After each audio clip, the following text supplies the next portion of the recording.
Alright,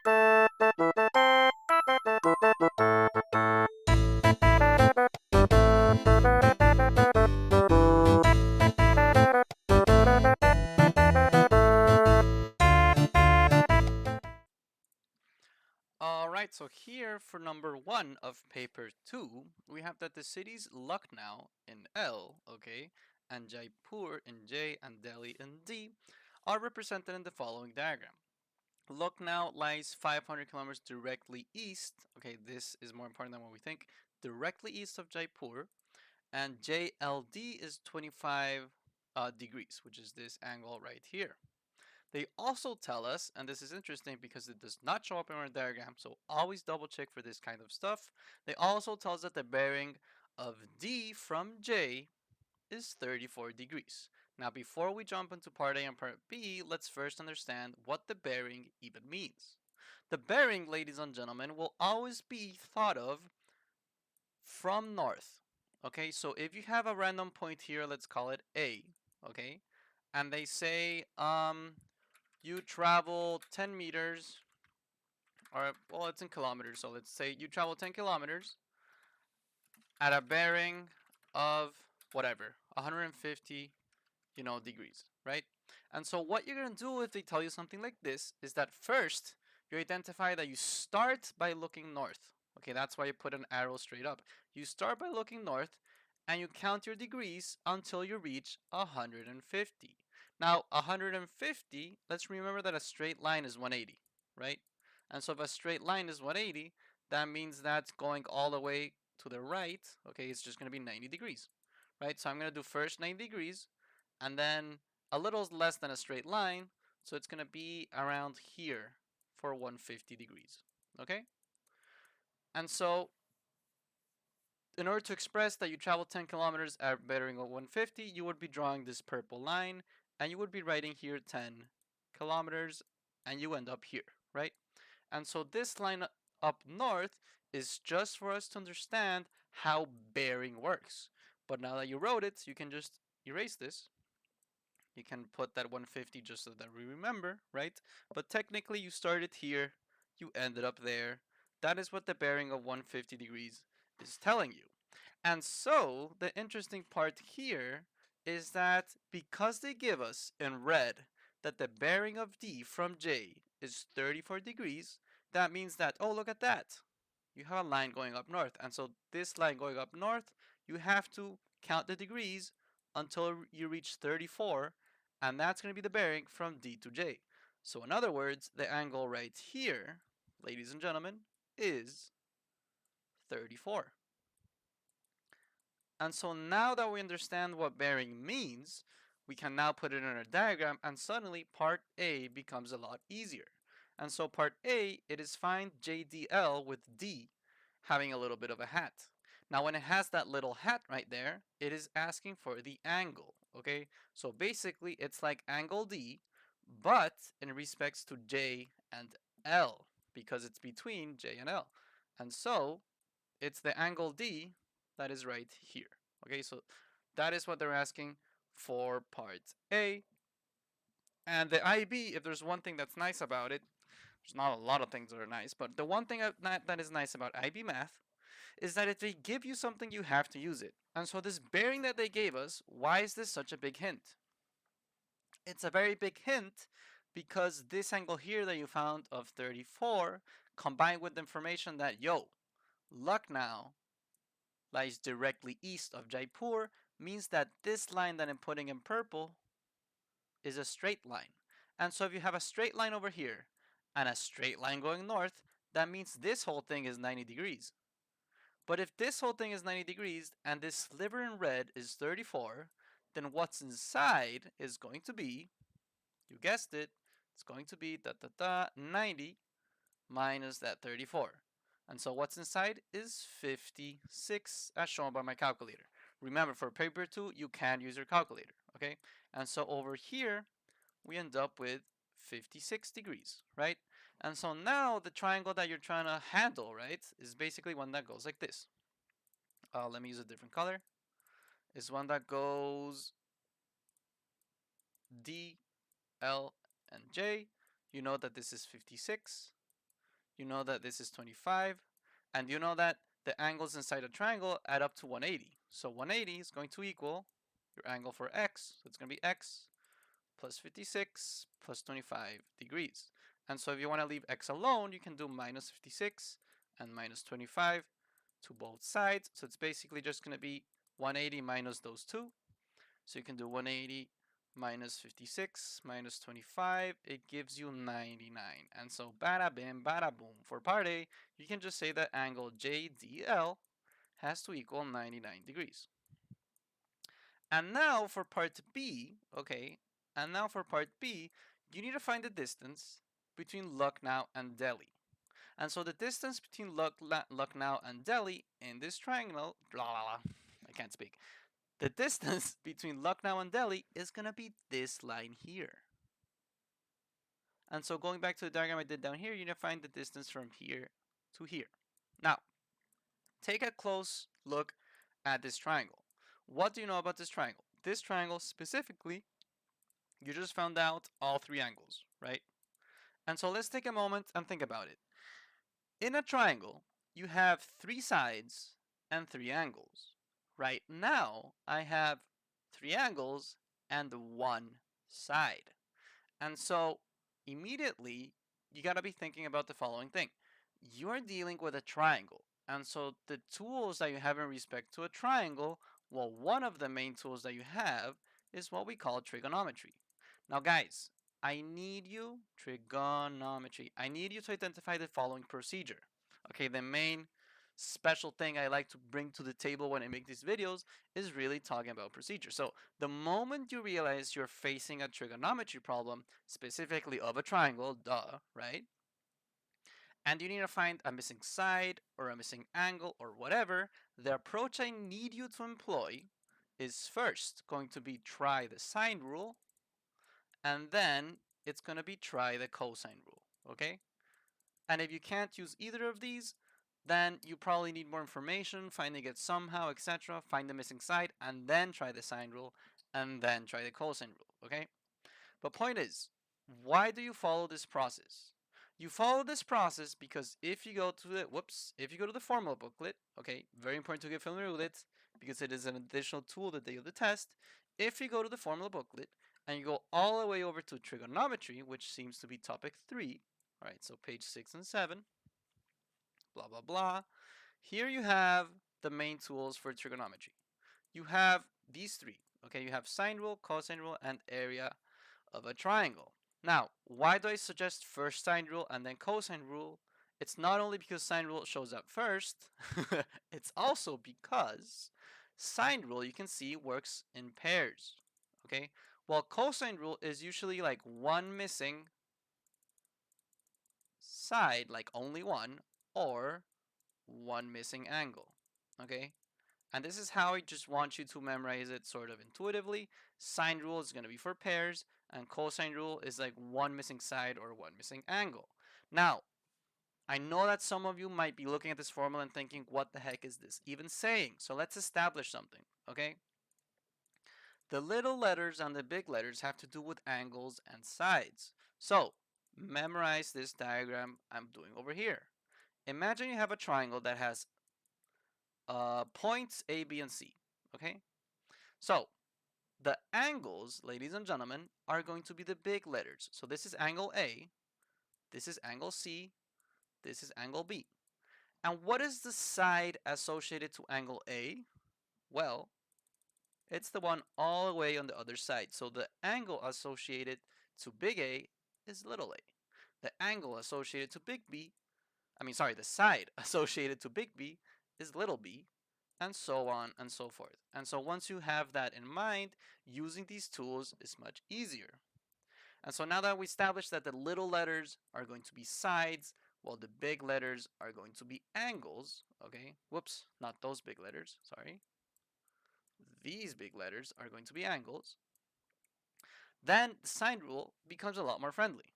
Because first of all, there's equal signs here and here. So that means you can combine it, like this, like A with B, or you can combine it like this, A with C, or you can combine it like this, B with C. So that already gives a lot of like sort of flexibility. See? And the other thing you can sort of establish is that instead of little a equals little b and divided by this or that and blah blah blah, what this is really saying is that, yo, the little letters are sides, right? And so technically the sign rule, what it boils down to is that da, da, da, side 1 divided by angle 1 equals side 2 divided by angle 2. Now, important detail that you have to keep in mind, these angles have a sign next to them, right? But technically, all it really is, the sine rule, because it works in pairs, is that you have the side of the first one with its corresponding angle equaling the side of the second one with its corresponding angle. Okay? That is what it really boils down to. And so why is it important to think about it this way? Because for part B, if you need to find the distance between Lucknow and Delhi, well, think about it.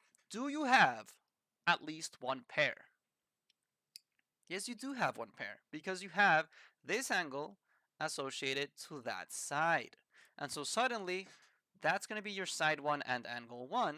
And on the other hand, if you're trying to find the thing that is in green, well, what is associated to this distance in green? This angle here.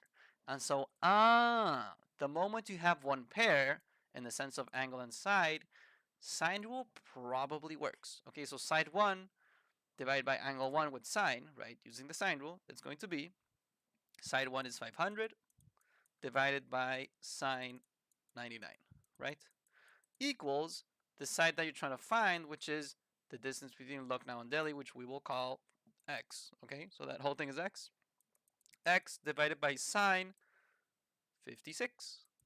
And so, boom, once you understand the formal booklet, once you understand sine rule, this exercise is actually extremely easy, okay? So I just wanted to take a moment, really explain like what sine rule is, how it works, what the letters mean.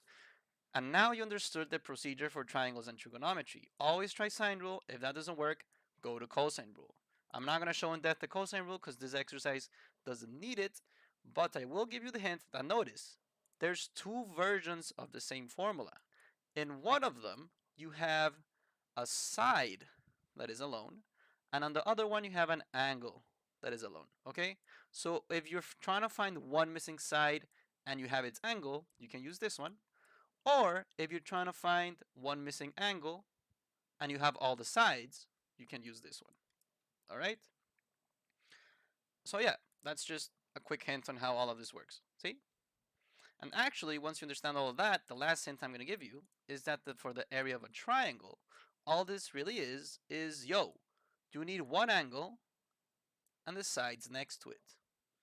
So, well, you can probably check another one of my videos where I use this area of a triangle formula or cosine rule, but at least I wanted to give you the hint of how little a, big A, and all that stuff works so that you actually understand these formulas and you can actually use them yourself. So, enough blah blah, let's actually solve the problem that is at hand. We can do cross multiply in order to get x alone. So you end up with x times sine 99 is going to equal 500 times sine 56. Now technically you can immediately get x alone, so you can, for example, divide by sine 99 to both sides. Sine 99 is just a number, so, well, this goes away with this. And so x is going to equal whatever this thing on the right is, okay? And I know it looks nasty, I know it's not exactly friendly, but trust the process.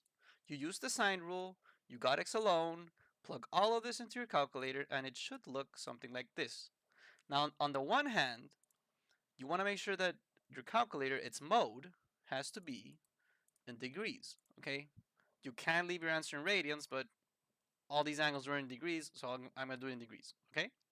And secondly, because you have a fraction on the right side, you can actually put a fraction in yourself using alpha y equals, and then pressing the first one. So this gives you a nice fraction. It can be a lot easier to plug in whatever you need to plug in. And so once we plug in whatever we need to plug in, you end up with 419.685. So for part B, the distance is 419.685. Now, I suggest, and this is just a general tip that I give, put the whole number. Okay, put the whole number, like the entire number, so that you don't worry about significant figures. If you want to answer in significant figures, you're going to count 1, 2, 3, and ask yourself, do you round it up or down? You round it up because of the 6, so you actually end up with our favorite number, 420. Don't forget the units, kilometers. So, ladies and gentlemen, just so you believe me, here is the mark scheme, and it looks pretty correct to me. So 420 and 99 degrees, that is for number 1. And the most important thing is understanding when and why to use the sine rule. Okay, so you face a triangle, you consider trigonometry, first try sine rule, then do the other weird stuff. Okay? And how can you spot the sine rule more easily? Make sure you associate the sine rule to pairs. That is the best hint I can give you, and I hope it helped.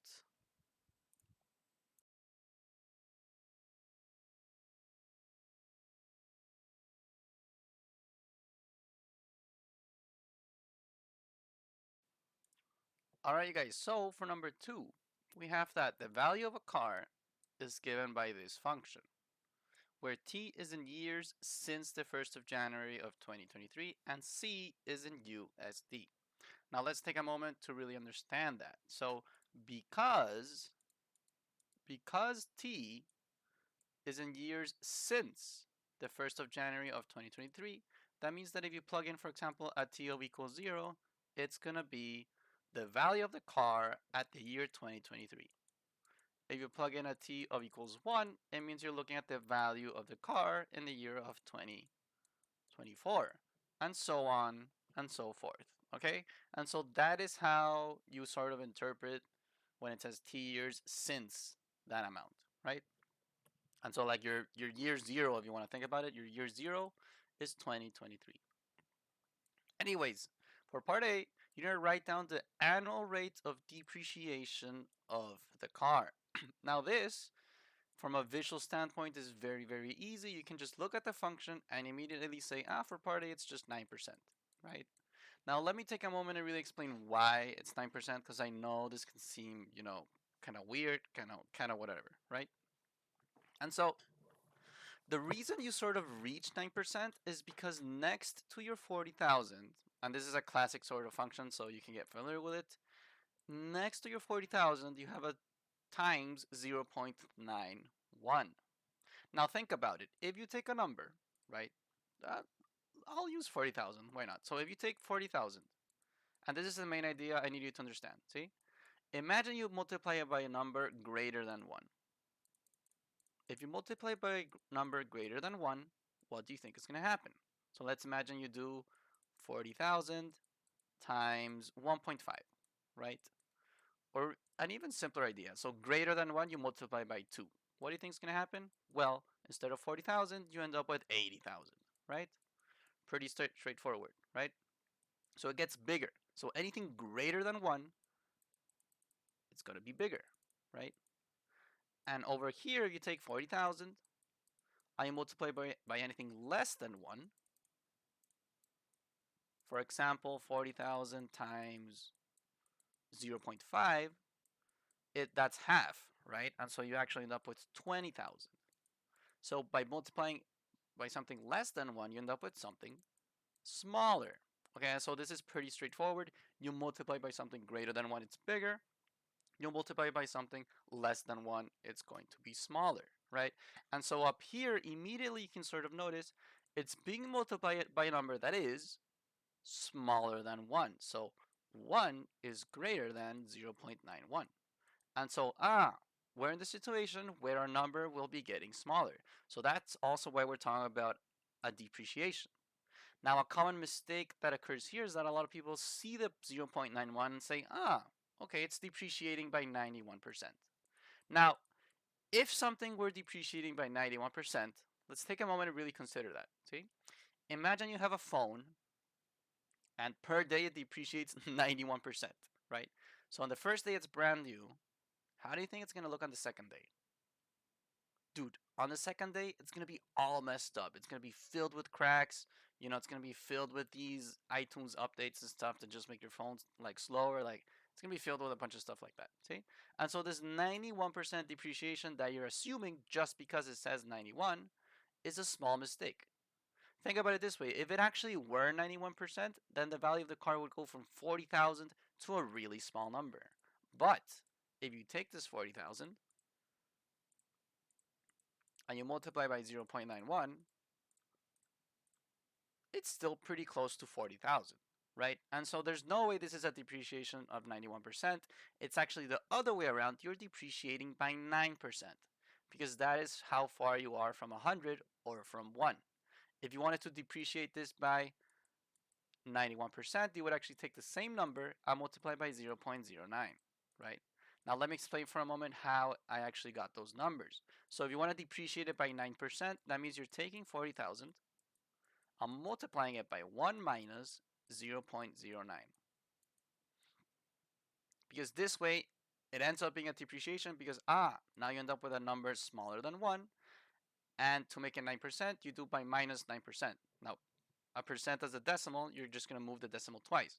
For example, 5% is just going to be 0.05. See? 50% is just going to be 0.5. Okay, so be wary of how that works, right? So 9% is going to be 0.09. So if you subtract over here, you end up with 40,000 times 0.91, right? And so that is what's happening behind the scenes.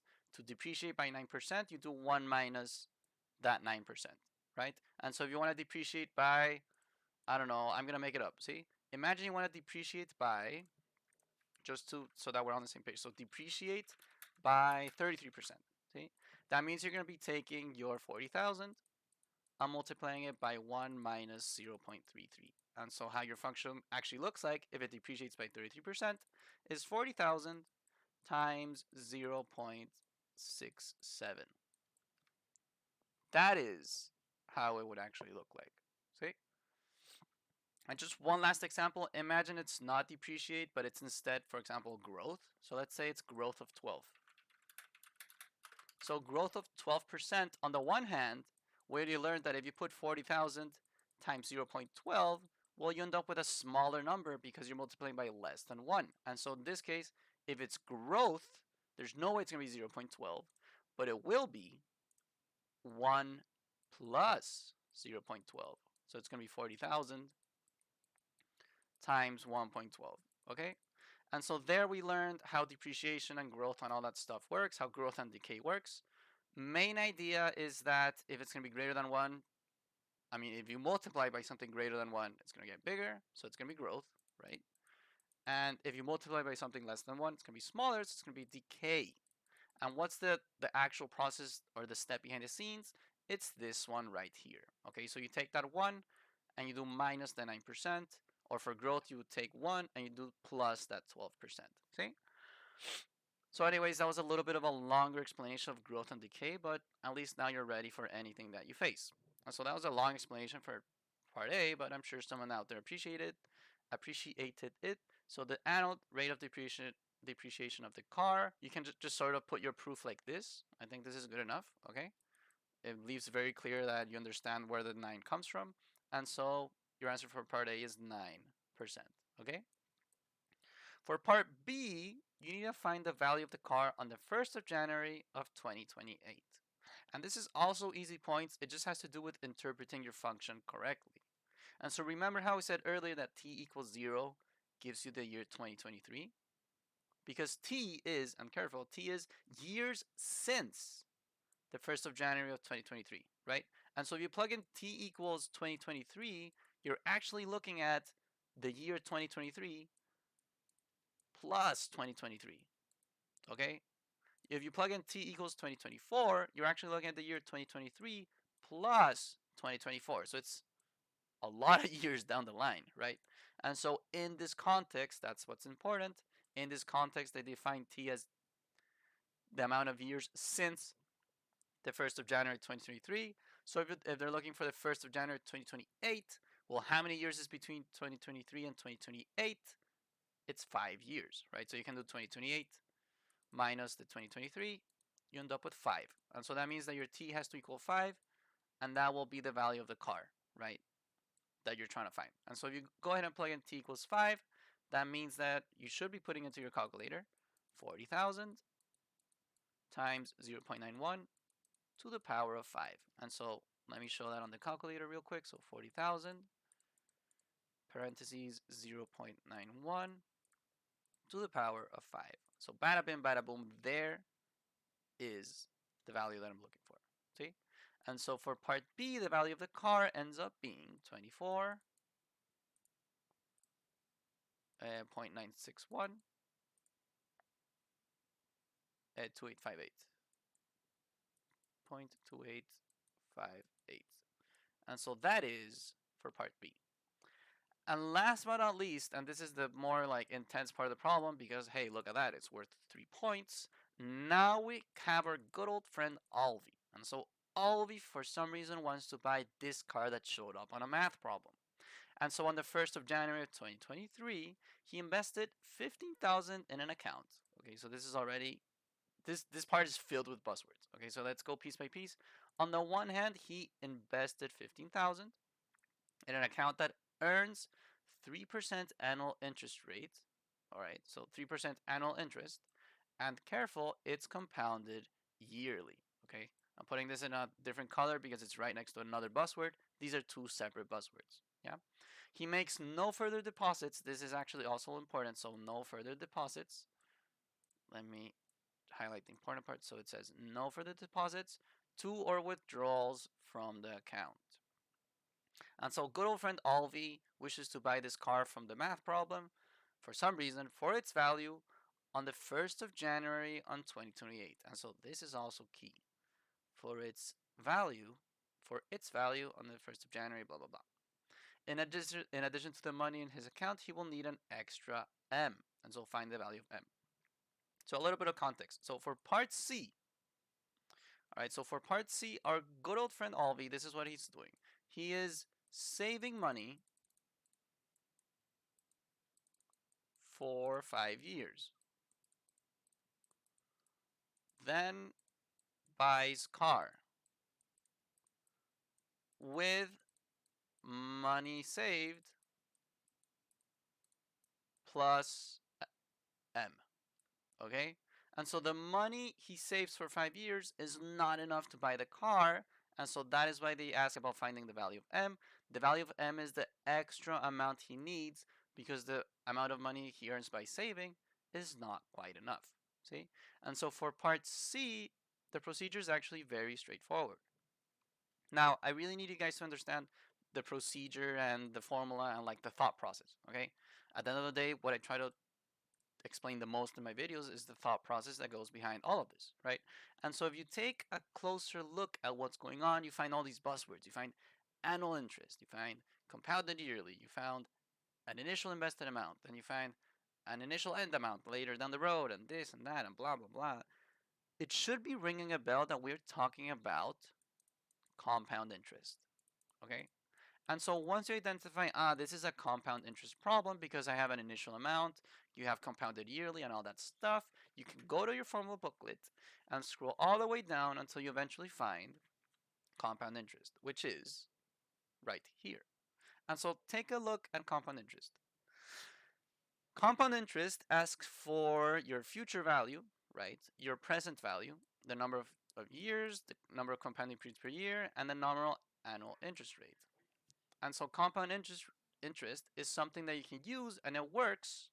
And this is something that I need to clarify. It uses and it works when you don't have PMT. Okay? And this is something that you need to leave extremely clear. All right? You have two main tools for this. You have the compound interest and you also have the finance app. Okay? And this is the main thing that you can sort of like get from this. Compound interest is when you don't have PMT, and finance app is what you use when you have yes PMT. Okay? Now, having that in mind, you can use the finance app when you don't have PMT. Like you can also do that, and I'm going to show you how. Actually, this is going to be a very complete video on showing both approaches. But the main idea you really need you to understand is that whenever you have PMT, you're going to be using the finance app, period. Now, I'm sure there's at least one of you thinking, what the heck is PMT? And so PMT, I forget like what it stands for, like the P, the M, and the T, but I know that it's monthly payments. And technically, it's sort of like an additional monthly payment, right? And so, for example, over here, our money is getting compounded yearly, right? And so, because he makes no further deposits or withdrawals, then your PMT equals 0. But some of these exercises say like, oh, and Alvi also puts an additional money like every month, right? That additional money would be a PMT of whatever value they give you. So if Alvi for some reason would put an additional $300 per month so that you know it compounds faster or whatever, then yeah, I mean, PMT would equal 300. But in this case, he makes no further deposits, no withdrawals, no nothing. PMT equals 0. And so because PMT equals 0, you can just use the compound interest formula and forget about it. Now, I'm still going to show you how to use the finance app because I think it's very important to understand this tool, especially for when you face PMT. But for now, I will initially show you the compound interest formula. And so the compound interest formula, as we saw earlier, first, let me make a little bit of space because we will be writing quite a bit. And second of all, keep in mind that the compound interest formula, it asks for 5 things. And so, the 5 things that it asks for are, it asks for FV, PV, and K and R. So first, let me write down the equation real quick. So we have FV equals PV times 1 plus R divided by 100K, parentheses, K times N. And so the cool thing about these compound interest problems, especially if PMT equals 0, the cool thing that happens is that they give you almost all of these. See? What do I mean by this? The approach is always the same. You have FV, you have PV, you have R, you have K, you have N, right? And so go ahead and define each of these one by one so you can plug into your calculator more easily.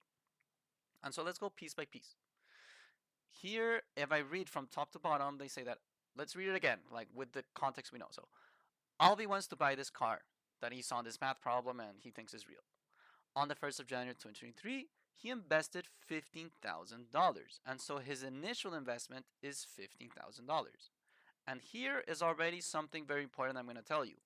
This, I suggest you think about it as the POV of our good old friend Alvi.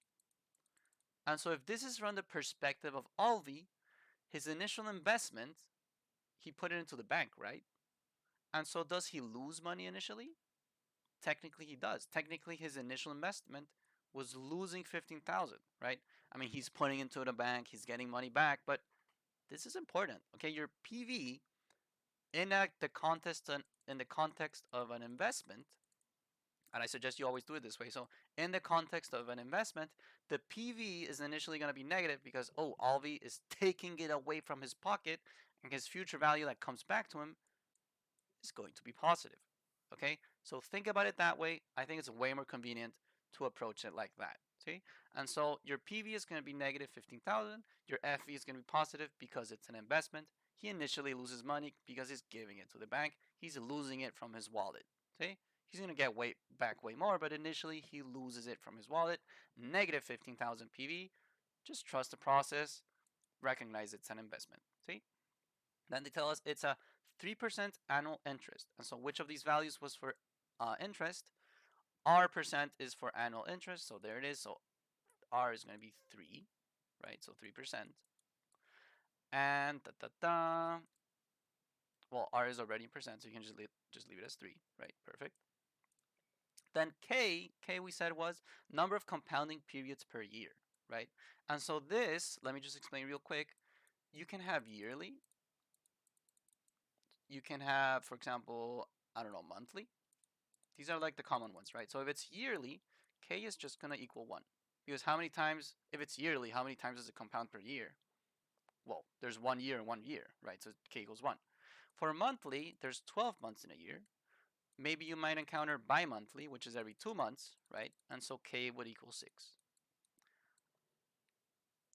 I guess you could also face semesterly.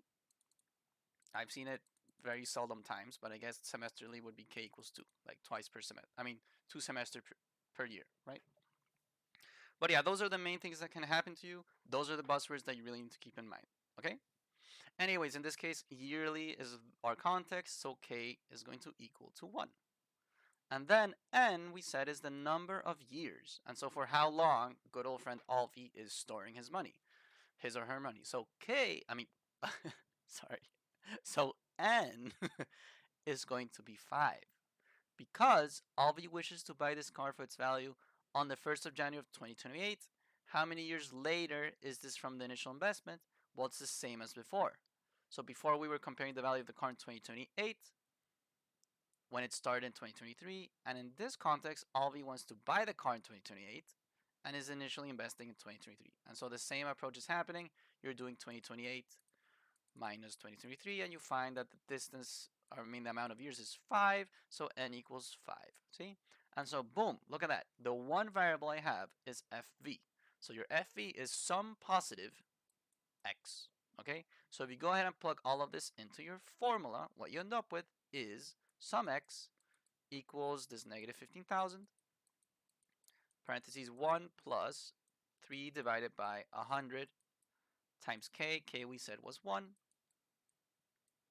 And then up top you have k times n, so it's going to be 1 times 5, right? Now 1 times 5, I'm just going to leave it like this. See, I could simplify it a little bit, but honestly, you can just plug all of this into your calculator and just go with the flow. See?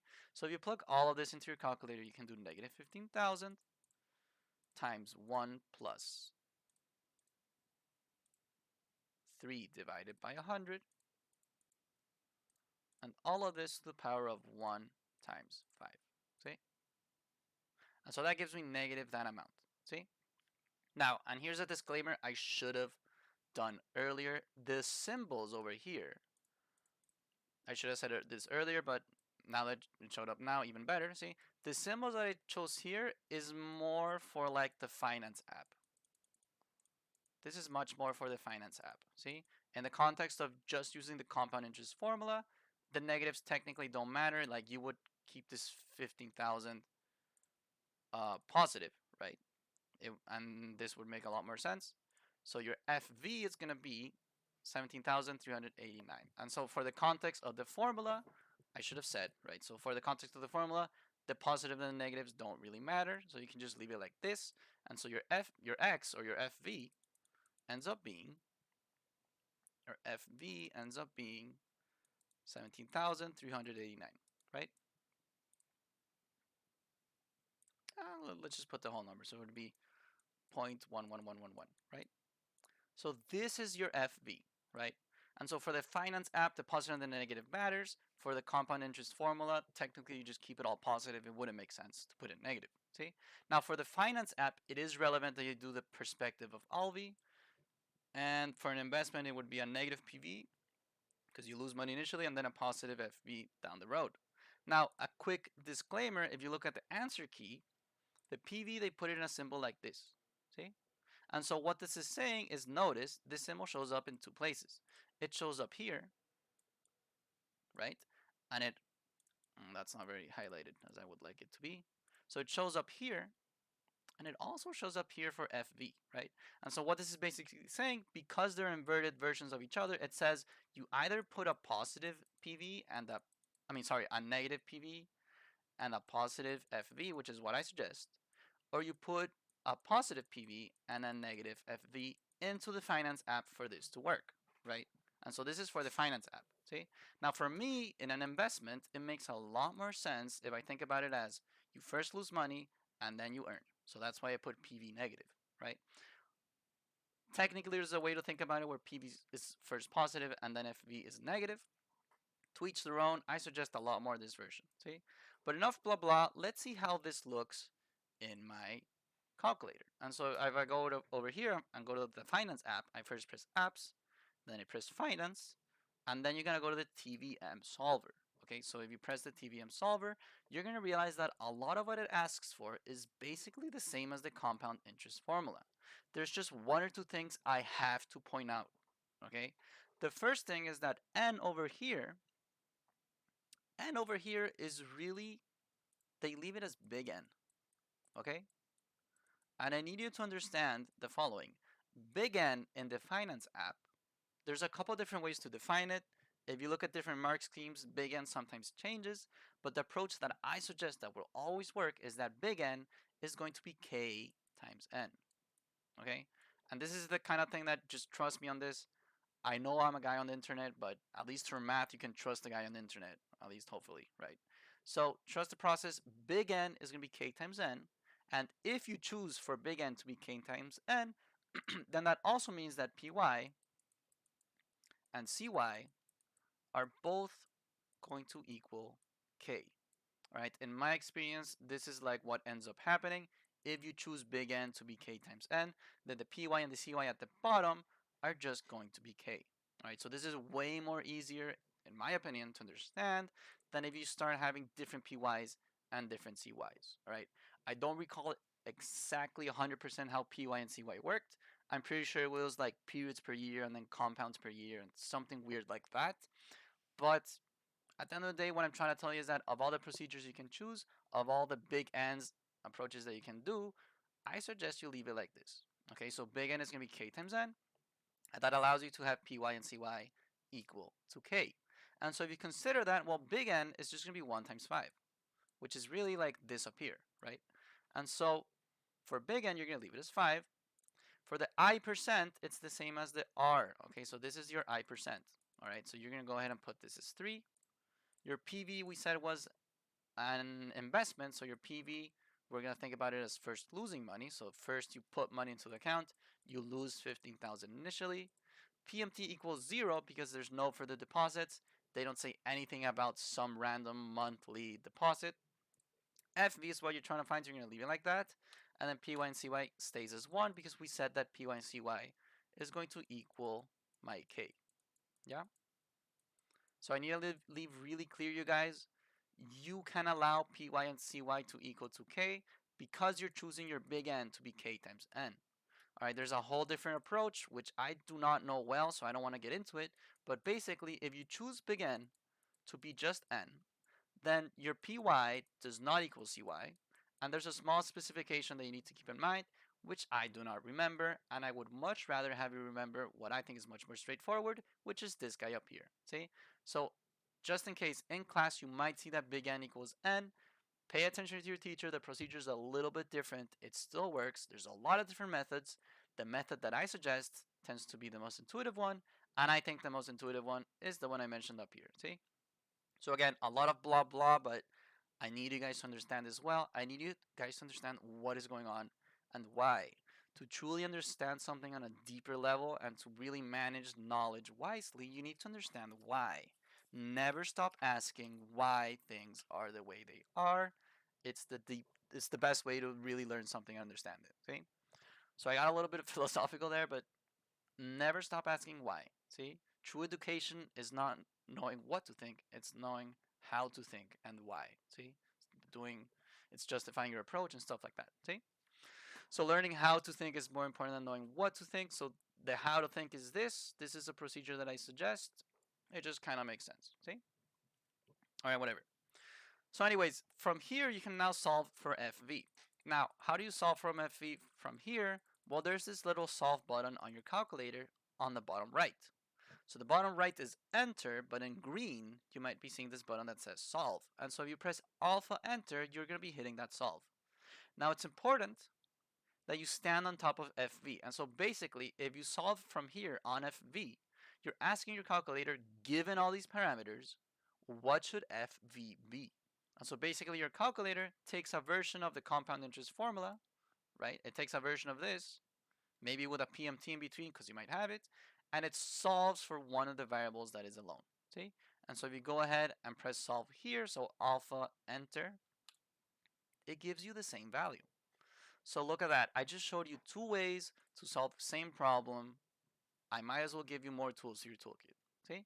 So that is most of the part for part C. See? And so what we just found is that he was first saving money for 5 years and then buys a car with the money saved plus M. And so the money saved, we just discovered, like once again, we just discovered that it's 17,389.11.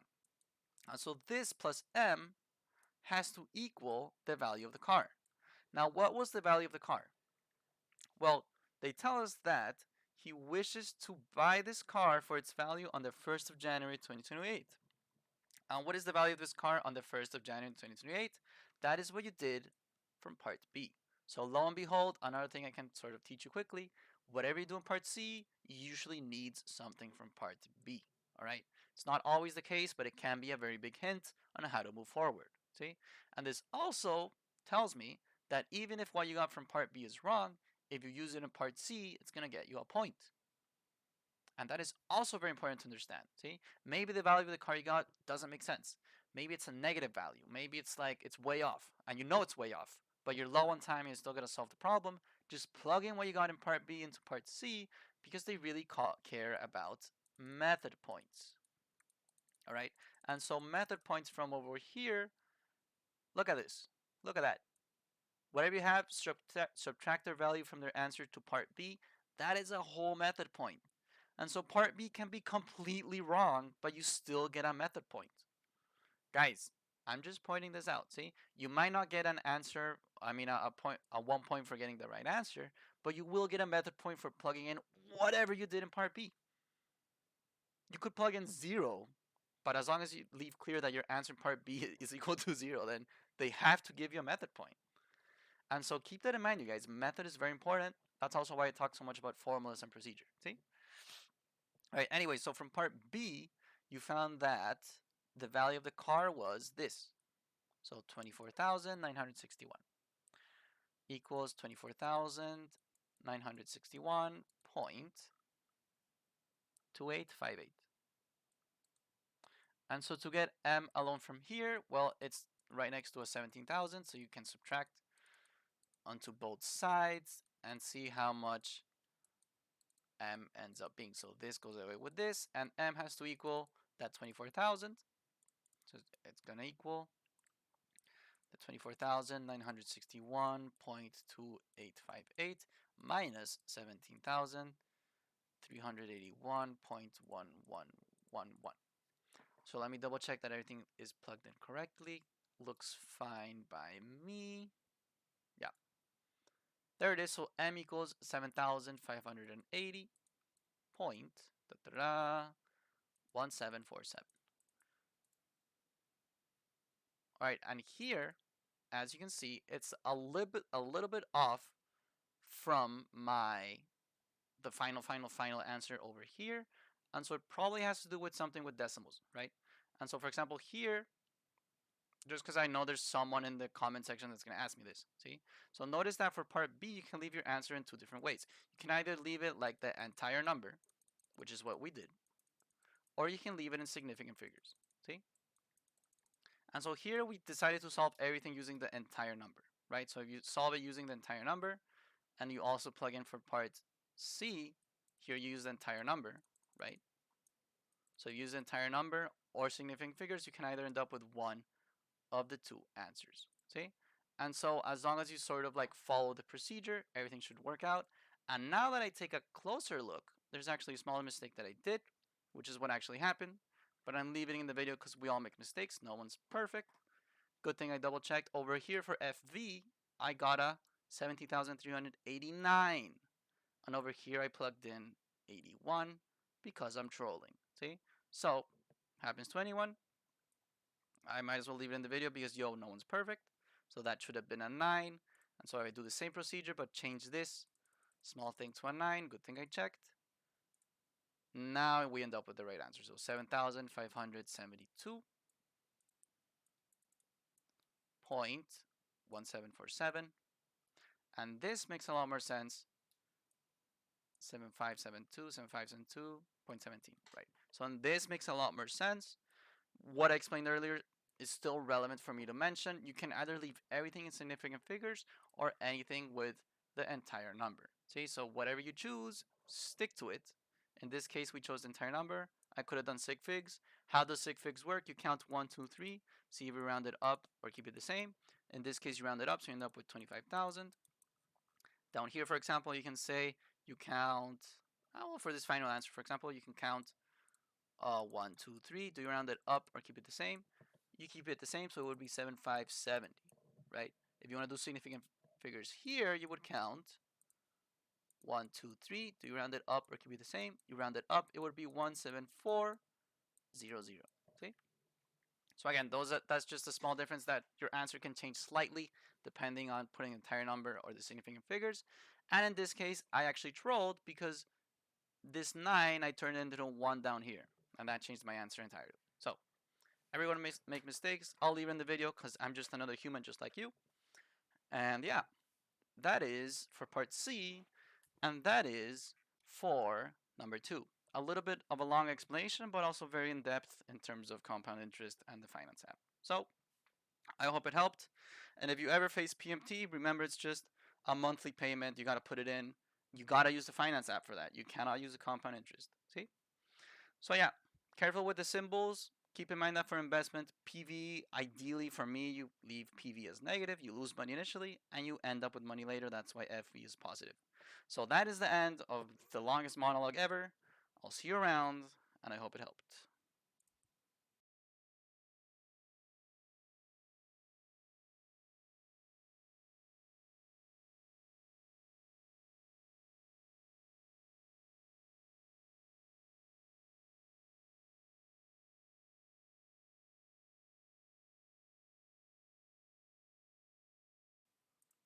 Alright guys, and so for number 3, we have that the functions f and g are defined by this and this. And so clearly, g of x is the nastier one because it has a tan inside of it. Nobody likes trigonometry. We all agree on that. And so for part A, it's asking for something fairly simple. It's asking for that. Now that, in case you want to Google it later, is what we call a composite function. And so a composite function is basically one going inside the other one. And so let me explain that a little bit more clearly, because part A is actually just, it's very easy points, but you got to understand what it's asking for. And so f of x equals 2x minus x cubed, and g of x equals tan of x. Now we got to understand the following idea. F O G parentheses x, all it's really telling you is that for your function f, you need to plug in g of x inside of it. Okay? Dude, that is all it's saying. Okay? And what is a variation that can happen? A variation that can happen is that maybe f of g, maybe with a 2, right? And so what this is saying is that, yo, you gotta plug in g of x into your function f, but instead of leaving it as x, you're immediately gonna put in a 2. Okay? So these are the sort of variations that can be thrown at you. Now, I'm sure there's one of you thinking, huh? What is this? What is this even saying? Like, what? So let me explain that real quick. So technically, when you have your function f of x, right, the moment you change this x to be, I don't know, f of like 3, that means in your function, all of your x's now turn into 3. And so f of 3 is just 2 times 3, because that is where your x is, minus 3 cubed, because that is where your other x is. And so whatever is in your parentheses, this is the main idea, whatever is in your parentheses is what you plug in for x. And so the moment that they throw at you FOG parentheses x, all you really have to do is that now your x is going to be the entire function g of x. Okay? But guys, follow the process. Don't get lost in the sauce. Even if they tell you what is f of, I don't know, smiley face. F of smiley face means that for all your values of x, you're plugging in a smiley face. So it ends up being 2 times the smiley face minus the smiley face to the power of 3. Okay, that is a procedure you have to follow. Whatever is inside your parentheses is what you plug in for x. And so the moment that they put FOG parentheses x, all it's really saying is that for every single x, you're going to now plug in the function g of x. And so for every single x, you now plug in the function g of x. So 2 times g of x minus g of x to the power of 3, right?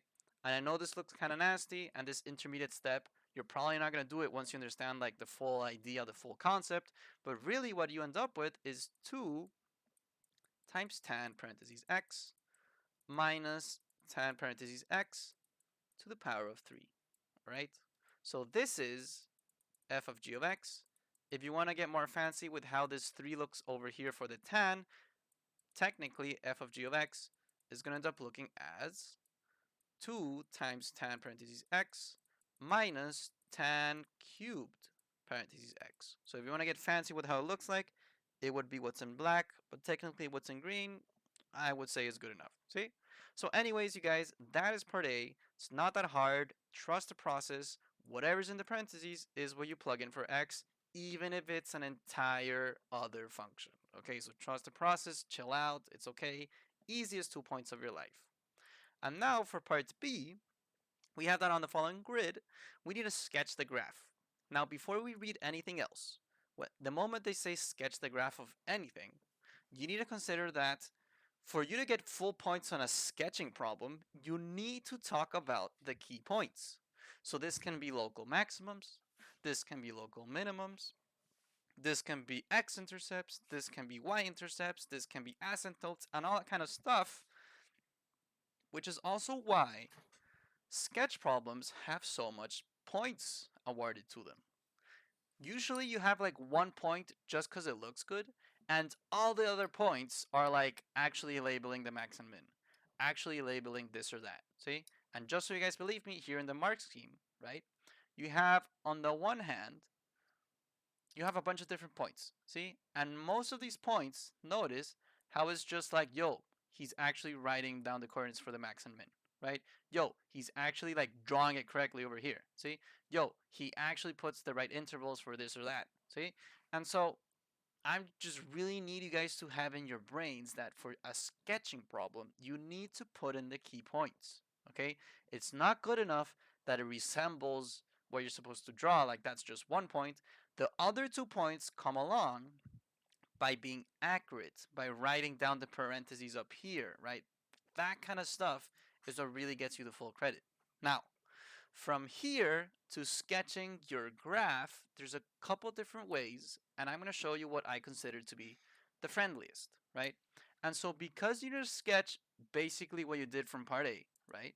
And so because you need to sketch what you have from part A, you already have the function you need to sketch. Okay? And so what you need to what you need to sketch is 2 tan parentheses x minus tan x cubed, right? That is what you need to sketch. And the other thing that's going on is that they give you, right, this. Now what might this be? Well, it's talking about x. And so this right here is not your high school x. This right here is your domain. And so domain is your possible values for x, right? And why is this so friendly to know? The moment they give you your domain, you should immediately be thinking, so for my window, actually I'm going to put it over here. So for my window, once I graph it in my graphing calculator, you immediately know that your minimum for x is going to be -1, and your maximum for x, for graphing it, right, is going to be 1. Because the domain they told you is -1 up to x up to 1. Now, where is this visually in the graph that they gave you? It's right here. And so, that is another big hint, because suddenly, once you notice that this -1 and this +1 like restricts your domain, and that's why you don't see -2 over here, well, where do you see a -2? You see a -2 over here and over here. So bada bim, bada boom, now we're talking about range. And so your range is, you guessed it, the possible values for y.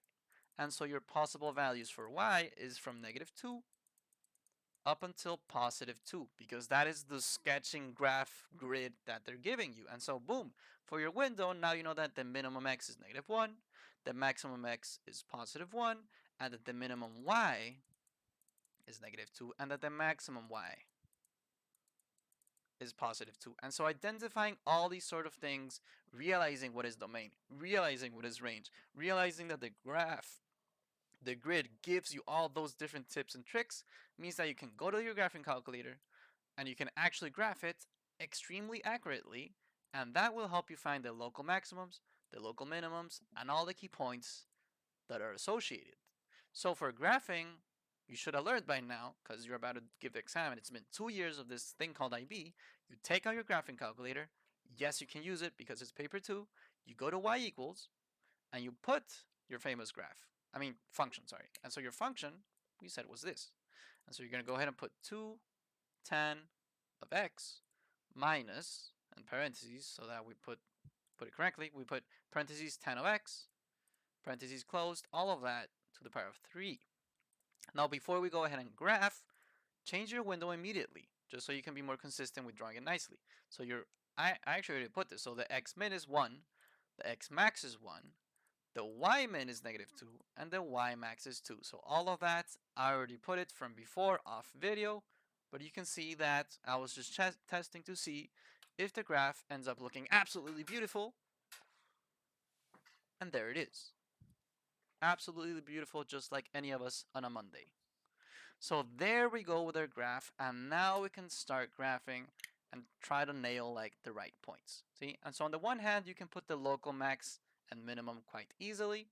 What I suggest using is going to second and then hitting trace. So you hit the blue button calc, right? So second trace to hit calc, and here you can use minimum and maximum, right?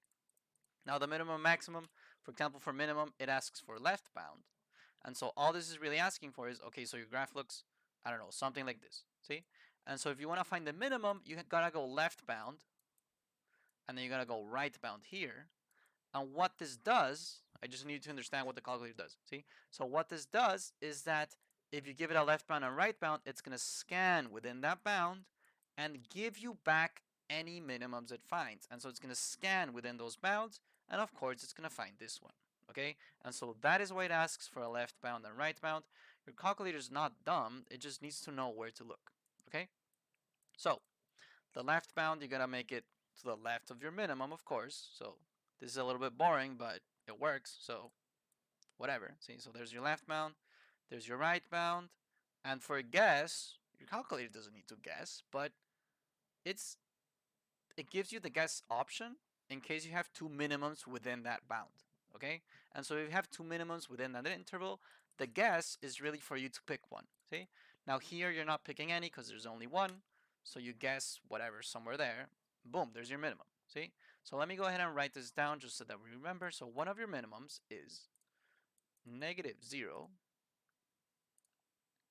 0.684, comma, -1.088, -1.088. So immediately we can go ahead and put that in our graph. You want to be as accurate as possible, so that would be around here and then around there. So here you have one of your minimums, right? So there we go. And then for the maximum, you follow the same process, just that using the maximum calculation thingy majingy. So you go all the way over here. So left bound is going to be somewhere there. Right bound is going to be somewhere here. And you guess anywhere close to it. There it is. And so the maximum is actually pretty much these same values, just that in positive, right? So it's going to be 0.684, comma 1.088. And so if you go ahead and put that in your graph, it would be somewhere around, so your x value is 0.684, so that is around here, and just above 1, so we're going to say that it's there, okay?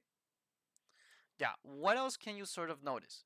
Well, you can notice where it cuts through, right? And so where are the x and y intercepts?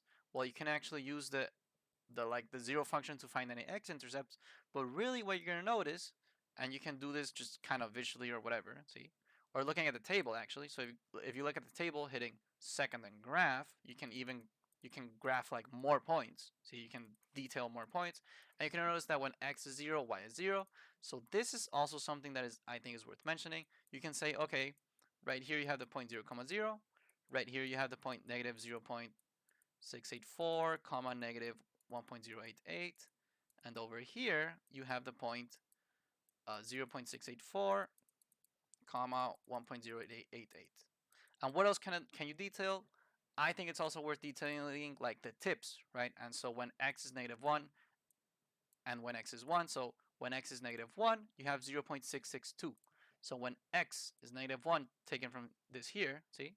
So when x is -1, y is 0.662, so that would be 662 would be just around like here, probably. Yeah, so probably around there. You can detail this too, so you can say this is -1, comma 0.662, and that means that over there at x equals 1, you have the same thing, just that it's negative. See? So at x equals 1, it's the same thing, just that it's negative, so it would be maybe just around there. See? So again, at this point, you're eyeballing a little bit, but you get a lot of points just by detailing where this actually is. Okay? So it's the same thing but negative, and now you can go ahead and trace a line. You can go back to graphing just so that you can understand how it looks like, but basically you should end up with something that goes a little bit like this. So boom, boom, boom, boom, okay? So your sketch, and this is the thing, guys, your sketch doesn't have to be like amazing, but it does have to reflect the general direction it takes, the general sort of curve, and all that kind of stuff. And the other 2 points will always come from putting the maximums or minimums. And a way to make sure that you get an additional point, which is why I did it so rigorously and so much, is that you go ahead and detail, this point is this. This point is this. This point is this. And this point is this. Okay, and so taking a moment to actually finding the points and putting in parentheses what each of them is actually part of the mark scheme and tends to be. Just as I put in yellow over here, this guy and this guy, they're detailing the points. And no, they didn't detail here, or here, or here, or here, but I think it's just good habit, or actually, whoops.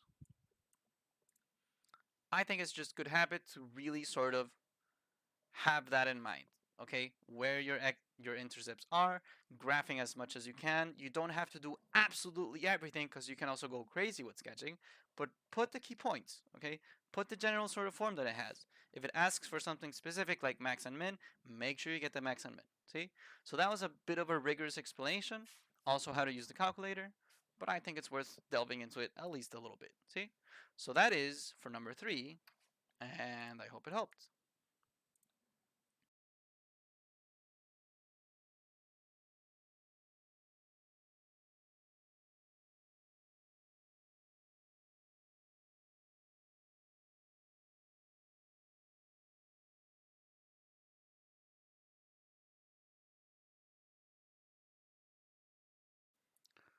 Alright, so for number 4, it's fairly easy, but you do have to understand one or two key concepts. Okay, in this exercise, they definitely try to catch you by saying things like the other way around or the mirror version, and you have to know like what's the consistent approach. And once you have that, this exercise is actually really easy. So they tell us that the total number of children, which is going to be our y, are visiting a park, which depends. And this is a huge word because it talks about the relationship between these two variables. Visiting a park depends on the highest temperature T in degrees Celsius. And so the amount of children that go to this park depends on the temperature, which makes sense because if it's really cold, if it's snowing, who's going to go to the park? If it's really, really, really hot, who's going to go to the park, right? So that kind of idea is what they're telling us here. And that the park official predicts that the total number of children visiting his park on any given day, uh, you can predict it by using this model there. And so clearly the park official took Math IB at some point because, I mean, that park official knows what's up. See? And so the park official says that you can predict the number of children using this formula where this occurs. Okay, and this, ladies and gentlemen, is what we're going to call our domain. Okay, and so our domain, just to exemplify real quick, our domain is going to be the possible values for x. Values for x. See? But here, there is no x, right? There is t. And so this is very interesting. Basically, this equation here is the same as this equation here, all right? Instead of t's, you would have x, right? And this is the main idea that we need to capture from this exercise. Really, the domain, when we talk about possible values for x, it's not really x, it's the possible values of your independent variable. And this is something I really need to introduce, and we all need to be on the same page. When you have y equals something, then that means that this y is your dependent variable. And I'm sure you've seen this in 1 or 2 science classes, but the main idea is that your dependent variable is only one, and it depends, of course, it depends on a bunch of other variables and a bunch of different x's and this and that. Okay, and so your dependent variable depends on a bunch of different x's. So you have one dependent variable, you have one y equals with a bunch of independent variables, a bunch of x's. See? And so the domain is for the values of x, which is the values of your independent variable, while the dependent variable is the range, which is the possible values. Possible values. I missed the E here. Range, possible values for y. And so this is the main difference and the main thing we really need to capture from this. Independent variable will be your x, while dependent variable will be your y. This is very important for us to understand right away because down the line it's going to be essential. Okay? So anyways, use this model to estimate the number of children in the park on a day where the highest temperature is 25 degrees. And so for part A, it's pretty straightforward. They are giving us the massive hint that we need to estimate the number of children, right? And so if we estimate the number of children, we're asking for what is y. And when they tell us that the highest temperature is 25 degrees, then they're also telling us that T equals 25. So basically, when t equals 25, what is y? That is what part A is asking us to do. So if I write down my equation real quick, we have y equals negative 0.6 t squared plus 23t plus 110. So as I said, what is y when t equals 25? You plug in t equals 25. Technically, you can also do it as like you're plugging in 25, right? So y of 25 negative 0.6 times 25 squared plus 23 times 25 plus 110. Now, unless you're very good at mental math, you're going to go ahead and pull out your graphing calculator here because remember, this is paper 2. You can use your graphing calculator. So negative 0.6 times 25 squared plus 23 times 25 plus 110. And so for part A, we got 310, and so this means that when t equals 25, y has to equal 310. Okay, and this, which I'm putting in blue, is basically like my final answer. If you want to get full credits, well, you did your method down here by showing that you plugged in 25. That's a very important step. And I guess the last thing you can say is that it's 310 children on the park. And so for part A, it's pretty straightforward. It's just interpreting your values, etc., etc. Down the line, they tell us that an ice cream vendor wants to investigate the relationship between the total number of children visiting the park and the number of ice creams sold X. The following table shows the data collected on 5 different days. And so here we go back to the idea of dependent and independent variable. And so in this context, what this ice cream vendor is doing, okay, this is very important. What the ice cream vendor is doing is that he wants to see how does your y change when your x changes. Okay? He wants to see the relationship between the total number of children and the numbers of ice cream sold. And so basically it's how does the number of children change when the amount of ice cream sold changes. Okay, so his priority is understanding how his y changes. And so his dependent variable is y, and his explicative variable, the independent variable, is x. Okay, that is for the ice cream vendor. Okay, and so basically the ice cream vendor is telling you, okay, so when there is 15 ice cream sold, there's around 81 children. When there's 27 ice creams sold, there's around 175 children. When there are 46 ice creams sold, there are 360 children. And so this ice cream vendor is very interested in how I just like detailed it, right? So he's saying that your ice cream is X, and so he wants to see changing the amount of ice cream you eat, how does that affect the total number of children? Okay, this is just for the ice cream vendor, all right? But part B, and this is where you need to be very careful. You need to read very carefully because here it says, find an appropriate regression equation. Okay, so this is already a massive like buzzword. See, the moment they talk about regression equation, you should be thinking of line reg on the calculator. Okay, so this is a massive buzzword you can write down somewhere. Regression equation, you gotta think of line reg. Okay, and so find an appropriate regression equation that will allow the vendor to predict, and careful, what is he to predict? Predict the number of ice creams sold. And so predict the number of ice creams sold on a day when there are Y children in the park. And so suddenly, notice how this is a little bit flipped. See, and it's very important that you notice this because that is, where they try to catch you. See, so I usually say that the IB doesn't try to catch you, and I mean it in the sense that the diagram tends to have everything. They give you all the information you need, and here they sort of catch you because they give you the table saying that ice cream is X and that total number of children is Y. And so the moment they put Y on top and X on the bottom, they're basically saying that your dependent is up top while your independent is on the bottom. And so this is the perspective of the ice cream vendor. But for part B, it's very interesting because for part B, it tells you that you need to make a regression equation that will allow the vendor to predict what? Predict the number of ice creams sold. And so suddenly what you're predicting is the number of ice creams, so your dependent is number of ice creams. Will you look at that?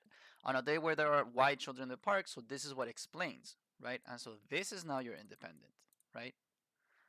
And so suddenly, now that we understand that, I'm following what I'm putting in green, your total number of children is suddenly now going to be your X, and your ice cream sold is going to be your Y, all right?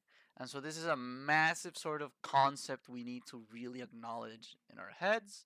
Initially, the ice cream vendor, they tell us that total number is Y. Total number of children is Y, that the ice cream sold is X, that he's using the ice creams to explain the number of children. But for part B, it's a little bit different. They want you to explain the number of ice creams sold. They want you to predict the number of ice creams sold based on the children. So basically part B is the other way around. It's taking this number, what should this be? Taking this number, what should this be? It's the other way around, quite literally. And so for part B, well, you gotta do line reg on your calculator and using the independent as number of children. So your X is now number of children, right? And your Y, or actually, I'm just gonna cross it out here so we're on the same page, right?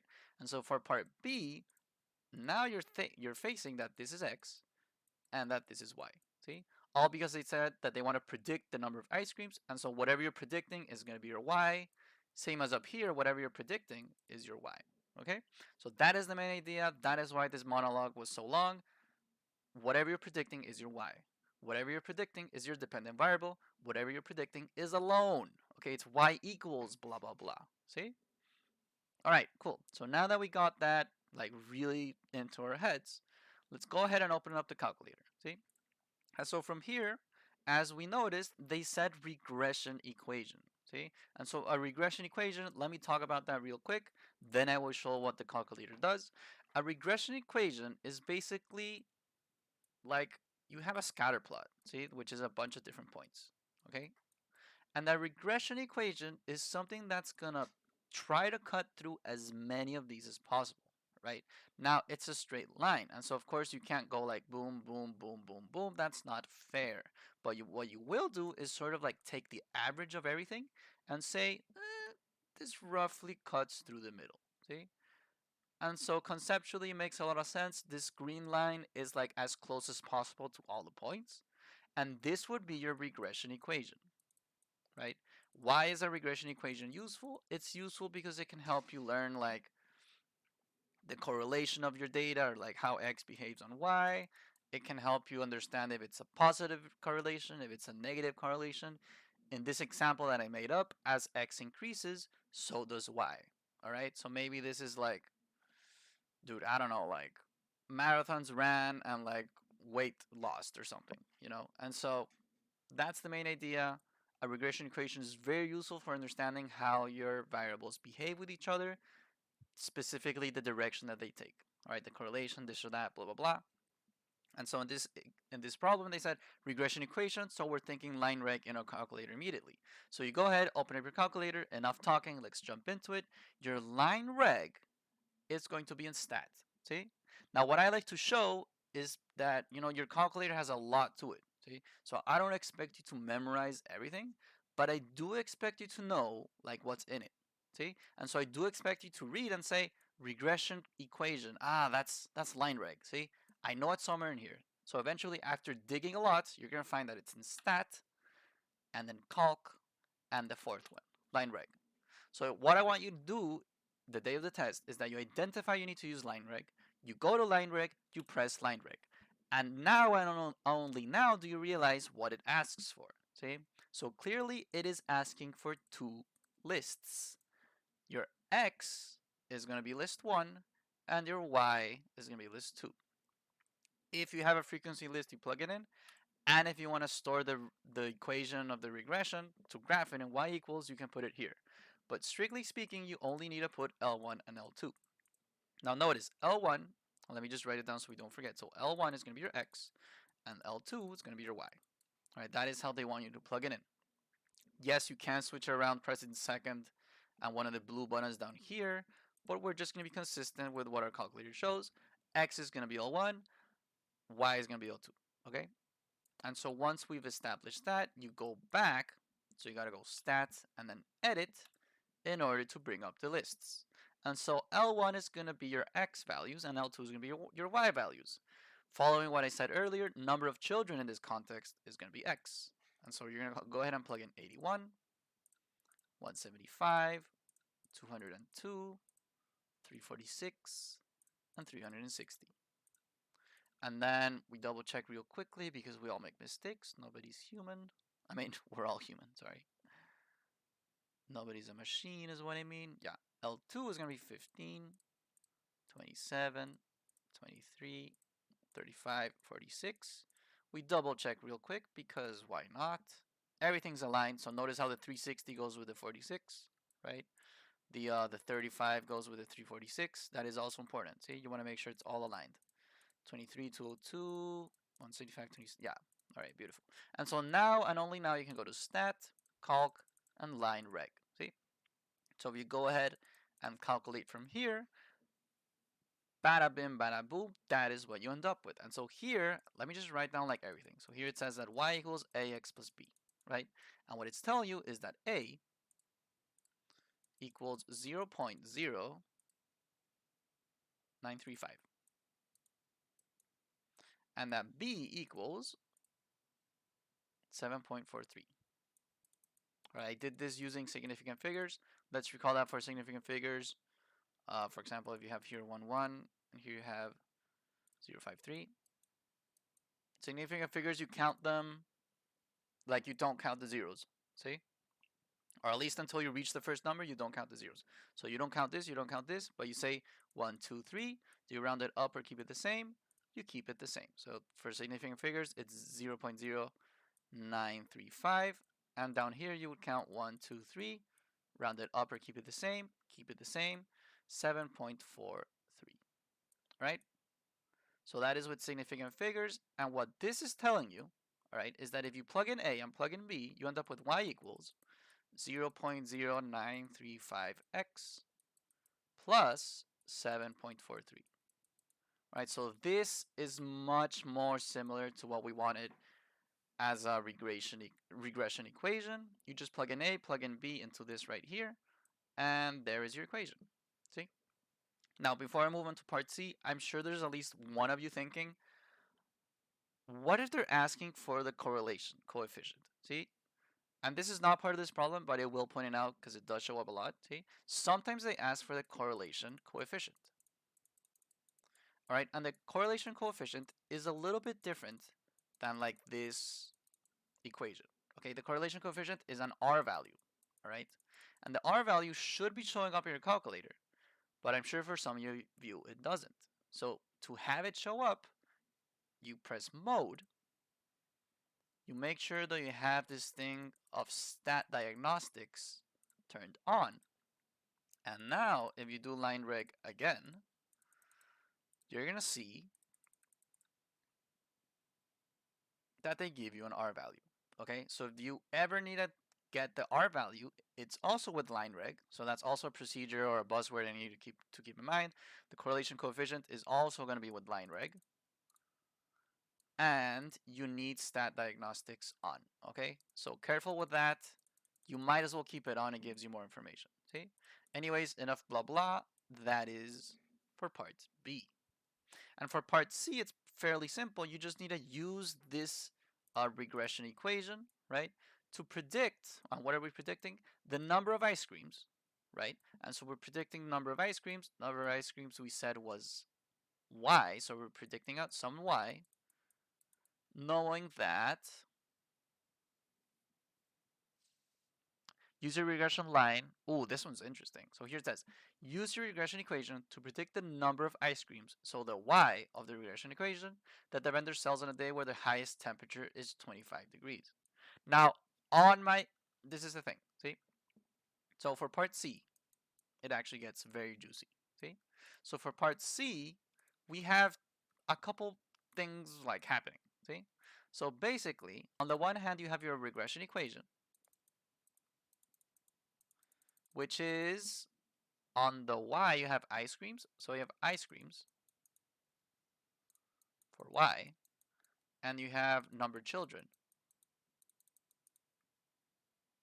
for x, right? And so here you need to predict the number of ice creams. So you need to find this guy, knowing that the temperature equals 25. Now, my regression equation in part C uses ice creams and uses number of children. It doesn't use temperature. So why would I use temperature here?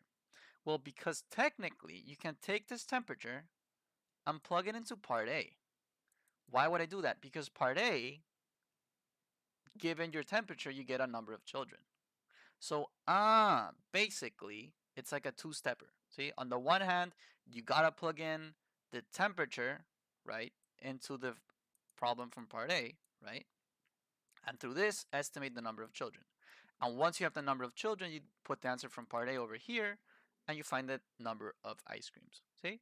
So it's definitely a two-stepper, and you have to have really clear that you're not plugging in 25 children, you're plugging in you're plugging the number of children you get when you have a temperature of 25.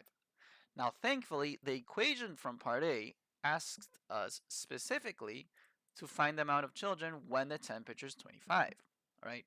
But just so basically you're just plugging in 310 here, see? Because it's the answer from part A. It's what the number of children we found when the temperature was 25. But just so that we all understand and we really manage these concepts well, if part C was saying, predict the number of ice creams that the vendor sells when the highest temperature is, I don't know, 30. See? And so if it was 30, then that means that you have to go back, right, to your regression equation. Go back to part A and plug in 30 instead of 25.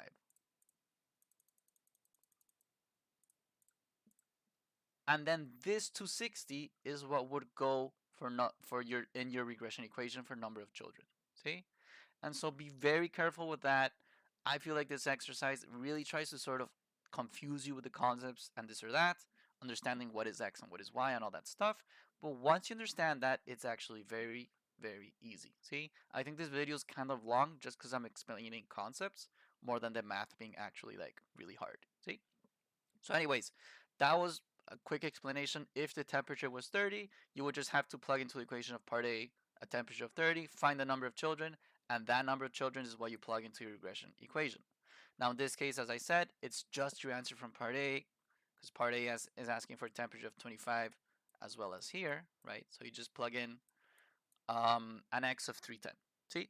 So in your regression equation over here, we will be having 0.03935 times 310 plus 7.43, right? And so what is my y value, right? What is my y value when I have an x of 310 or a number of children of 310?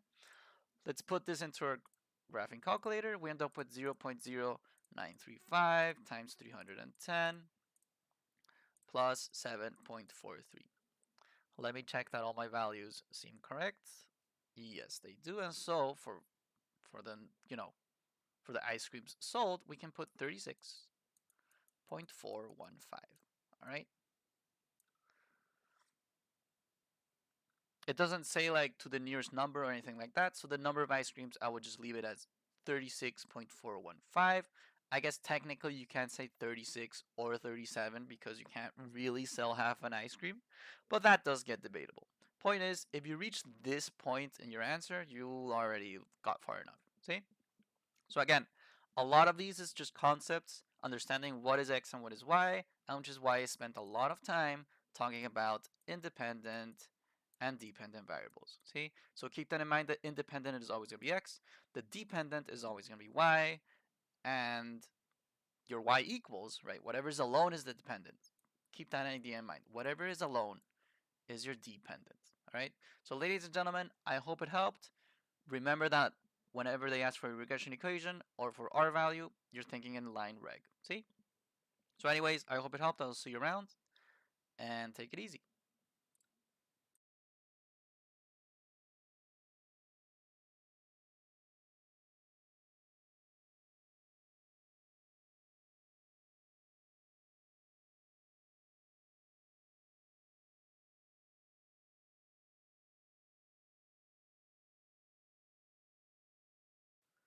All right, you guys. So for number 5, and this is a quick heads up, the lines of math you have to do are not that hard.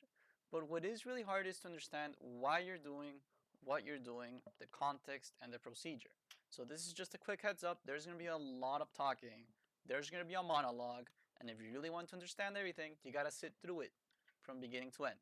All right, so I'm just saying this is a hard problem in terms of understanding the concepts, but the lines of math are not that crazy, okay?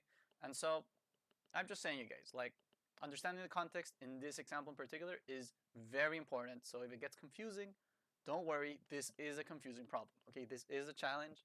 I'm just letting you know. Enough blah blah, let's get into it. So for number 5, we have that a company manufactures metal tubes for bicycle frames. All right, cool. The diameters of the tubes, d millimeters, are normally distributed. So this is my first big hint, are normally distributed with a mean 32 and some standard deviation. Then the other big hint is that the interquartile range of the diameters is 0.28. And through all of this, you need to find the value of your standard deviation. Now, unless you have the tools at hand and have the procedure very clear, you probably have no idea what to do, okay? And that's okay because this exercise is very specific and I've actually realized that they really like to ask this, okay? They really like to ask this in different ways, but at the end of the day, what you're gonna end up doing is taking the distribution they give you and standardizing it, okay? Now, I'm going to eventually reach what standardizing means, what it does, and etc. But this is just a heads up, that is where we're going, okay?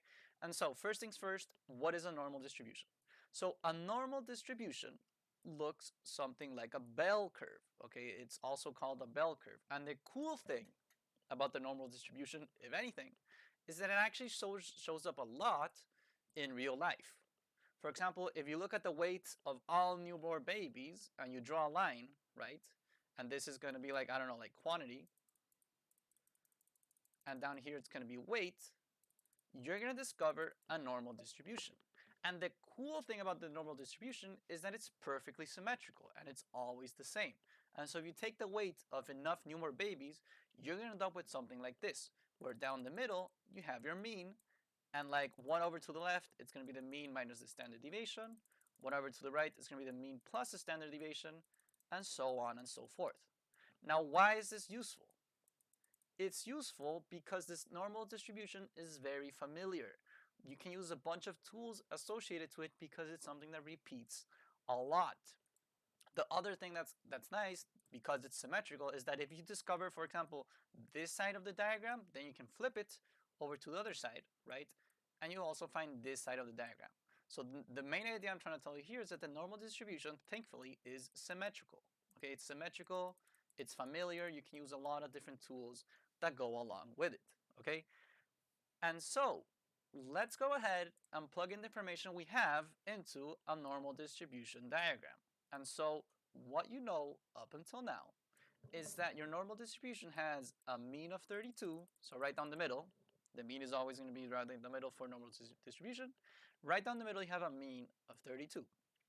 You have a standard deviation that you don't know, so your parameters are of a normal distribution 32, comma, just some standard deviation, and the interquartile range of the diameters is 0.28. And there, ladies and gentlemen, is the big step forward that we have to take. So first thing first, or second thing second, because I already said that. What is the interquartile range? So there's two types of ranges that you might have heard before. On the one hand, you have the range, and actually let me explain this by doing a box and whisker diagram, see, because this is usually how it gets explained. So I'm just going to try to keep it friendly, see? So over here, you can have like a box and whisker. Actually, yeah, I'll put a line here, it's fine. And so a box and whisker, basically, you have like 5 key points, right?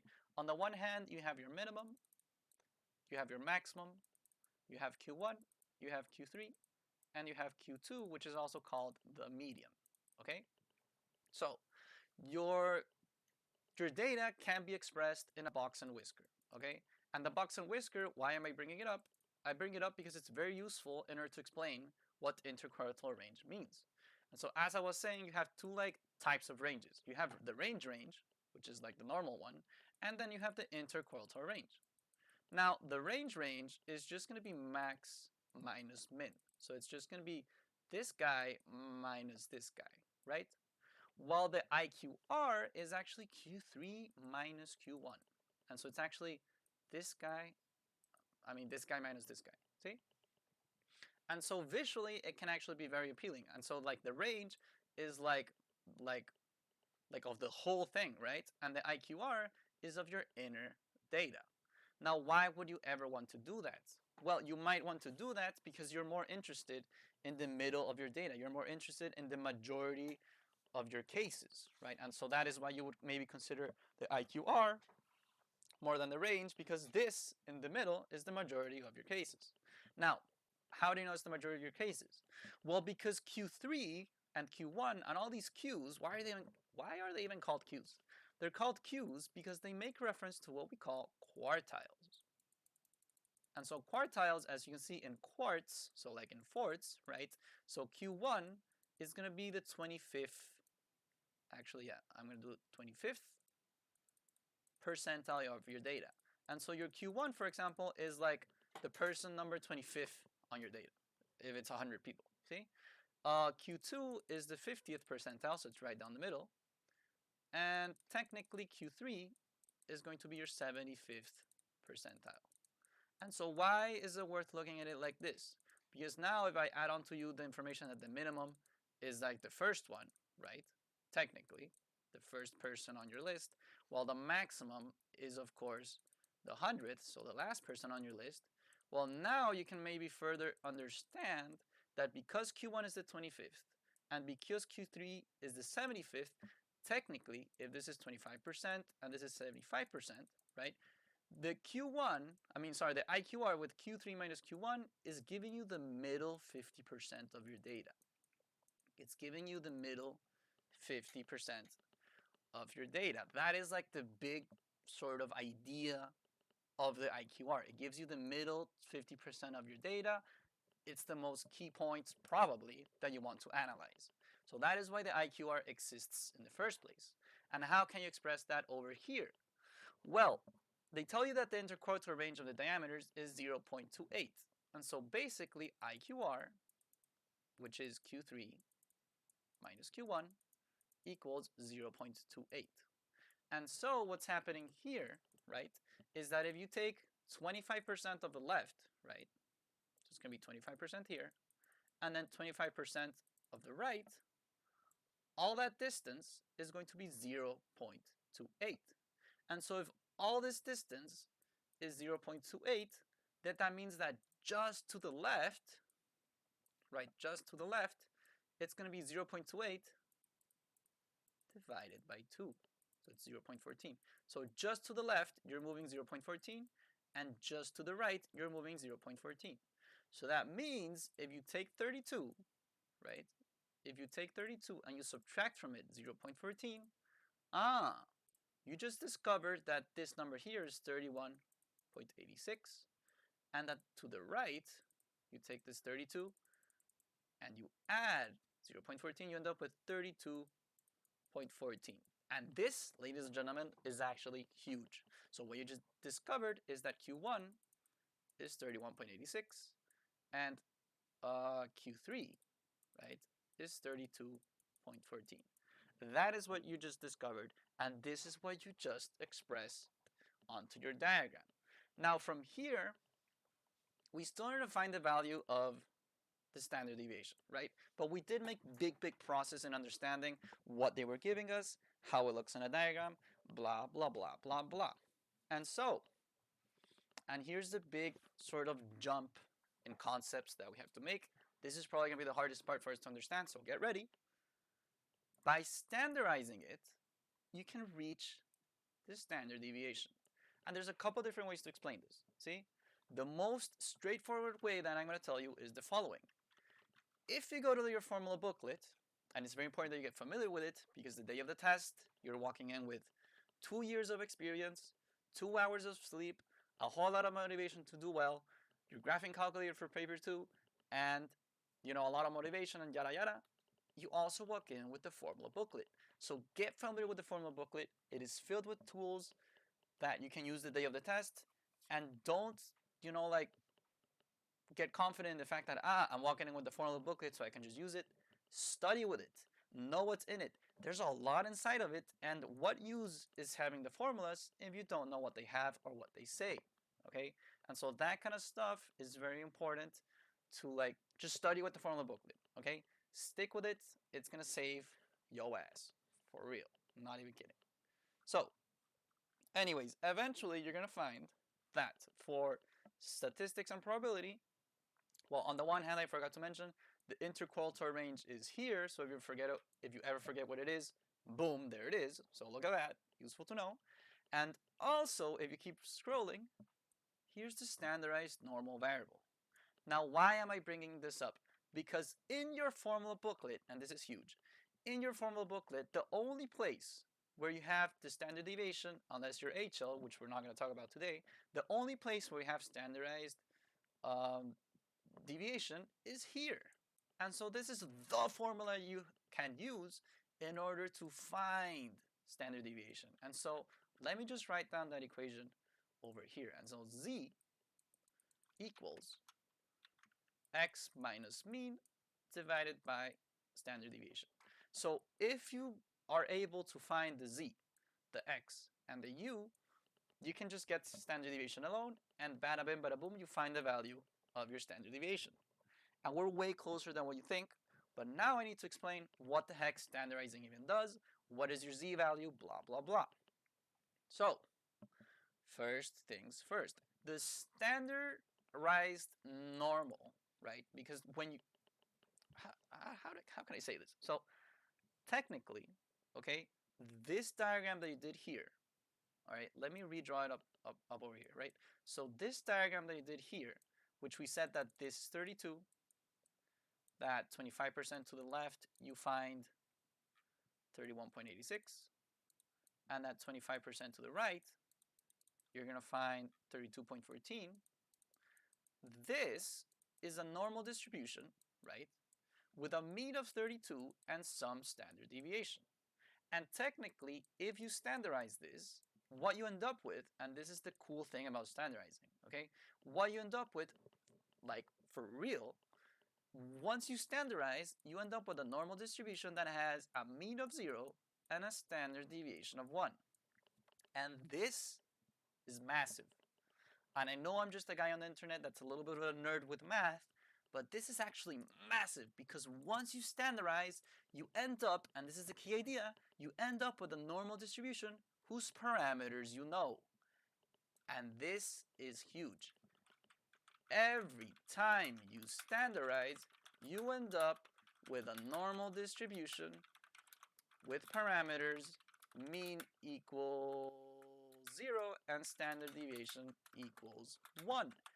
Every single time you standardize, you end up with these parameters. And so it's very like familiar land, okay? Familiar,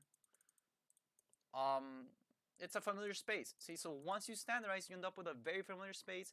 It's always going to be a mean of 0 and always going to be standard deviation of 1. Now, one of the first ideas I said earlier is that every single normal distribution has like its equivalent in a standardized world. So let me say that again. Every single normal distribution, you can sort of like change the numbers a little bit, but the proportions are the same, right? The proportions are the same, and you end up with its standardized version. And so how would that look like? Well, think about it like this. And so you know that the mean over here is going to be 0. And so instead of 32, right, now our mean is 0. And if you go 25% to the left, right, here is some value, and that is why they call it z. Here is some value which we will call z1, okay, because technically there is a z2 over here if you wanted to do it that way. So technically there is two z values, right? And so z1 equals its equivalent of 31.86, and z2 equals its equivalent of 32.14. Okay, that is what's happening. Like these z values are its equivalent in the original, right? And so z1, because of proportions, they both have 25% going to the left from the middle. z1 is going to be 31.86. And so why am I saying this? Because the moment you find z1, you're one step closer to plugging in these three values. Now, I talked about z, that is your z value. See, it's like the equivalent of the original in the standardized version. Your x is actually the value of the original. And so in this case, our approach is going to be saying that x is this guy here, and that, well, z is whatever z1, which I'll explain in a moment how to get it. And the mean, well, you already know the mean from the problem. The mean is 32, see? And so, boom. Now once I find z, I can plug all of that over here, see? So, just a quick review. The z value is the equivalent of the original in its standardized form, okay? The mean is still going to be the original mean, and the x is the value of the original one, okay? Now, how can you find the z value from here? All right, here you need to get at least a little bit creative, see? And so because it's a normal distribution, the main tools you have are 3. So if you actually go to your graphing calculator and you go to second vars, so you hit distribute, you have 3 main tools, which are the first 3. You have normal PDF, normal CDF, and inventory normal. Now, you can go through them yourself, but intuitively I will put it like this. Normal PDF is basically going to be for finding the probability of landing one number, see? And so you put in the x value of one number and it's like, yo, what's the probability of getting just this guy, see? Normal CDF, it's going to be finding the probability of landing a specific interval. And inverse normal is basically finding the x value given a probability, okay? And so let me just explain this visually really quick, see? So if you have a normal distribution, normal PDF would be something like this. Normal PDF would be, what is the probability of getting just this guy here?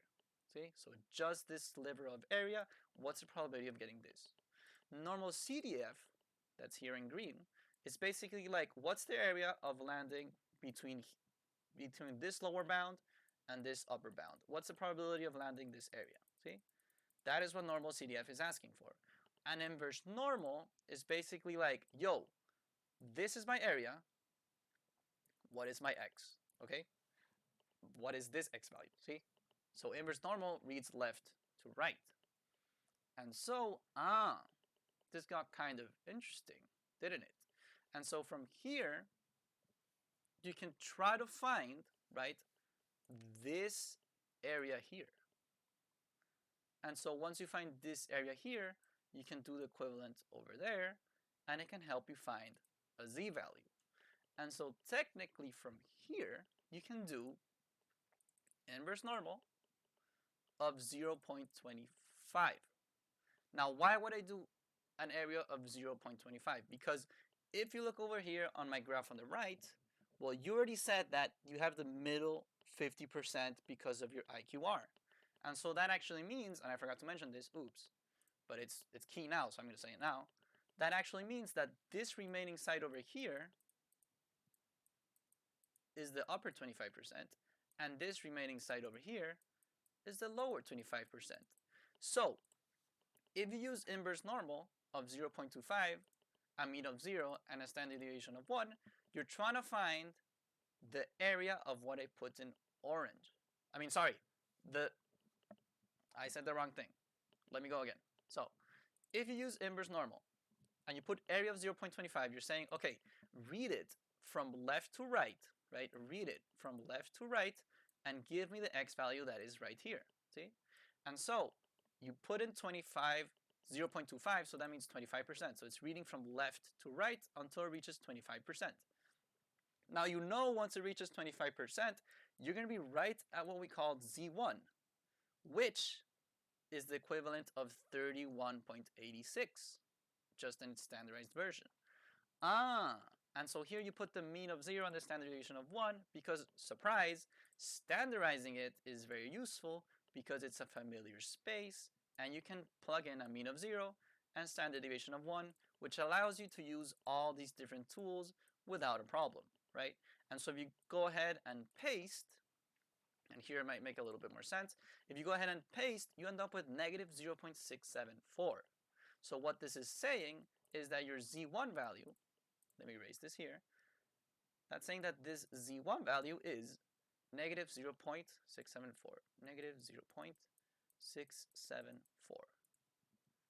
Significant figures, we leave it like that. So this value here is negative 0.674. And so the Z value that you're going to use is exactly this. So before we plug in over here, let's make a quick review because the concepts is very important that we understand them. See? So first, we started off by saying, okay, here's my normal distribution. This is what I know about it. You found Q1 and Q3 by using quick maths, knowing that that is basically how it works. See, Q3 minus Q1, you do 0.14 to the left, 0.14 to the right. You ended up with these key values. And now the problem that we faced is that these key values, as pretty as it looks, you don't have the standard deviation, so you can't use any of these tools.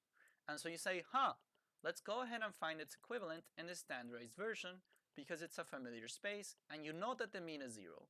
You know that the standard deviation is 1, and that allows you now to use all of these different tools. The tool that we picked was inverse normal because, surprise, we need to find the x value. And the only formula, the only formula or function on my calculator that I have for finding x values is inverse normal. So for inverse normal, you give an area, you give a probability, and you get an x value. And so we gave the probability of 25%, and we got the value negative 0.674. And so these are equivalents, right? And so the original 31.86, its standardized value is negative 0.674. And so now you can plug in over here. So negative 0.674, the z value, is going to equal its equivalent in x, which we said was 31.86, minus the mean, which we said was 32, divided by the standard deviation. And so here's another important point I sort of have to make. This mean and this standard deviation are the parameters of my original. Okay, these are the parameters of my original. Okay, don't be putting a mean of 0 and a standard deviation of 1 here. These are the parameters of your original. Okay, so that's also important for me to mention. Once you do this, though, you can finally get standard deviation alone. Because yes, this looks nasty. Yes, the procedure was kind of crazy, but look at this. What is your only variable? your only variable is a standard deviation. So bada bim, bada boom, you can find the value of standard deviation without an issue here on out. See? So on the one hand, I would start off by multiplying standard deviation to both sides. That makes this goes away with this. You end up with negative 0.674 standard deviation equals, and up here it's going to be negative 0.14. If I do quick maths, that sounds correct. And so from here, you can divide both sides by negative 0.674, divide by negative 0.674. You end up with a standard deviation of negative 0.14 divided by negative 0.674. Standard deviation of 0.207715,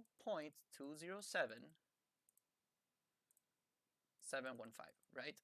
And if you consider three significant figures, you're going to count 1, 2, 3. See if you round it up or down. You round it up. So standard deviation, final answer, is going to be 0.208.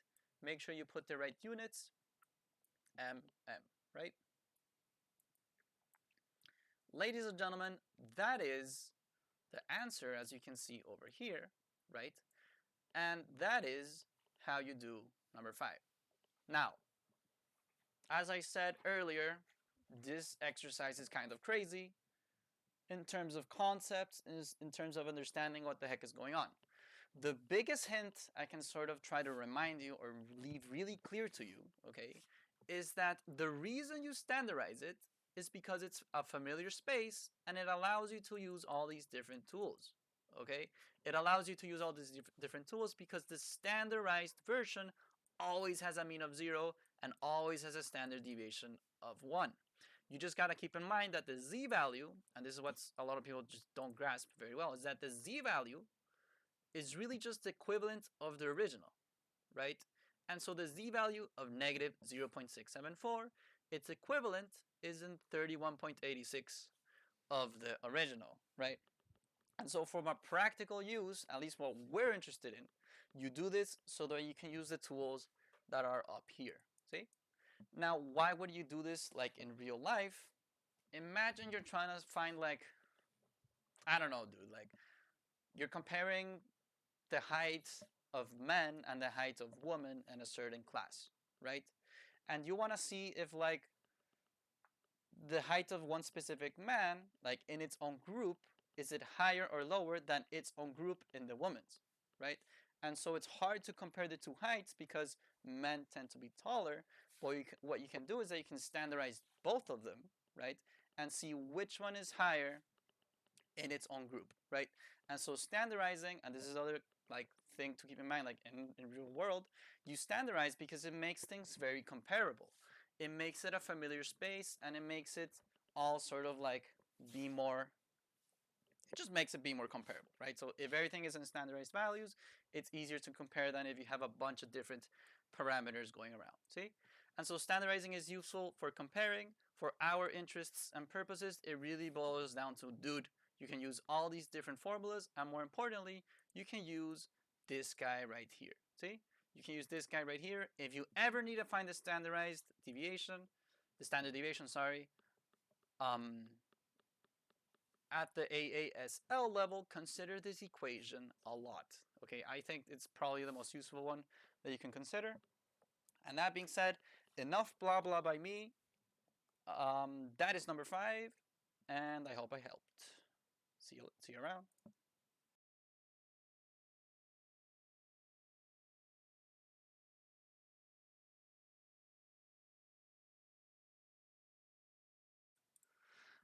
Alright, you guys, for number 6, I'm going to let you guys know right away that there's a lot of context you need to get familiar with.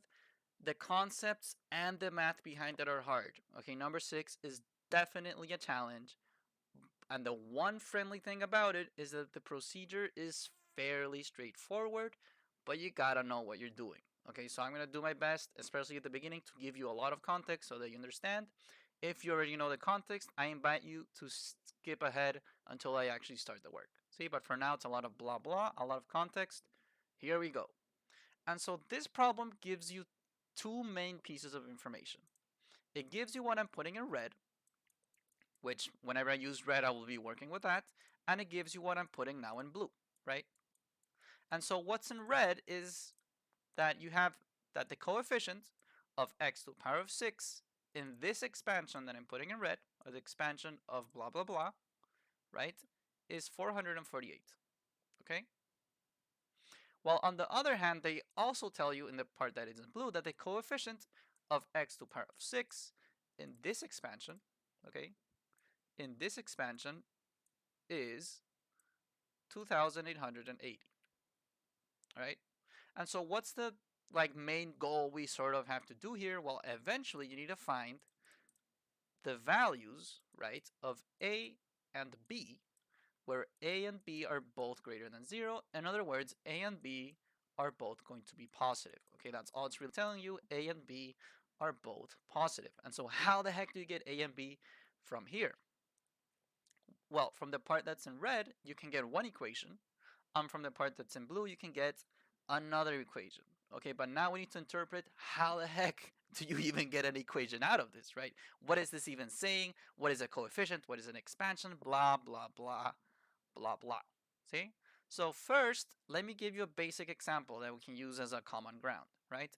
Imagine you have, say, x plus 2 to the power of 2, okay? By now, if you're watching this video, you should be like in 11th or 12th grade, you should be a junior or senior, and so by now you should know that this does not give you x squared plus 2 squared, right? That's not exactly what it does, all right? And if you weren't sure, don't worry, it's a common mistake, everyone does it. We're all human, so chillax. This is a safe space, okay? The squared, what it does when it's outside of the parentheses is really just that the parentheses now shows up twice. All right, so first it shows up twice. All right, so this is not the step you're supposed to take. See, first it shows up twice, and now you do like the distributive part of it, right? So you distribute the x times x, so it's x squared times x times 2, which is plus 2x, plus 2 times x plus 4. And now you end up with x squared plus 4x plus 4. Okay, so that is like the sort of like step that you're supposed to take. See? If it happens to be x plus 2 to the power of 8, which is a little bit like the example that is happening in number 6, right? You would end up with x plus 2 times x plus 2 times x plus 2 times x plus 2 8 times, right? And so this step that I just did now of distributing, right? When I distributed on this step over here, and I fully ended up with this answer over there, you would have to distribute like eternally, right? I mean, not eternally, you can do it, but it takes a really long time, right? And so once you distribute, you end up with the expansion, right? So this is expansion because think about it this way, it's like the long version, right? And so the long version is the expanded version. When it's in the parentheses, you can think about it as the short version. And so basically from here in the example that I gave you, let's answer a couple questions. See, so on the one hand, what is the coefficient? Am I writing that correctly? Coefficient. So why is it showing up red, dude? Probably just English, Spanish. Yeah, no worries. So coefficient of x squared, right? We also need to find the coefficient of x to the power of 1. And just to be mean, I'm going to also find the coefficient of the constant, all right? So in this example, the coefficient of x squared, the coefficient is always like what is next to x squared, right? The coefficient of x to the power of 1 is what is next to x to the power of 1. So for example, the coefficient of x squared, well, what is next to it? Take a good look. What is next to this x squared is just a 1 times x squared.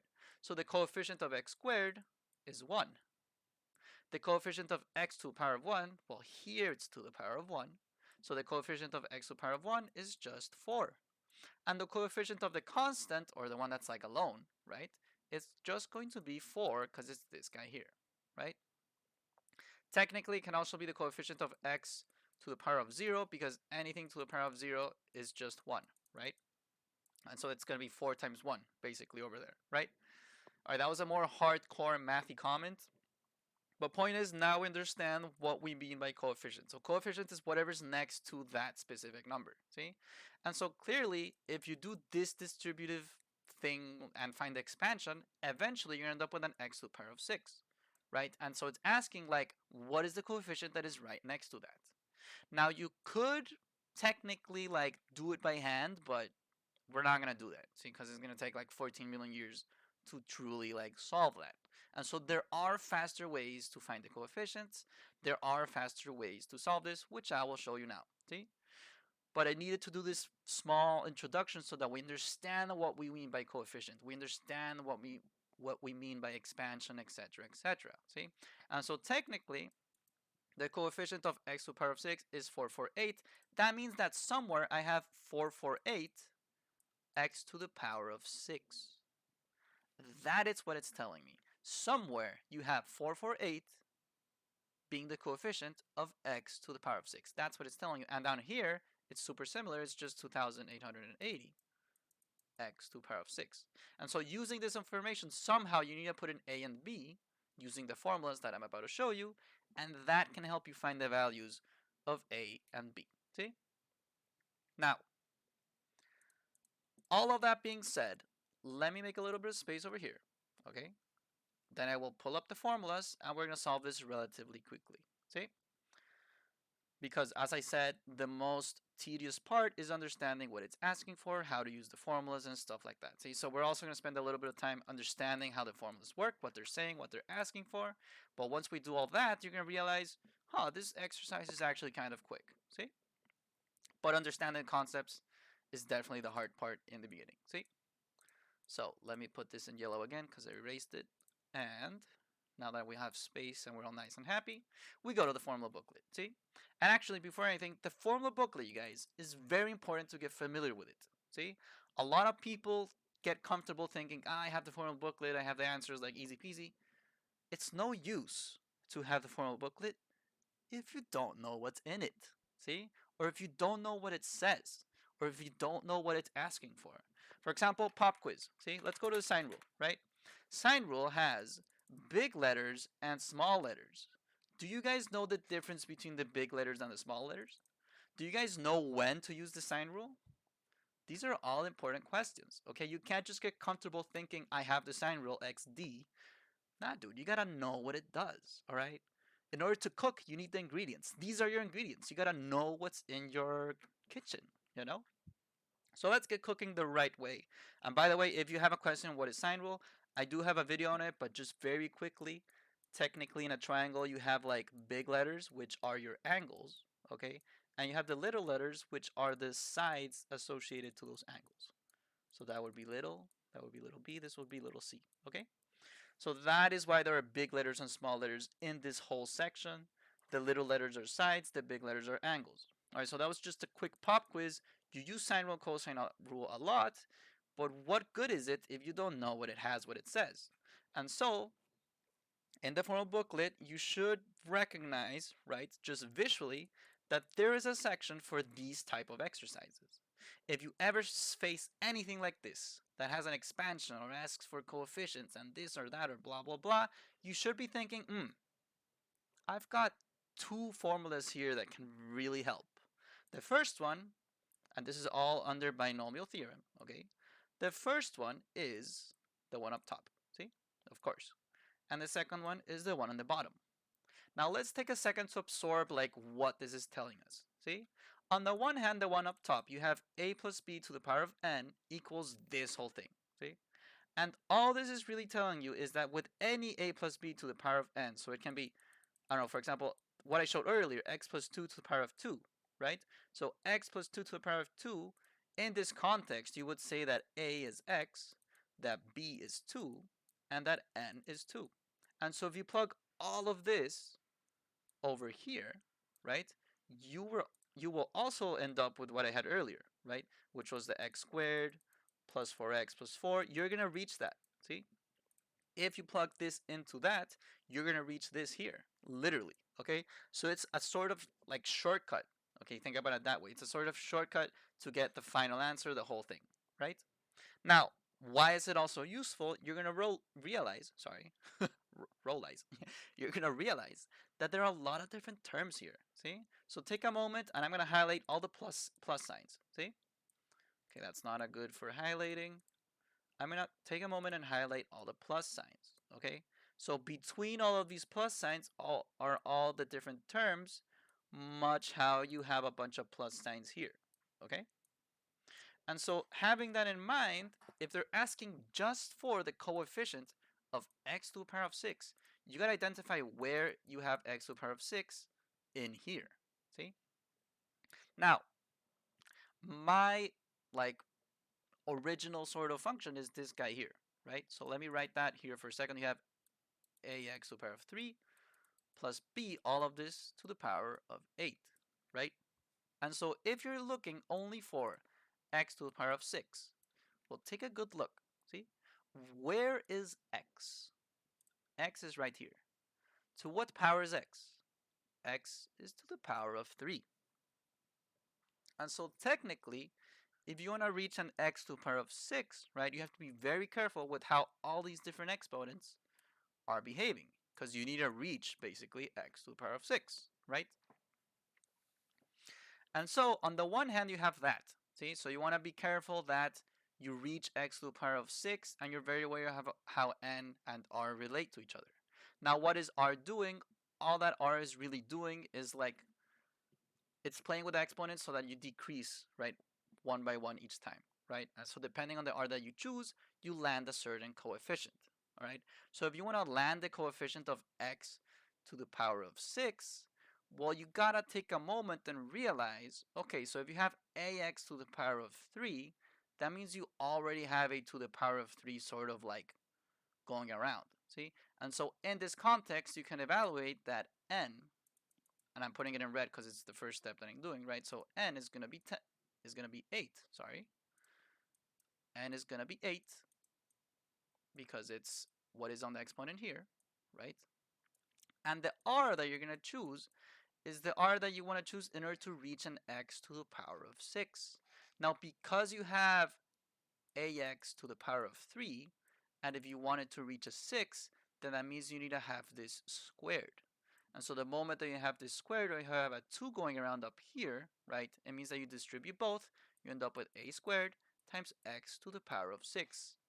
And so basically what I'm trying to tell you is that r has to equal 2, so that you plug in a 2 on the outside, the 2 affects the 3, you end up with the 6. Okay? So that small step is very, very relevant, right?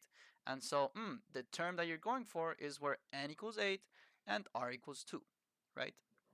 Now, you're still probably thinking, all right, I get that, see, that you're going for an x to the power of 6, so n is 8, r is 2, so that when you distribute, you end up with to the power of 6. Like, we all agree with that, so it makes sense, right? It makes sense, it's fair. But you're probably still a little bit confused with what is this big C, right? And so all of these that I'm now putting in purple talk about this big C, right? And this in of itself, right, has to do with the coefficient. So now we're talking business, right? So all of these are the coefficient. That is also why it says C for coefficient, right? Now you have a big N right next to it. You have an R like a sub R or something like that. Okay, this is not C to the power of N or C to the power of R or anything weird like that. This is just a way that mathematicians put it so that we know that, oh, this coefficient, we're plugging in this N and we're plugging in this R. For example, if you put C of, in this example, right, C8 and R2, that means, it's a coefficient that has an n equals 8 and an r equals 2, right? And why is that relevant? Because the moment you plug in over here, if you follow that, right, if you follow that n is 8 and that r is 2, then if you plug it into this equation, you end up with 8 factorial, I'll talk about what that is in a second, divided by 2 factorial, parentheses 8 minus 2 factorial, see? And also, because you're going for the sixth term, okay, that means that the a and the b next to it also behave with same n and r. So you're going to have times, right, times a to the power of 8 minus 2 times b to the power of 2, all right? So that was a lot of blah blah. Let me make a quick sort of like summary of like what just happened. See? So on the one hand, we plugged in the formula on the bottom, which is this guy here. See? So if you plug in this guy here, this is just for finding the coefficient next to x to the power of 6, right? Because this is telling that you're going for the coefficient of x to the power of 6, right? So this is the coefficient of x to the power of 6, is that whole thing right there, right? But because you want to also find how the a and the b are like related to this, see, if you specifically want to find the coefficient of x to the power of 6, well, that is also next to, think about it this way, that is also next to and a and a b respectively. And so you, on the one hand, you like if you plug this in, right, you're gonna have the c8 and the 2, so the coefficient of x to the power of 6, and also an a to the power of 8 minus 2 and a b to the power of 2, right? And so if you plug all of this in, thinking in the coefficient of x to the power of 6, right, you're gonna end up with this times a to the power of 6 times b to the power of 2. Now you just found what this is from the formula on the bottom, right? And so you end up with 8 factorial divided by 2 factorial times 6 factorial, right? Times a to the power of 6 times b squared. And all of this is going to be equal to 448, all right? So that is the context of the problem. That is what's going on, see? So this last couple steps and jumps and concepts are a little bit tough. I hope it was clear. The hardest jump I think that you have to do is realizing that if you're going for x to the power of 6, you need to also consider the a that is next to it and the b that is next to it. See? So I think the main thing you can focus on is specifically like defining what is n, defining what is r, and thinking of filling in like this spot here. See? And if you want to fill in this spot here, well, to fill in what I'm putting now in pink, you have to use the formula down here, right? And for filling in the other two, is just filling in what is n and what is r into a and b, respectively. See? So, following that idea, this equals 448, right? So let me put that over here. You have 8 exclamation mark, which is, it's not that exciting. I'm not sure why they put an exclamation mark, but still. So 8 exclamation mark, which is 8 factorial, divided by 2 factorial times 6 factorial times a to the power of 6 times b to the power of 2. And all of this equals 448 because all of this is a coefficient of x to the power of 6. See? All right. What is factorial? How does it work? So, a factorial is this thing in math that it multiplies like in a descending order. See? So let me make a couple examples, and by then you're probably gonna get it. See? So, for example, whatever. So 2 factorial, okay, is gonna be 2 times 1. 3 factorial is gonna be 3 times 2 times 1. 4 factorial is gonna be 4 times 3 times 2 times 1. And 5 factorial is going to be 5 times 4 times 3 times 2 times 1. See? And so that is what the factorial is doing. It's just like multiplying until you reach 1, only with the whole numbers, right? Yeah, with whole numbers. See? Natural numbers, whatever. And so from here, well, you can just plug this into your calculator, to be honest. See? If you want to get like more hardcore, there is a relatively faster way. I guess I'll show both. See, so if you want to do it by hand, you can say that up top you have 8 times 7 times 6 times 5 times 4 times 3 times 2 times 1 divided by 2 times 1. That is a 2 factorial. And now the 6 factorial is 6 times 5 times 4 times 3 times 2 times 1, right?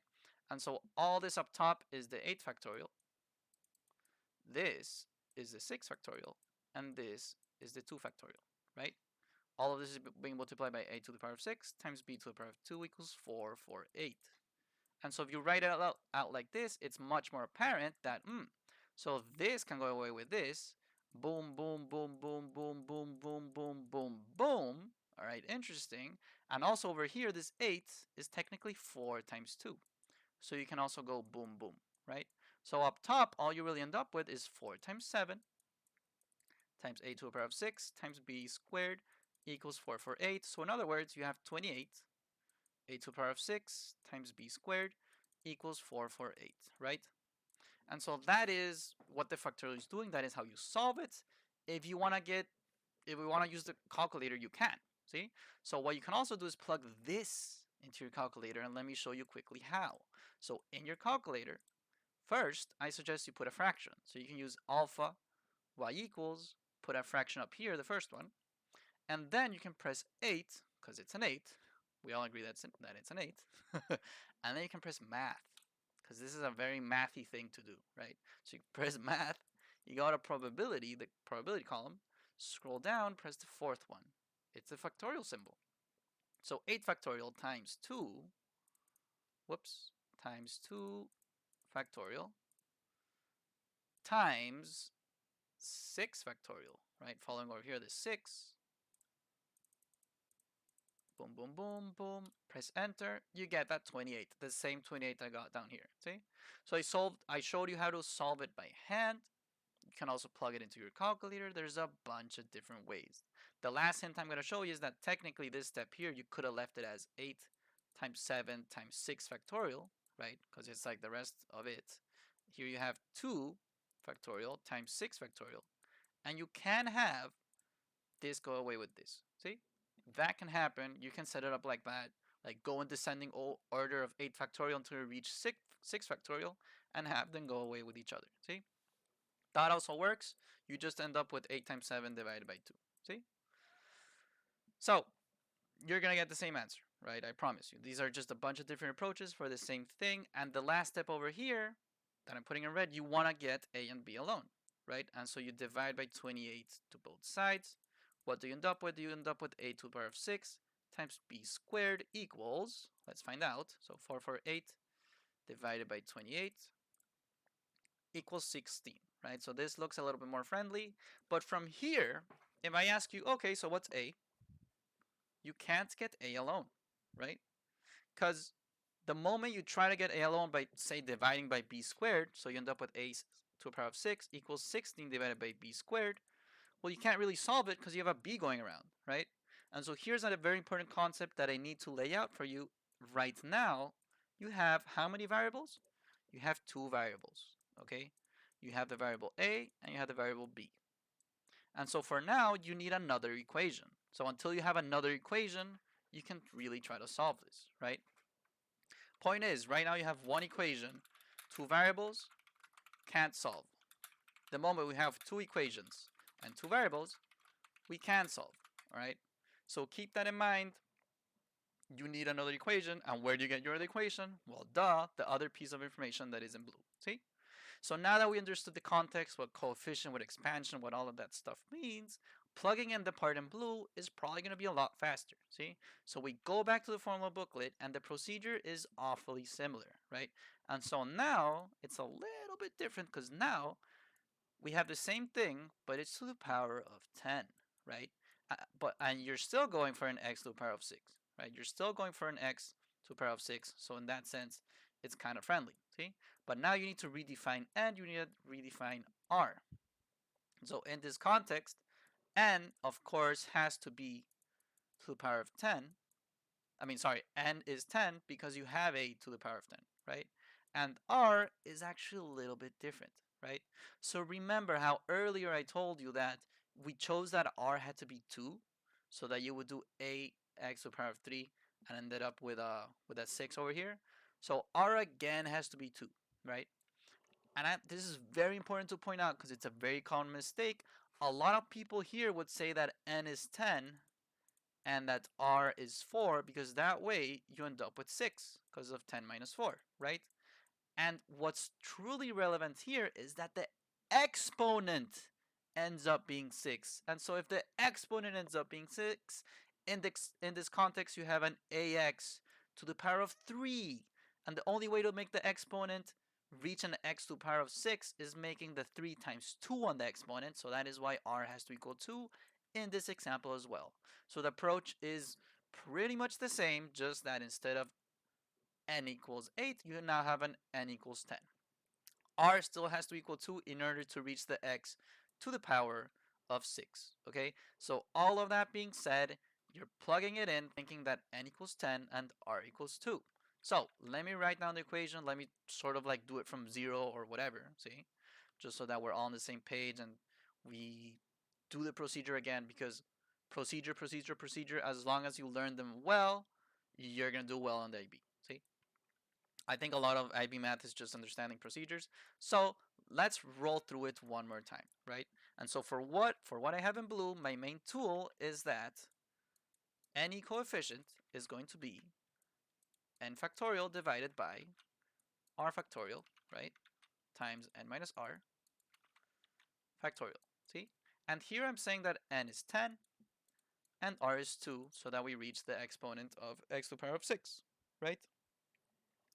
Now, for that specific term, right, on the one hand, you have NCR, and now I'm thinking in what I have and what I'm putting now in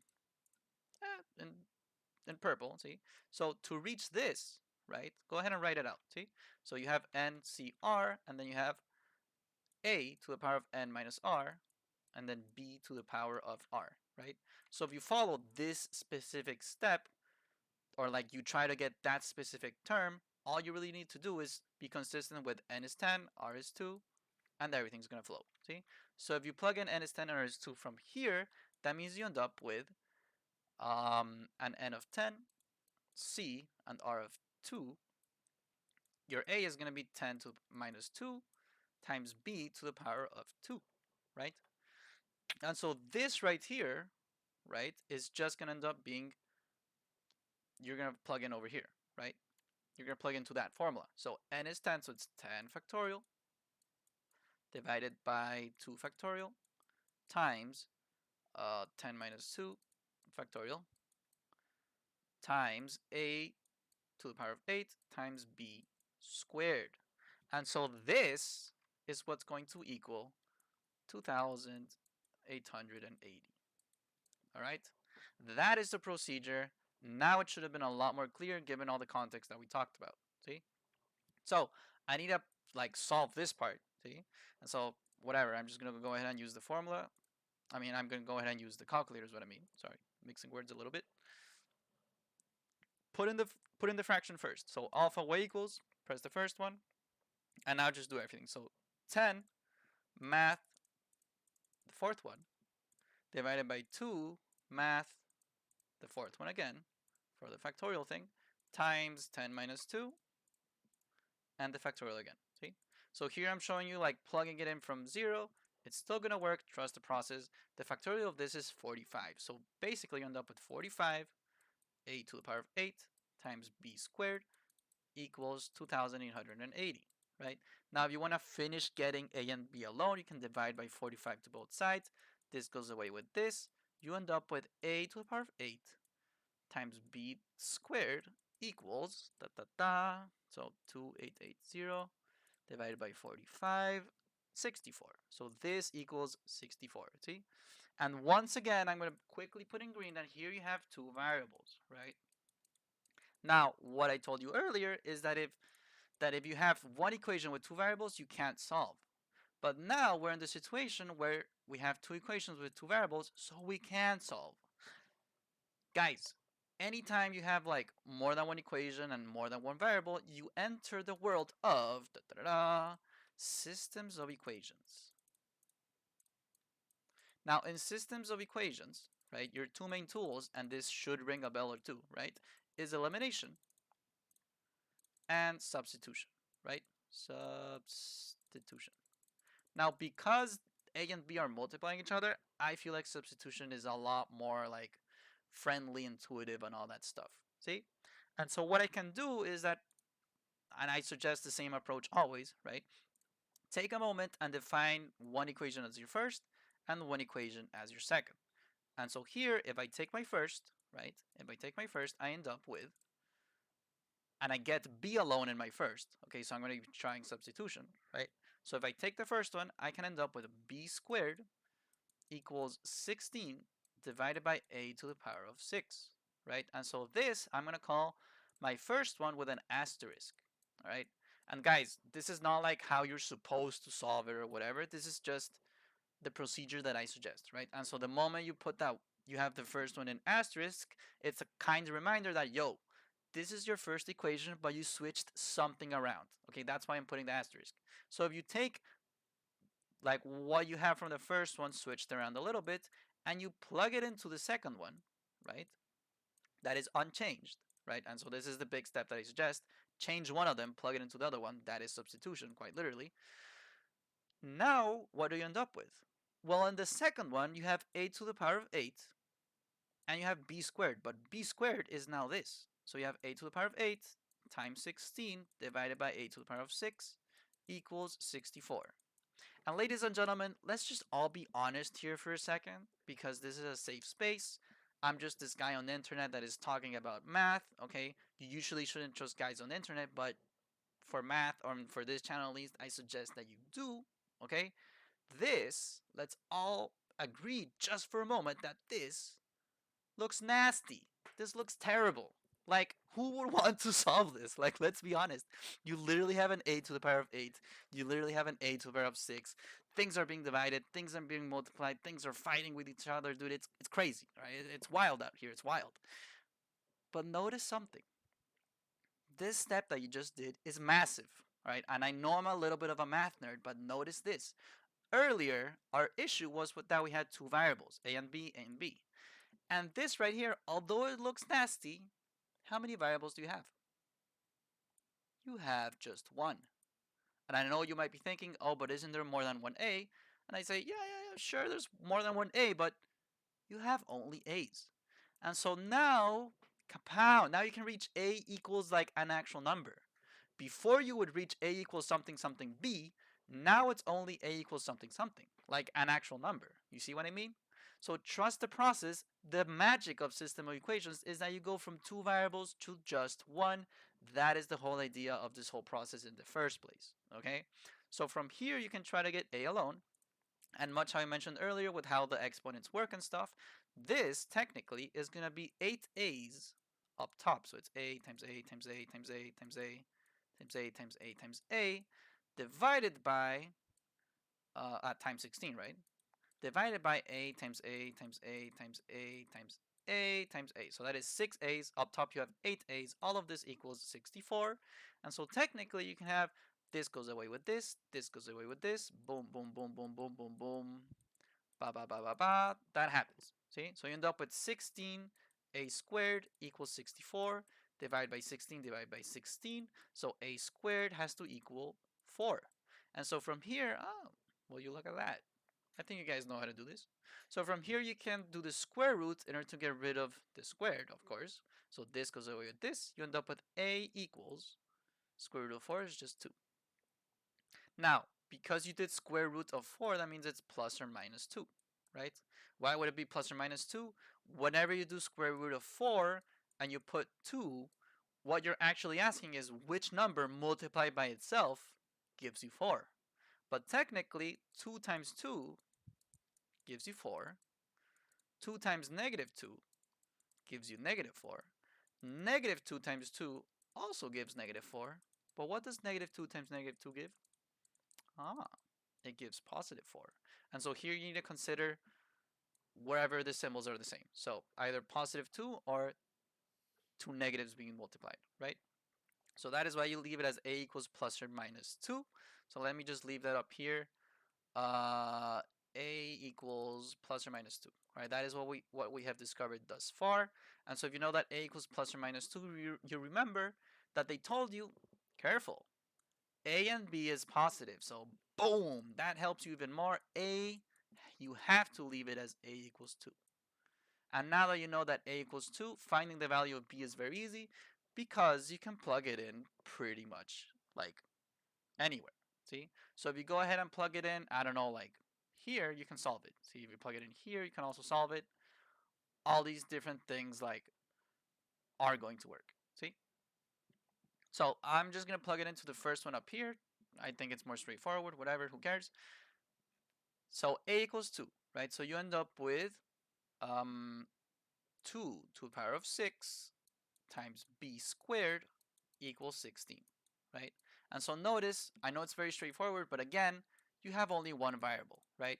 And so the beauty about system of equations is that once you get one of them, you just plug it in into one of your equations, either of the original ones. Get careful, either of the original, and you only have one variable, you only have b, so you're going to reach b equals something, right?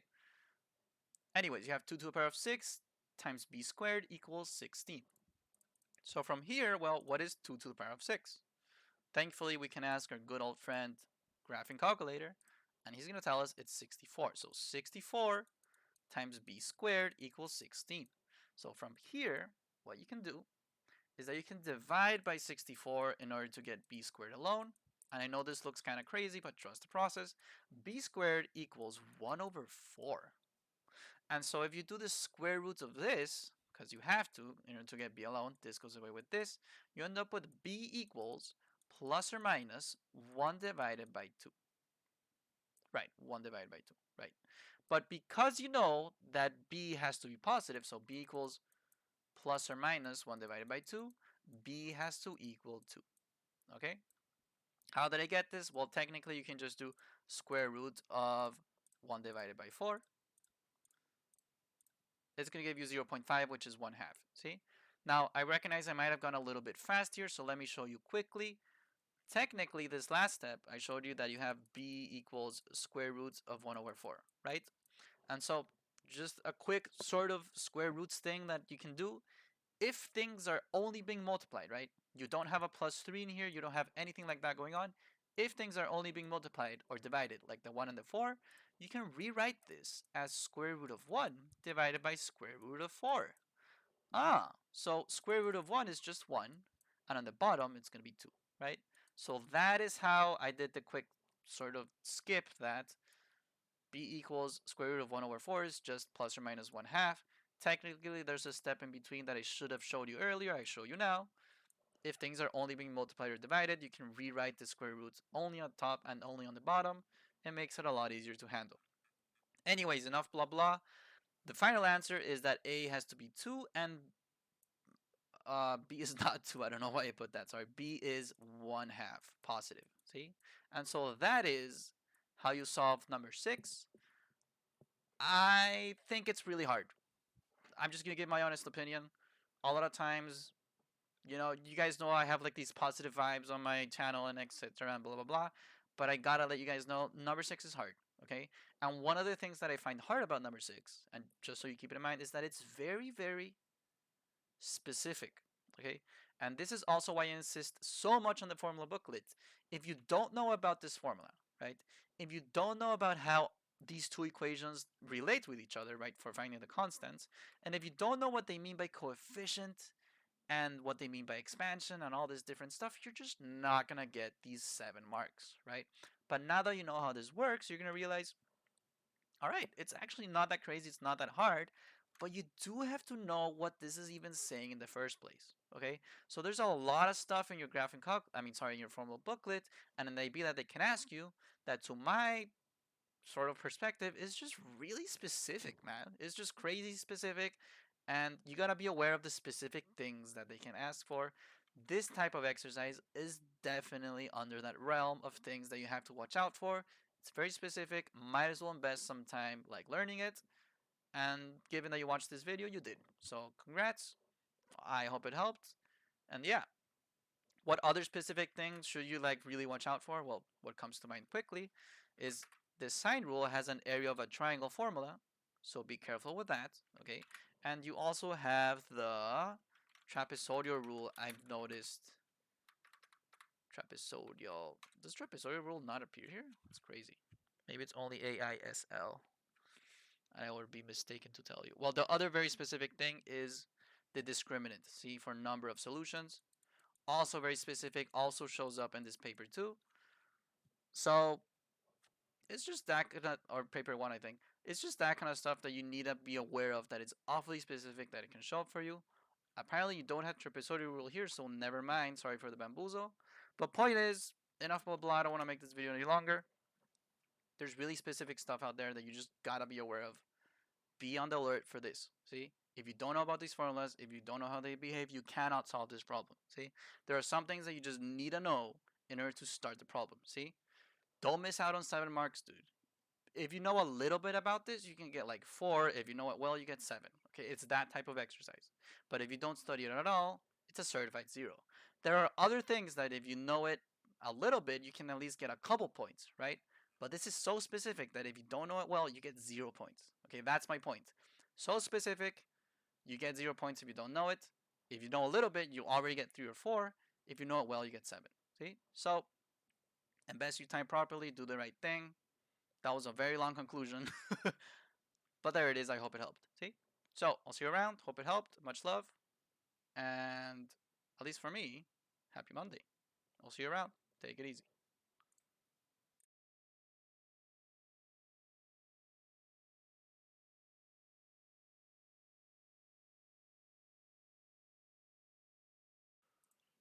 Alright, you guys. So, for number 7, we are now starting section B. And so, we need to go over some problems that are a little bit longer. So, for number 7, we have the temperature of a cup of tea T minutes after it is poured, so T is minutes after it is poured, can be modeled by that function right there. And they also tell us that T has to be greater than or equal to 0. And so on the one hand, this is what we call the domain, okay, because it's defining my values of x. X in this case is going to be T, and so this is your domain, which is basically possible values, okay, possible values for x, and I'm going to put x in apostrophes because in this case x is really like your t, right? Like literally your t minutes, not cup of tea. T minutes. And so here it says basically that minutes has to be greater than or equal to 0, which is in other words that time has to be positive or equal to 0, which makes sense, okay? So I'm just pointing out a little bit of the context of the problem and that the temperature is measured in degrees Celsius. And so if you, for example, plug in a T equals 2, you're going to end up with some temperature, which will mean that after 2 minutes, the T has that temperature, okay? And so that is the main idea. You plug in time, you get a temperature, okay? So at T equals 2, what is the temperature? That is what would happen if you plug in T equals 2. That is the context of the problem. So enough blah blah, let's jump into it. For part AI, we need to find the initial temperature of the tea. Now, this is a classic question that shows up all the time. What's the initial temperature? What's the initial height? What's the initial whatever, right? Who knows? See? And so the moment you're reading the word initial, you need to be considering that initial is like it's the start of it, right? It's the beginning, right? It's the first thing that happens. And so the initial temperature of the tea has to be, think about it this way, as early as possible. And how early can you go? Well, how low can you go with your domain? T has to be greater than or equal to 0, and so the initial temperature of the T is going to be at T equals 0.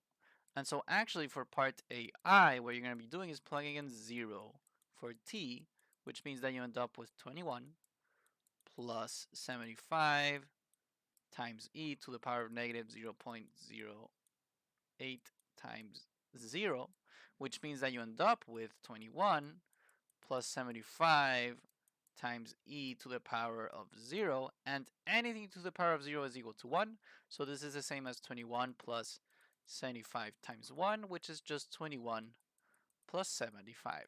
All right, so anything to the power of 0 is equal to 1. You can remember that as a rule of thumb.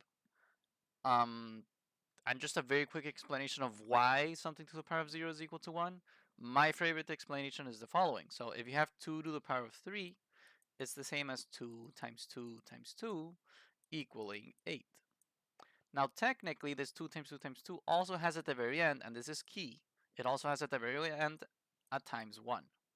Alright, technically all numbers are always multiplied by 1, and that's going to help for my explanation in a second. So 2 squared is going to be 2 times 2, and also times a 1, right, equaling 4. 2 to the power of 1 is going to be 2 just once, because it's 2 to the power of 1, times 1 is going to equal 2. And so technically, as you can see, this 3, right, makes you have 3 2's being multiplied there. This 2 makes you have 2 multiplies, 2 2's, sorry, being multiplied there. And this 1 makes you have only 1 2 being multiplied. And so the moment you have 2 to the power of 0, well, will you look at that? You end up with only the green number, only the 1, so it has to equal to 1. See? So that is one explanation that you can sort of like dig into. The other one that I like a lot is that technically, if you want to go from, for example, from 2 to the power of 1 to 2 squared, well, what do? You multiply by 2. If you want to go from 4 to 8, what do? You multiply by 2. And again, if you want to, multiply again by 2, right? You would end up with 16. So 2 to the power of 4 is 2 times 2 times 2 times 2 times 1. Now, what if you want to go backwards? So if you want to go from 16 to 8, you have to divide by 2. From 8 to 4, you have to divide by 2. You have to divide by 2. And eventually you do 2 divided by 2 gives you the 1. Okay? And so basically, with any number and any exponent, once you reach that number to the power of 0, you're going to be doing itself divided by 2, giving you 1.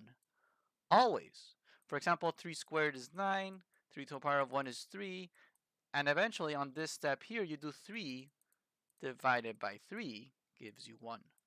And so anything eventually being to the power of 0 is going to be itself divided by 3. That's why anything to the power of 0 equals 1. See? So hopefully we learned something new today. But more than anything, you need to have the rule of thumb that anything to the power of 0 equals 1. And E is just a value on your calculator, literally. E is like 2.7 blah, blah, blah. All right, it's an actual number. See? If you actually put in your calculator, it is just above your division symbol. Look at that, 2.718. And so E is an actual number, and anything to the power of 0 equals 1. So yeah, that is why this turns into 1. Okay? Anyways, a little bit of a longer introduction only because I explained some additional concepts. And so for part AI, you end up with 21 plus 75. That should give you 96. Now let me double check, but it does sound good. Look at that, 96 exact. Make sure you put the units in degrees Celsius. See, so this is for part AI. I put it in blue to show my answer just in case. So AI is going to be 96.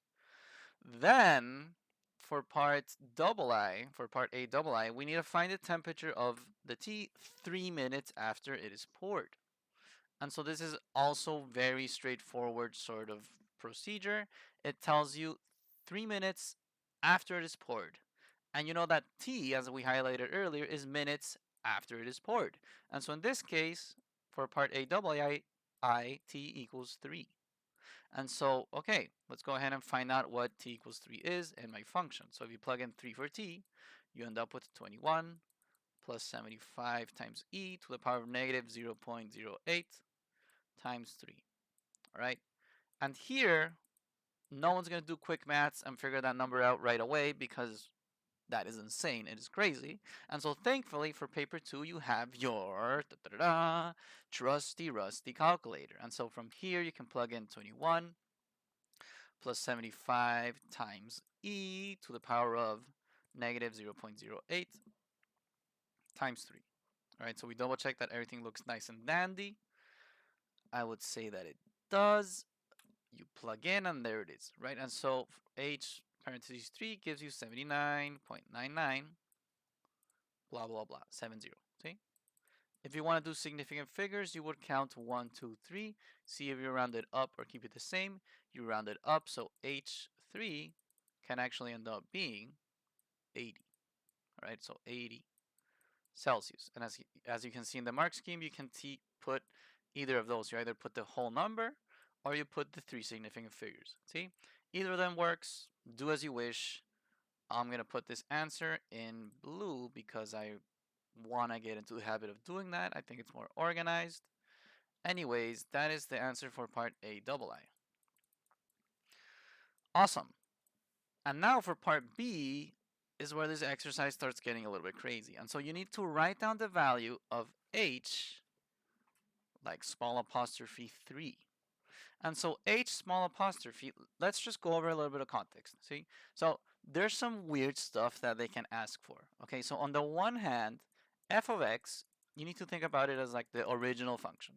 Okay, then you have the derivative. Okay, and last but not least, you also have like the inverse. Okay, and so all these different symbols you have to get familiar with. The inverse is literally like to the power of -1. The derivative has that little apostrophe symbol, and the original one is just the original one. Nothing's changed. Okay. The other context that we need to establish, because it does show up later for interpret the meaning, blah blah blah. Okay, is what the derivative actually does. Okay, because we talk a lot about how to get the derivative, how to work with the derivative, but what does the derivative actually do? So here's gonna go a quick monologue or blah blah blah explaining that. If you already know, you can probably just skip ahead. See?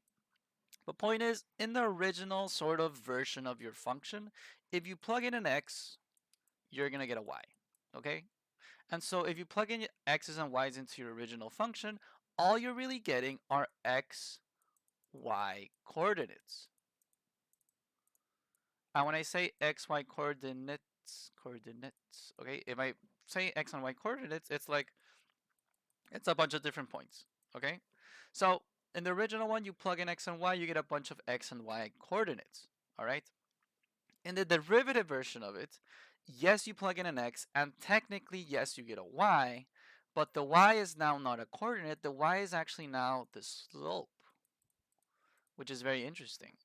Because for part B, they say write down the value of h, I mean the derivative when t is 3. And so basically, if you plug in an x of 3 here, it's the slope at x equals 3. All right? And so now suddenly say that your function looks, I'm going to make it up, see? But let's say that your function looks like this. And so at x equals 3, it would give you the slope that is right there. See? And so the slope right here would be, I don't know, it looks positive. It looks like it's increasing. Let's just make up it's a slope of 5. Okay, so this is just a visual example. It has nothing to do with this exercise. All right, this is just a visual example. But my point is, when you get the derivative, suddenly plugging in x, you are now asking your function, what is the slope? See, in the original one, you plug in x and you get a y coordinate. All right, it's very different. In the original, you plug in an x, you get a y coordinate. In the derivative version, you plug in an x and you get the slope at that point. Okay, so that is very important to keep in mind, to understand, so that we can work with it more, fluently. See? And now the last but not least, the inverse is just kind of whack, but technically here you plug in an x, you also get a y. It's also going to be x, y coordinates.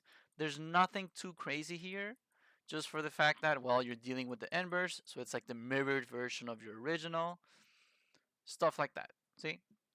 So I'm not going to get into it. I'm not going to try to graph it either because it depends on every case. But point is, the main thing I wanted to show you or explain is that for the derivative, now when you plug in an x, you're really getting a slope, okay? And yes, it comes in the form of a quote-unquote y value, okay? But now your y gives you the slope, okay? So that's the main idea I'm trying to portray here, and it's going to be relevant down the line. So for part B, you need to write down the value of the derivative of 3, see? So clearly we need to start off by finding the derivative, right?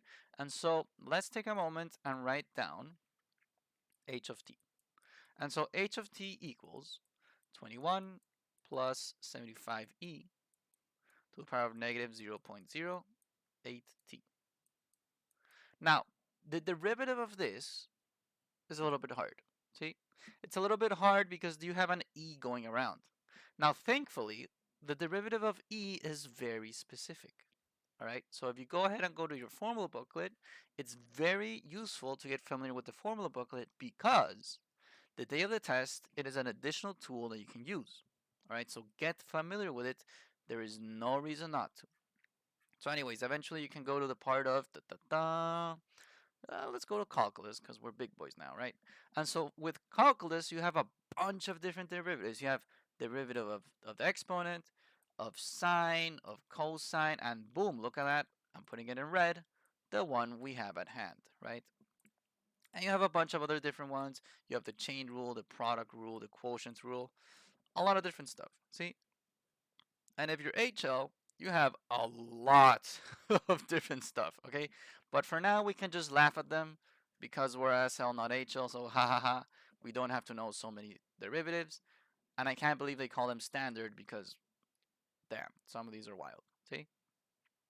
Anyways, back to over here, the derivative of e to the power of x ends up being quite simply e to the power of x, right? And so the only sort of like detail that I do have to point out here is that you do have a negative 0.08 up top, right? So right now we have 75 e to the power of negative 0.08 times t. And so the negative 0.08 does do something and the 75 does stay, all right? And so you gotta keep that in mind. Basically what's going to happen is that you're going to end up with the derivative version, right? It's going to be 75 times negative 0.08 times e to the power of negative 0.08 t, all right? So what is that? It's going to give you 75 times negative 0.08. So that means up front you end up with negative 6 times e to the power of negative 0.08 t. And so this is the derivative version of just the e to the power of x, right? So if I go back over here and I find the derivative of this, okay, and I find the derivative of this, on the one hand, that 21 is going to disappear because if it doesn't have a variable next to it, it's just going to disappear, see? So technically this first term is just kind of gone, and the second term, we end up with what I wrote over here, right? So it's just going to be negative 6 times e to the power of negative 0.08 t. And so writing down the value of h of the derivative, sorry, when t is 3 is just going to be plugging in 3 over here, right?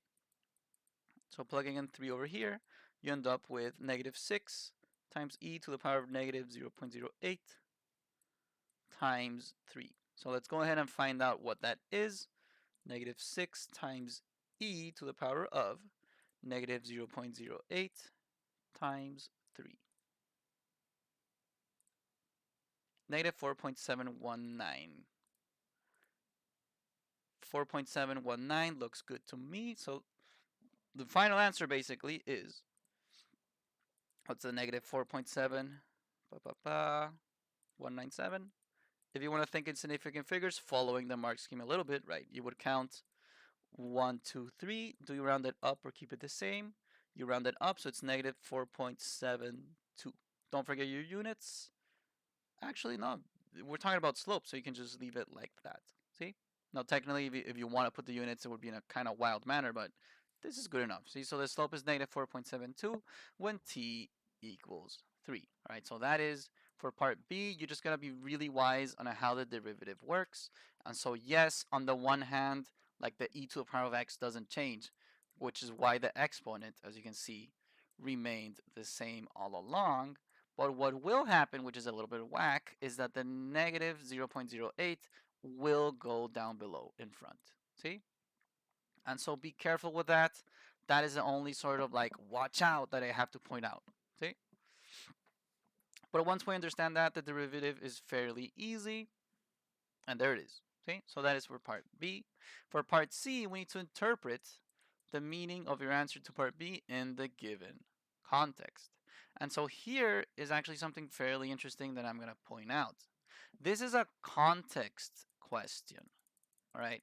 And so usually for a context question, you can see that you can answer without having to do like any other part, see? And so yes, it says to interpret the meaning of your answer to part B in the given context, but even without having the answer to part B, you can still interpret it, see? If you look at the mark scheme, I mean, look at this. Here it says you can talk about it cooling or decreasing. You can talk about it at 3 minutes. It means something, right? And only here do you actually put the answer for part B. All right. And so there's a lot of different ways to answer part C. And my point is that because it's a context question, you actually don't need the answer from part B. Now, why would I actually tell you this? Why is this useful in the first place? Because if it's the day of the test, see, and you're running low on time, and whatever, like there was a really hard problem at the beginning, you got stuck on it, and this or that, and blah blah blah. Keep an eye out for context questions, okay? Because maybe you did nothing of number 7, but you have 3 minutes left, and you look at it, and you identify, dude, look at that. Part C is a context question. So you can answer just part C, forget about part A, forget about part B, and probably nail like 1 or 2 free points. Okay? So 1 or 2 free points is always going to be useful for your math grade. Why not? See, so I'm just saying, guys, always be on the lookout for context questions or any sort of part of your question which does not require anything from before. See, for example, just looking at it right now, I can sort of tell you that part E and F, like, well, I guess F you do need the derivative, but technically part E, you can do it by its own. You don't need parts A, B, C, and D for part E. You literally don't. Like, not even kidding, you don't, right? And so you can skip to part E if you recognize that you can do it. If you're low on time, might as well nail a couple points where you can. See, so be on the lookout for questions that don't require what needs everything from before it. Be on the lookout for context questions as well. This is particularly useful if you're running low on time and you need to get some extra points on the way. See, so that is more of a like test taking tip that I'm trying to give you. All right, but anyways, blah blah blah. Back to reality. For part C, it's a context question. We need to interpret the meaning of your answer to part B in the given context. And so here, there's a lot of different ways that you can sort of interpret this, etc., right? But the main thing that I told you earlier is that they want you to know that when you plug in 3, you're getting the slope at x equals 3. See? And so the slope, you guys, easy question, is it positive or negative? Clearly, the slope is negative. And so what you can say is that at 3 minutes, so here you already identify that t equals 3, right? Which is the first point that they give you there, right? So at 3 minutes, you can understand that it's 3 minutes. The slope is decreasing, right? And so that is the second point you can get, see? They don't want you to say changing because you have to like let the evaluator know, like, is it growing or decreasing, right? If you say changing, they know you're not being specific. So the moment you say decreasing, you're understanding that this negative 4.72 means that the temperature is lowering because it's negative. See, that's why they don't want you to say changing. They want you to understand that the slope is decreasing. See, so at 3 minutes, t equals 3, the slope is decreasing. And here you can just get like awfully specific and say like at a rate of negative 4.72 Celsius, right? And what are my units? Well, it's units. And so you can say Celsius per minute, right? And so this is a fairly straightforward, it's just a context question. We're just interpreting our answer, right? And you might be thinking, okay, but didn't you need the answer from part B? Well, you technically didn't for this and for this, right? Yes, you needed to mention the rate at which it's at, but you can mention that it's decreasing because, dude, by context, it's a cup of tea. It's going to decrease in temperature. And also that you can understand that this 3 here means that we're talking about 3 minutes. See? And so, yes, it's a context question that you could have gotten both points of quite easily. See, I'm just saying, right? But anyways, that is the answer for part C. And again, I insist, get points where you can. See? I'm just saying, why not, right? Why not give your best? Enough blah blah. Now we go to part D. So for part D, we have that after k minutes, so after some amount of minutes is what they're trying to tell us. So after some amount of minutes, the T will be below 67 degrees, will be below 67 Celsius, and cool enough to drink. The coolest tea in the whole school, cool enough to drink. All right, sure. And so after some amount of minutes, the T will be below 67. And through this, we need to find the least possible value of K, where k is what? K is this. All right. Unfortunately, you are in a math class and you do have to learn some math terms, okay? So I can teach a lot of this intuitively, but there are a couple things that you just sort of have to know. I'm sorry, this is one of them, see? So I'd rather just be honest with you. This is the kind of thing you just have to know, see? In the math world, when they express something like this, okay, all this is really saying is that k, like, pertains or belongs to the group of the integers, which are positive. Right? So this is a big hint that, dude, all your k values pertain to the integers that are positive. See? This is no different than if someone tells you, dude, all your x values are like even. See? And so, now you know that all your x values are 2, 4, 6, 8, 10, etc. See? Or if someone tells you, dude, all your x values are whatever, like odd. See? So it's going to be 1, 3, 5, 7. It's like that kind of thing. See? Just that we get very, very fancy, and suddenly we're talking about, we're talking about integers. Fancy. See? And so integers that are also positive. See? So let's first talk about just integers. Just integers are going to be, and actually, let me write this down. So integers, which is the big z value, right? I mean, the z um, symbol or whatever. See? So integers, your z, are just going to be whole numbers. Okay? And so simply whole numbers can be -3, -2, -1. I'm pretty sure 0 is included, right? Then 1, then 2, then 3. See? But the moment that they say integers which are positive, that means boom, boom, boom. You only end up with the ones that are positive. See? And so if it's telling you that k pertains to all integers which are positive, then you know you're dealing with 1, 2, 3, 4, 5, 6, 7, 8, 9, 10, blah, blah, blah, blah, blah, blah, blah, blah. See? And so your k values are whole numbers which are positive. That is what it's telling you. See? And it's important to know that in order to answer correctly. Okay? But regardless, the procedure is pretty much going to be the same. So let me make a little bit of space because it will get juicy in here, so be careful, right? So let me make a little bit of space for part D. It says that after k minutes, the t will be below 67. And so let's first write down our original function, see?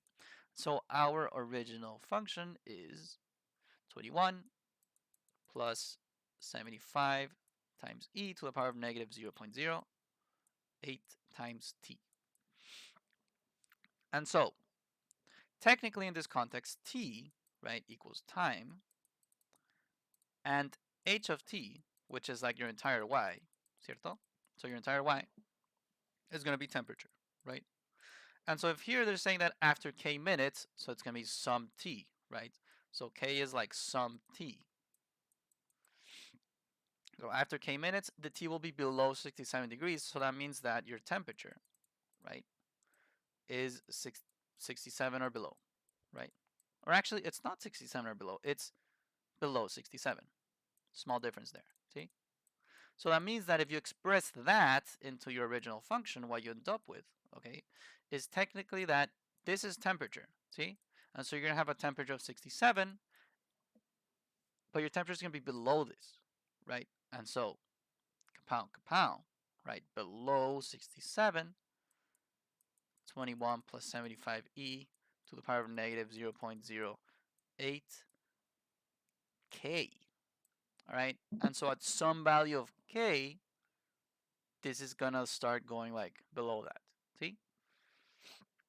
Now, this is the initial sort of approach that you have to establish. You put the inequality because we are talking about something that is below 67, so you gotta find all values that give you below 67, right? Now from here, there's a lot of different approaches. I think the friendliest is graphing, but for now, I'm gonna show you the hardcore mathy way. See? And so the hardcore mathy way is like, just get your variable alone. Do everything you need to do in order to get your variable alone, which, yes, is in an exponent. But, spoilers, if you have, and I'm going to write this down here, see, if you have variables on an exponent, consider logarithms. because logarithms have an incredibly useful property, and it's the main reason why you use them in the wild. See, the main reason you use logarithms in the wild is because it lets you get rid of exponents. I mean, it lets you get rid of variables on an exponent. See, if you look at the formula booklet and you go to logarithms, right? So logarithms, you have a bunch of different properties, but there's one that is very interesting, which is this one right here. And so this one right here, notice what happens to m. So m is on an exponent, and then m is in front. So all you're really doing, for example, say you have log of x squared, this ends up being 2 log x. And so it's very useful to get like rid of exponents, see? But even if you had something crazy like log 2 to the power of x, then this ends up being x times log 2, which is a lot more friendly on the one hand because you don't have a variable in the exponent anymore, and also it might look a little bit nasty because you do have a log, see? So I'll establish how to deal with that down the line, but for now I need you to have the mental approach, or like the sort of protocol or the procedure that, dude, if you have variables on an exponent, you can consider logarithms, see? And so from here, just seek to get k alone. And so on the one hand, you can do minus 21, which means you end up with, quick math, 46 is less than 75 e to the power of negative 0.08 k. From here, you can divide by 75. Why not? We can do that. So this goes away with this. 46 divided by 75. I never learned that in school, so let's check it now. 0.613333. 0.613333 is less than e to the power of negative 0.08 times k. And so from here, you can consider using the logarithms to solve this properly, right? And so something that I didn't mention earlier is that you have two types of logarithms, right? So you have like the original logarithm and you have natural log. See, so this is natural. Okay, so this is natural log. And this other one, I don't think it has like an actual name, but it's think of like original log. Okay, whatever, original log. Yeah. And so both of these have different bases, right? Technically, you can sort of pick your base in each, but the base, the default, okay, what comes from its factory, right, is that original log has a base of 10.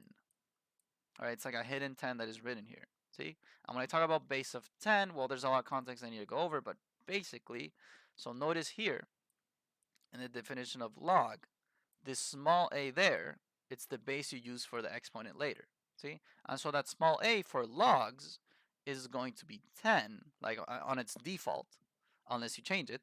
And for the natural, it's going to be e. And so this is very useful because you have an e going around. So that means that on this step here, you can apply natural log to both. So you end up with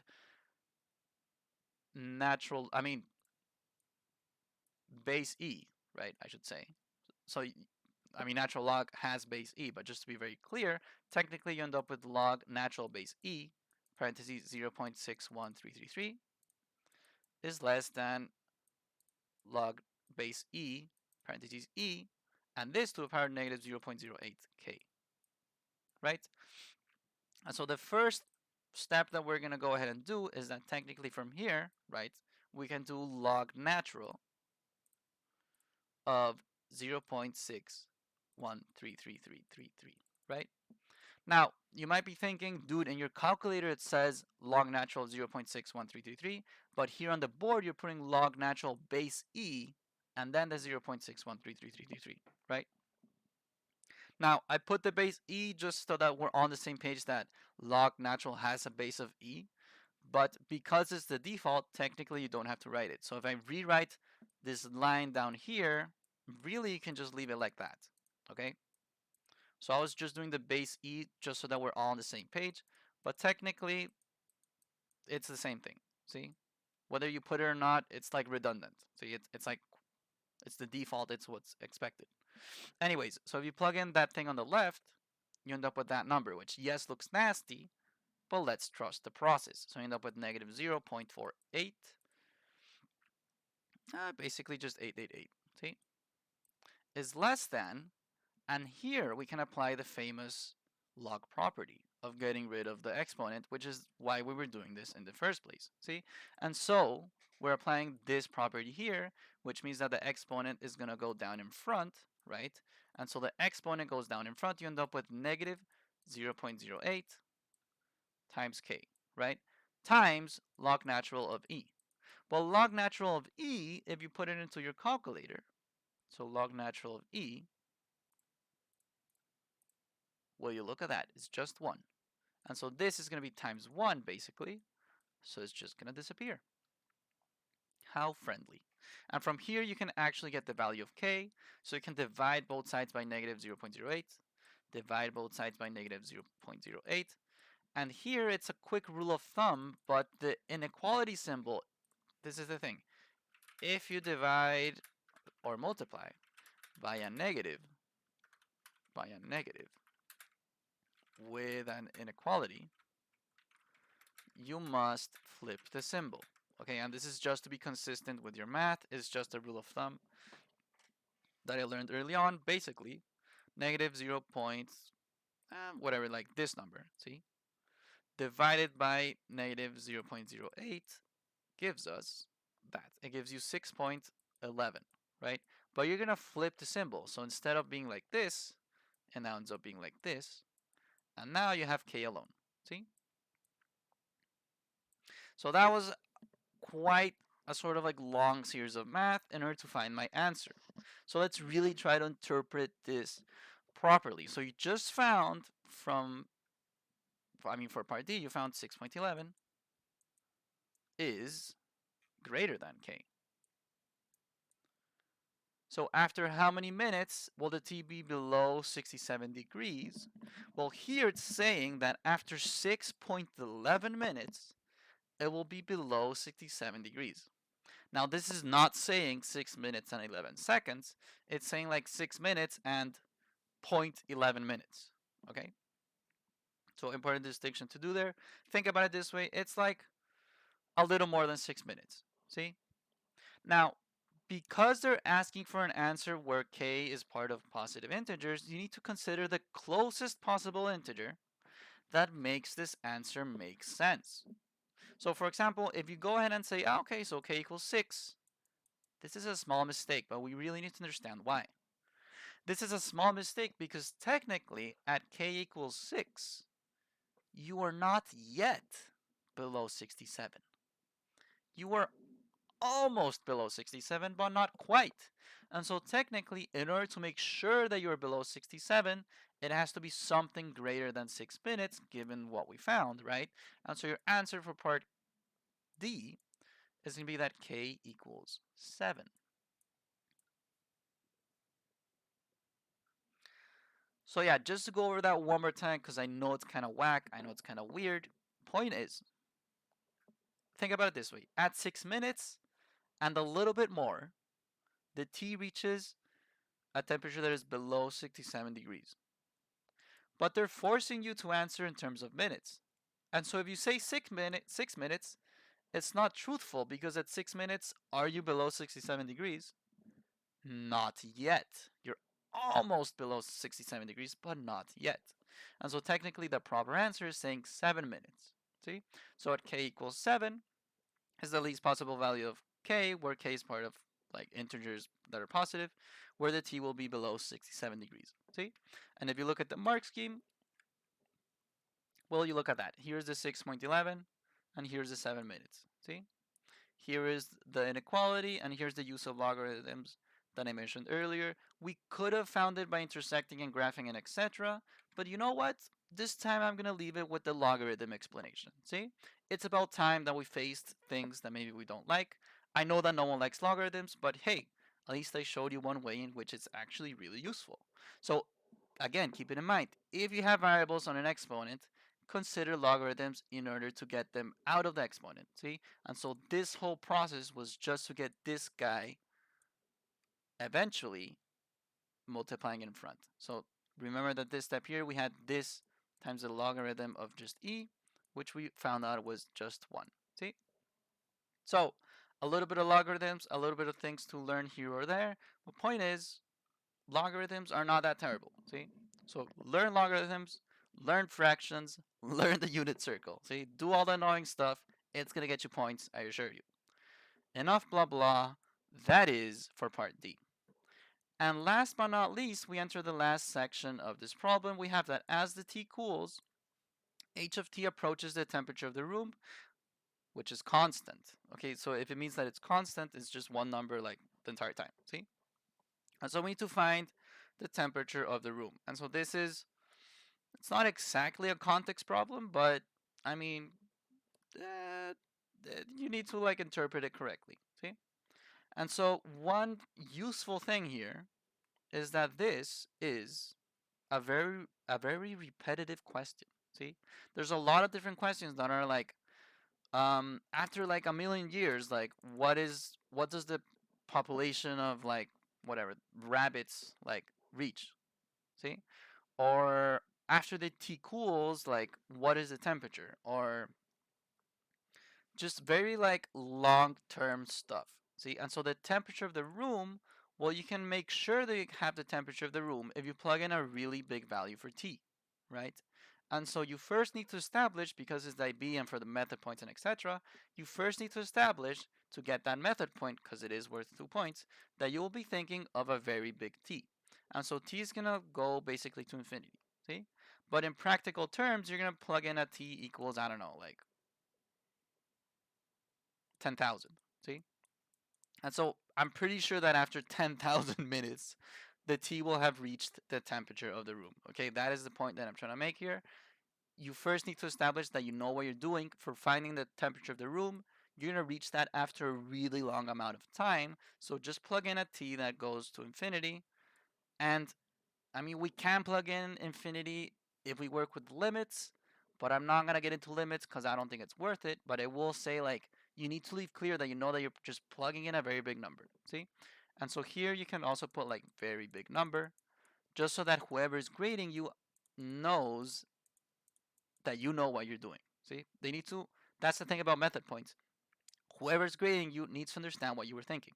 And so for finding the temperature of the room, you reach it eventually after a really long amount of time. So first you can establish, dude, a T that goes to infinity, or you can also establish like, dude, just a very big T, a very big number. Given this context, it's definitely big enough. 10,000 minutes is definitely enough time. See? And so you can go ahead and plug in an H of 10,000 into your formula or equation, and you end up with 21 plus 75, sorry, plus 75 e to the power of negative 0.08, negative 0.08 times 10,000. All right, so this will be the temperature of the room because it's just after a really long amount of time. See? So if you go ahead and plug this into your calculator, you end up with 21. Let me clear that for a second. So 21 plus 75e to the power of negative 0.08 times 10,000.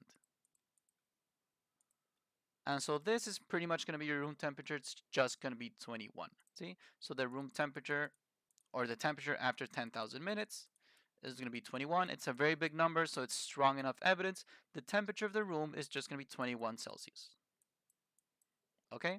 And if you look at the mark scheme, just so that we're all always in agreement, on the one hand, it's recognition that T goes to infinity.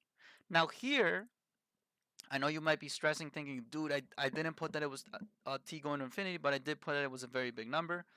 It'll work, okay? It'll work. You just gotta somewhere express that you understand that it's a very big number. You understand that it goes on sort of like forever. See?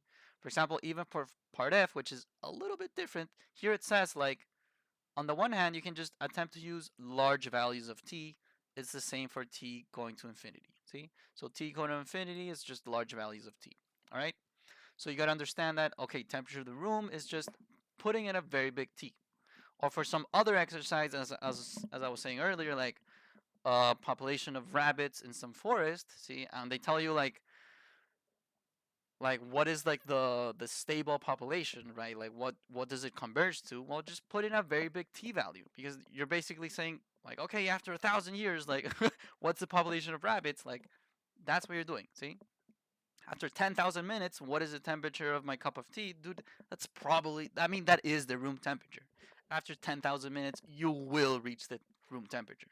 In fact, I'd be even willing to bet you can plug in a little bit less, like 1,000, and it's still gonna work. See, even with 1,000, you still get 21. See, and so again, this is just a method point thing. And you can double check by plugging in other big numbers. So you do have your calculator, so you can also feel like good about plugging in a big enough number. But yeah, so the main idea I'm trying to give you here is that temperature of the room, you're taking like long term, just plug in a very big value for T. See? And here's another test taking strategy I'm going to mention. There's a lot of different tips and tricks that I try to give you guys. On the one hand, remember that in part AI, they were asking for the initial temperature of the T. So it was at T equals 0. And it's not that crazy that in the same problem, instead of asking a t equals 0, they're asking for a t to infinity. All right, and so it's a lot about interpreting functions, how it is at the beginning, how it is at the end, what does it converge to, what does it not converge to, and usually plugging in very big values for t or very small values for t helps you interpret that. See, and so be on the lookout. See, it's fairly common that they ask for an x, for plugging in x of 0, or plugging in an x that is very huge. Just in this case, x is t, right? All right, that was a lot of blah blah, but I'm sure it helped someone out there, so that one's for you. See? All right, and now for part F, we need to find the limit of the derivative as t approaches infinity, right? And so this one is a little bit more hardcore. Here they do establish like putting in the limit, right? And technically you can do it with a limit, but as I said, you don't have to get so into like how limits work and the function of a limit and blah blah blah and etc. Really, you just need to establish again for part F that you will be thinking of t going to infinity. So you're just gonna plug in a very big value of t. I'm again gonna plug in t equals 10,000 because I'm telling you that works. And again, it's just gonna be a very big number. And so if you go ahead and take your derivative, right, and plug in 10,000 into it, well, we did establish earlier that the derivative was this guy here. And so you go ahead and plug in 10,000 there, you end up with negative 6 times e to the power of negative 0.08 times 10,000. And so this, actually, just by interpreting it, which is very, uh, give me a second. It's hard to tell what this is going to be, but let's see. So if you go ahead and plug in 10,000 there, you end up with negative 6 times e to the power of negative 0.08 times that 10,000 that I mentioned. So eventually, it reaches something similar to 0. See, so it reaches something similar to 0. So h of 10,000 is just going to be 0. See? So you can basically say, and write in hand from here, that like limit of the derivative of t as t goes to infinity, right, is 0. Okay? So basically, what this is saying, just to further expand on this, I did mention earlier, right?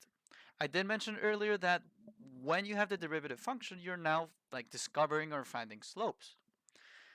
And we also mentioned earlier that in the original function, you would always get 21. Whether you plugged in 10,000 or you plugged in 1,000, you would get 21. The room temperature is 21. And so it makes sense that even the slope ends up being 0 with a t that is very big because, surprise, your slope isn't changing. Surprise, you reached room temperature and you're not going to change from there. So that is why also plugging in a very big value for t in this context gives you a slope equal to 0 because you already reached the room temperature. You're not going to move from there. See? So guys, for these exercises of limits, I know it can be very scary to like do the limit function and solve it with limit properties and limits and blah blah blah and dealing with infinity. But really, once you realize you're dealing with infinity, just plug in a very big number and forget about it. Like, I'm not even kidding. Like, if that works, it'll do, it works. And that is also why I'm showing you the mark scheme in the face. You need to understand that for the IB, they take the large value of t as basically plugging in t to the infinity. Okay? So I really need to establish that. Just get it out of the table right away. If you plug in a very big value of t, the IB takes us as like t going to infinity. See? And just to make sure that you get the method point, once you realize you're doing that, write down somewhere t going to infinity. And even though you actually plug in 10,000 instead of infinity, they're gonna get it like, okay, he understands the concept. See, which is why I had such a long monologue just now. You really need to understand the concept. If you're going for infinity, it's the same as just plugging in a very big value of t, because the conclusion will be pretty much the same. See, there's some cases where not, but for the AASL level, I don't think you gotta worry about the weird cases. See, so just plug in a big value of t, it'll make sense. Don't worry about it. See, ladies and gentlemen, that was definitely a little bit of a longer explanation of number 7, but there's a lot of context to go over, and at least from the feedback I've received, you guys appreciate a longer explanation, so there it is. I hope it helped. I'll see you around. Take it easy. Bye-bye.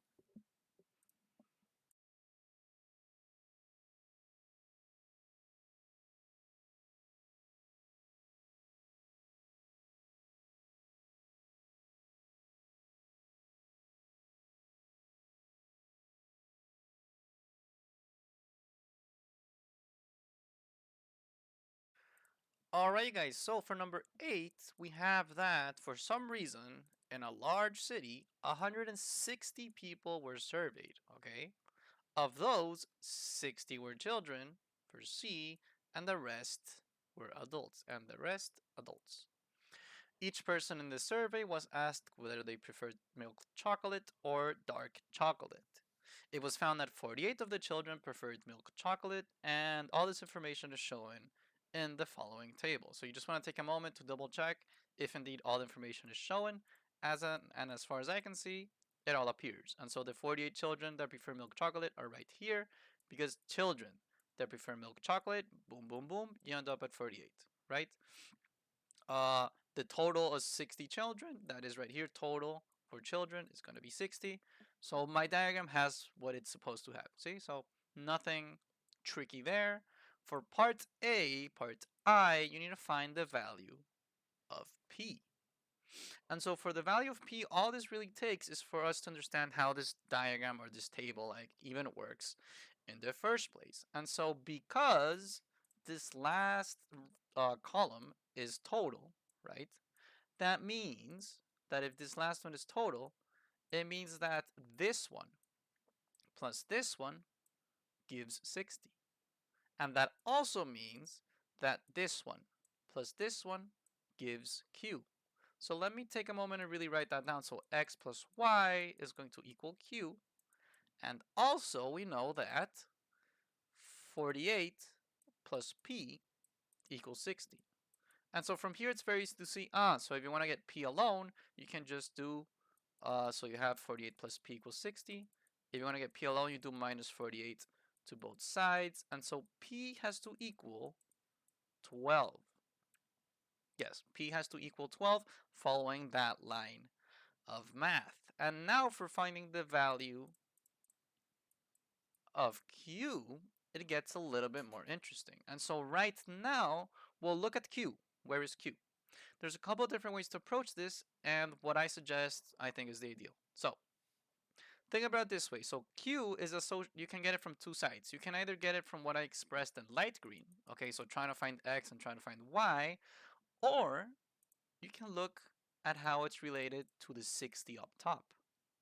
And so in this column here, it's the column of your totals. And so the column of your totals has to include all children and all adults. And so you know that 60 people were children, and that the rest, which is my value for Q, the rest were adults. But how many were surveyed? 160 people were surveyed. And so technically down here, like more intuitively, you can say that children plus adults has to equal the 160 people that were surveyed. And so from here, if you plug in, well, 60 were children, so 60 plus the adults is going to equal 160. And from here, it's very easy to see that the amount of adults has to equal 100, which is my value for Q right here. And so, boom, da, da, da, da, what you end up with is that your value for Q has to be equal to 100. And so part A is really not that complicated, but you do need to understand how the table works, particularly the column for total. Okay, so remember the column for total means that 48 plus P equals 60 and that X plus Y equals Q. And also, if they give you the total amount of surveyed, you can consider that for your total column as well. Okay? So all of that is really just understanding what the table is telling you. From part B onwards, it starts to get a little bit more juicy. And so for part B, we have that 3 people are chosen at random from those surveyed. And we need to find the probability that all 3 are adults. Now, here's something interesting. In IB math, it is very common, not always, but it is very common that what you did in part B needs to use something from part A. Okay, and what you need in part C needs to use something from part B, and so on and so forth. Okay, most of the time it's like this, not always, and so be on the lookout to see if you get a massive hint on how to move forward. And so notice for part A double I, what's the last thing you did? You found Q, and Q is the total amount of adults. And look at that, part B is asking for the probability that all 3 in a row chosen are adults. So you definitely have to play with the value of Q of 100 here. I'm about to show you how. And so in probability, the other thing I need to quickly explain to you is that technically there's a couple keywords that come to mind. For example, and this is the thing, in probability, you really need to understand that how you think about the problem defines your approach. And so if you find yourself thinking, and force yourself to do this, see, force yourself to think in terms of and in terms of or. If you find yourself saying and, then you're going to be multiplying. Multiplying. Dude, I cannot spell right now. Well, this is a math channel, so multiplying. It's not a spelling channel. So and is for multiplying, and or is going to be for adding. So if you find yourself thinking in ands, you will be multiplying. If you find yourself thinking in ors, you're going to be adding your probabilities. And so if 3 people are chosen at random from those surveyed, think about it. 3 people are chosen at random. And the probability that all 3 are adults means that, if I really write it out, it's um, first one is adult, and second one is adult, and third one is adult. Third one is adult. See? And so suddenly, well, look at that. You're thinking in terms of and. And so this is a massive hint. So what's the probability of the first one being an adult? Well, how many adults are there? You found that there were 100 adults. And so picking the first adult is 100 divided by your total, 160. The and means you're going to be multiplying the probability with the probability of finding the second adult. Now, what's the probability of picking the second adult? Well, you already took one out, so it's going to be, instead of 100, it's going to be 99, so one less. And also, you're not dealing with 160 anymore, you're dealing with 159. And so, that is a probability of the second one being an adult. Here is another and, so you put another multiplication. And the third one being an adult follows the same idea, 98 divided by 158, okay? So all of this is the probability of picking 3 adults in a row. Be very careful subtracting 1 on the top and on the bottom, right? Because you are taking away 1 adult from the whole batch, and the massive batch also gets -1, see? So thinking about it more visually, maybe it can help. You can go to your graphing calculator and put all of this into your graphing calculator, see? Now, because I'm dealing with fractions, what I like to do is pressing alpha y equals, and then hitting the first one, which allows you to put a fraction. This is just a way to plug in more quickly, see? So you can go ahead and do that. You can plug in all the different values that you're trying to face, and lo and behold, you end up with 38 and 158. Bada bim, bada boom. Your answer is that. And so your probability of choosing 3 random people and that all 3 of them are adults is 0.24137, right? And if you want to leave it as significant figures, you can count 1, 2, 3, round it up or down, you keep it the same. I mean, round it up or keep it the same, you keep it the same. So your probability is 0.241. And so that is for part B. And if we see the answer key over here, there is the 0.241 that I was saying, just so you believe me, okay? And there's the triple multiplication that I said earlier, all right? So keeping that in mind, you can, you know, solve it like that, see? For part C, it has 2 parts to it, and part C definitely gets very juicy. So part C, part I, gives you that, given that this, ew, the word given is nasty, and I'm about to tell you why. So given that this, find the value of x, see? So let me explain that for a moment. Remember earlier how I said that and was for multiplying and or was for adding? Well, given is for a very specific formula that goes like this, which actually comes from your formula booklet. It comes from your formula booklet because given, so like P of A given B, here's another thing I need to mention. This little stick there is a big hint for given. Okay, so that little stick is a hint that you're dealing with given. And so A given B is going to be probability of A and B divided by probability of B. And how do I know this? I know this because in your formula booklet, it's where it's at. See? So guys, I know I say this a lot in my videos, but the day of the test, you're walking in with 2 hours of sleep, 2 years of experience of this thing called IB, a whole lot of motivation to do at least well enough, your graphing calculator for paper 2, and your formula booklet. So get familiar with the formula booklet, know what's inside of it. It's not enough to have it. You need to know what the formulas mean, what they have, and etc. And so the day of the test, the moment you read the word given, first, you get a little bit scared because given probability is nasty. Yes, I'll give you that. But also, you calm down because you say, this guy on YouTube told me to identify buzzwords. One of them was given. And the moment you read given, you're opening up your formula booklet and you're trying to find it. And bada bim, bada boom, eventually, you run into this guy here. And so, conditional probability. So, given a condition, right? You have conditional probability. See? And there's the same symbol I told you earlier, like that weird sort of stick or wall also shows up right there. See? And so whenever you see that little stick, you're talking about conditional or given probability. See?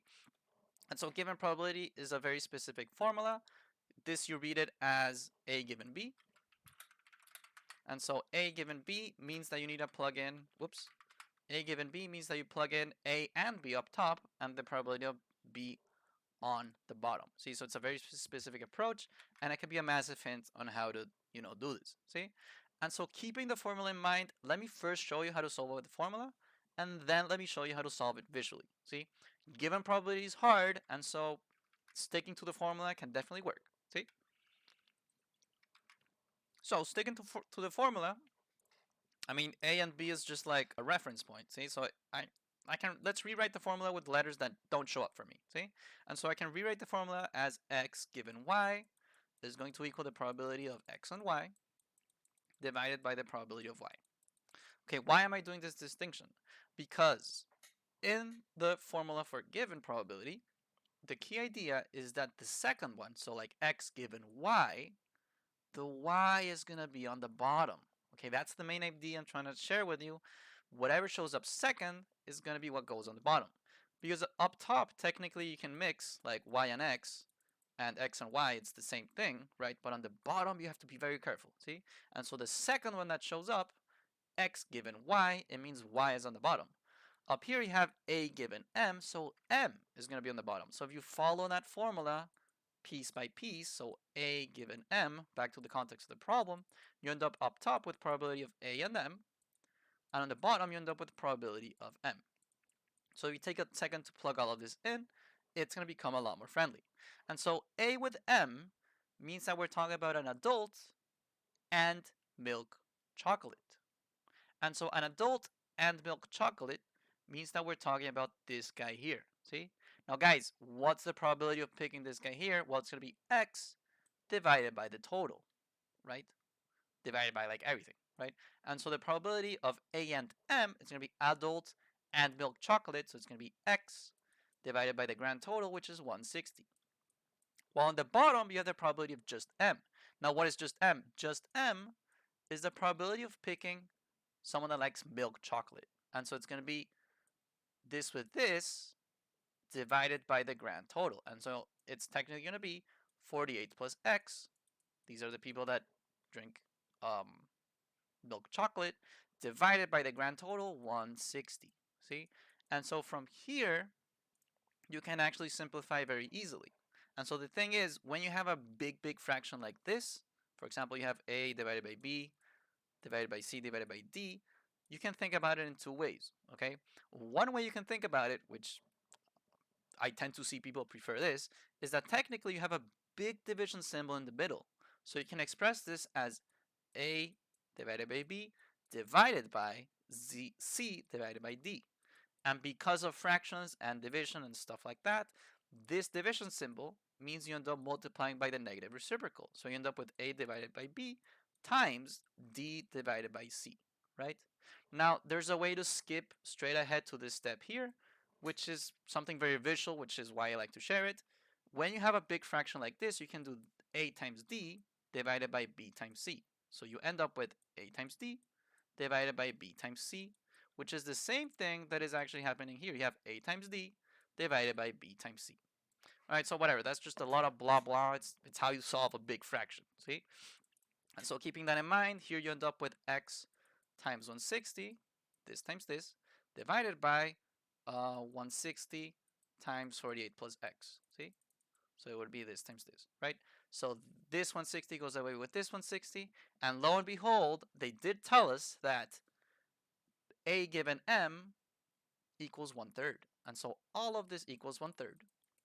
And from here, you end up with x divided by 48 plus x is going to equal 1/3. And from here, it becomes a lot more friendly to solve. You can cross multiply because you have fractions on both sides. So it's going to be x times 3, so 3x equals 48 plus x. Now you want to get x alone, right? So you can do minus x minus x. So 2x equals 48, the same as saying that x equals 24. See? So that is one way to solve for part CI. You end up with x equals 24. It's just the more hardcore mathy way, using the formulas, sticking to the formula booklet. It'll work. See? Now I'm sure there's at least a couple of you that still don't understand what the heck given probability does in the first place. So let me take a moment to really explain what is going on. See? And so think about it this way. Imagine you have two Venn diagrams. See? And here you have A and here you have B, right? And so I'm going to put, the same Venn diagram on both, right? And up top, I'm going to be drawing the probability of picking A and B, right? And on the bottom, I'm going to draw the probability of picking A given B, right? Now, the probability of A and B, it's where they intersect, correct? And so where they intersect is right here. And the big question you need to keep in mind, you guys, is that yes, they intersect right here, but what is your total? And so your total from here is literally everything. See? And so basically you're trying to find the probability of picking red if the total that you're drawing from is all of green. Okay? While the probability of A given B, okay, so while the probability of A given B means that you're only picking from B. And so you're only picking from B and you're seeing the probability that you get A and B. And so what's the main idea I'm trying to tell you here? Given probability makes your denominator smaller. Or also, given probability restricts where you take from, right? And so if you used to be taking by the grand total, all 160 people surveyed, now with the given probability, you're taking from less people. You're serving only the ones that drink milk chocolate, or only the ones that, whatever, are female or something. So another example I can give you is imagine your math class, right? And you're looking for the probability that, someone in that class like smokes, okay, like smokes a cigarette or anything. Yeah, who knows, weed, I don't care. Yeah. And so the probability that someone smokes, right? And so you're picking anyone in your class that smokes, female, male, whatever, probability that they smoke. See? And so you're taking from the whole class and seeing if you get someone that smokes. Now, imagine you input given probability and you start saying, okay, probability that they smoke given that they're male. And so suddenly you're not taking from the whole class, you're only taking by those that are males within that class. And so of course you're not going to be taking from the grand total anymore, but instead you're taking from much less, maybe just the males. And so that's why given probability makes your denominator smaller, because it restricts where you take from. You're taking from a smaller group within the group already. All right, so that is what given probability does. This is the visual aspect, and I think it's important to understand that because part C, part I, you can actually do it really quickly from a visual standpoint.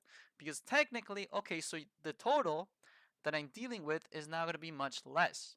And so what is your total like sort of restricting to, right? In this case, it's restricting to A given M, so it's adults given milk chocolate. So you're only considering the people that drink milk chocolate, and you're seeing the probability that you get an adult within the ones that only drink milk. I mean, that only prefer milk chocolate. And so, do you care about dark chocolate? Not anymore. And so, for given probability, suddenly what you're looking at is a table that looks like this. You don't care about this side anymore. Now, all you're really caring about is what is the probability that I get X given that I'm drawing from those that are milk chocolate. What is the probability of getting an adult given that I'm only looking at the group of milk chocolate? And so suddenly from here you can say, so my new total is 48 plus X. And I'm trying to see if I get those that are adults, just X. See? And this right here, the X divided by 48 plus X, is the same thing that shows up when you look at that right here. And so those are two different approaches. One of them is very visual, and I like to explain it just so that we understand that given probability restricts your denominator, makes it smaller, yada, yada, yada. And also, I like to show the formula because the formulas always work. And so keep in mind the procedure. As long as I identify buzzwords and the correct formula, in this case using the word given, we went straight to the conditional probability. That kind of stuff is what really makes you get these points faster and get them more easily. So that is for part CI. For part CII, you have that a person is chosen at random from those surveyed. And so we're back to the grand total, right? It's not like a specific like group, it's just the grand total, see? And so we need to write down the probability that they are an adult who prefers milk chocolate. And so this is fairly easy. Now we're talking about the grand total and what is the amount of people that are adult and prefer milk chocolate? It is exactly for X. And so now all you need to do is go ahead and say what is the probability of drawing X divided by your grand total 160. Now you got from earlier that X was 24, so the probability is 24 divided by 160. That's honestly good enough, but if you want to get more hardcore and write the decimal or whatever, you can say that the probability is 15%. See?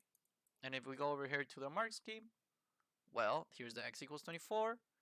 Here's the 24 over 160, which they leave it as 3 over 20. It's going to be the same as, 0.15. See? So if you want to leave this as a fraction, you can also leave it as a fraction. How do you simplify this? Well, they're both even, so you can initially divide both of them by 2. So divide by 2 up top, you end up with 12. Divide by 2 on the bottom, you end up with 80. They're still both even, so you can divide by 2 again. It ends up being 6 over 40. They're still both even, so you divide by 2 again, you end up with 3 over 20. All right? So yes, it took a couple steps to simplify, but at least you learned something new. If top and the bottom are even, you can divide both by 2 in order to simplify. All right, so here's another tip or trick that I just taught you for simplifying fractions. As long as they're both even, you can continuously divide both of them by 2. Okay? Maybe you could have noticed earlier that, oh, dude, I can divide this by 8 and immediately reach this. but not everyone sees that, and I'm not about to teach that either. I'm going to teach you the rule of thumb.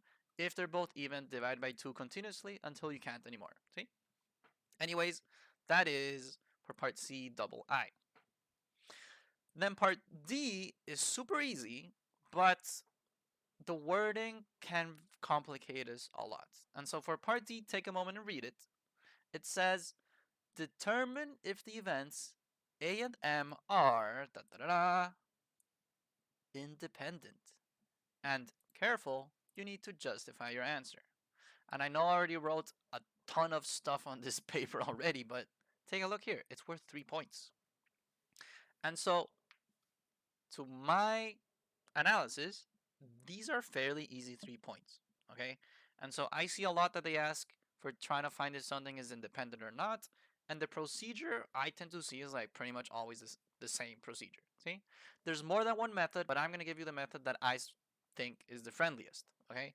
And so the moment you read the word independent, if you followed my advice of studying with the formula booklet, you will recognize independent as a buzzword. Okay? Now, before anything, if two things are independent, that means that they're not like related to each other. See? For example, the probability that it rains and then the probability that you go to the mall. See? So if they're independent, then they don't care at all to each other. But maybe they're dependent because, oh, if it rains, then the mall closes, or if it rains, like maybe taxis are more expensive or something, so you're less likely to go to the mall. Okay, it all depends on how you look at it. See, but at the end of the day, independent events do not affect each other, and more importantly, you read the word independent and you say, ah, that is in my formula booklet somewhere, and so you go to the area of probability, and eventually you're gonna find independent events down here. And so trust the process, trust the formula. Basically, what this is saying is that for independent events, if they're independent, this is true. Okay, so probability of A and B has to equal the probability of A times the probability of B. If they're not independent, then this is not going to be true, right? And so over here, you need to determine if events A and M are independent and to justify our answer. And so basically, this is like the logic that we're going to be applying here. So let me make a little bit of space. Basically, what I'm trying to tell you is that if they are independent, then probability of, following this, see, probability of A and M has to equal the probability of A times the probability of M. So if they're independent, then this must be true. If not, they are not independent. Now, thankfully, from earlier, we already found some of these like things or whatever. See? So on the one hand, the probability of A and M is actually what we did over here. See? So for part C double I, what we found was nailing like someone that is an adult who prefers milk chocolate. Because here A and M is adult and milk chocolate. For part C double I, that's exactly what we did. We found the probability of picking someone that is an adult and who prefers milk chocolate. And so immediately you can write down for A and M 3 over 20. So 3 over 20 has to equal the probability of A times the probability of M. And from here it's fairly straightforward. What is the probability of picking an adult? Well, way earlier we talked about, for part B for example, the probability of picking 3 that are adults. See? Now what's the probability of just picking one that is an adult? There it is. Probability of the first one being an adult has to be 100 divided by 60. And so this is the probability of, 100 divided by 160. So this is the probability of picking a single adult times probability of M, right? So probability of M, we said was picking someone who prefers milk chocolate.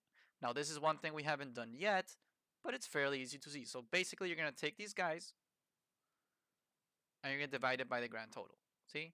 Now you know that X is 24 from before, and so those that drink milk chocolate are 48 plus 24, which gives you, with some quick maths, 72. See? And so probability of picking M is going to be 72 divided by 160. And so what you end up with is 3 over 20 equaling whatever that is. And so that is going to be 100 times 72. Actually, let me do it in fractions just so that we can all be very calm in our procedure. So this is the first fraction times my second fraction, so 72 divided by 160. And that gives me 9 divided by 32. Now, 9 divided by 32 as a decimal, how much is it? It's 0.28125. Now, why did I do that? Because from here, if you leave it all as fractions, and I ask you, are these equal to each other? There's a couple ways to know, but no one likes fractions, right? And so because you have your calculator, what you can do is that you plug in this fraction into your calculators to make it more comparable. And so the one on the left we found earlier was 15%. If you don't trust me, let's do 3 divided by 20. And so 3 divided by 20 gives you 0.15, and the other one gives you 0.28125. And from here, I know this looks kind of crazy, like 0.15 equals 0.28125, but what were we doing all along? What we were doing all along is asking ourselves that if they're independent, then this must be true, and if not, they are not independent. And so from here, does 0.15 equal 0.28125? No, it does not. And so your proof basically is because of this, they are not independent. And so determining if A and M are independent or not, we justify our answer by saying this right here, and we establish it from this over there. See?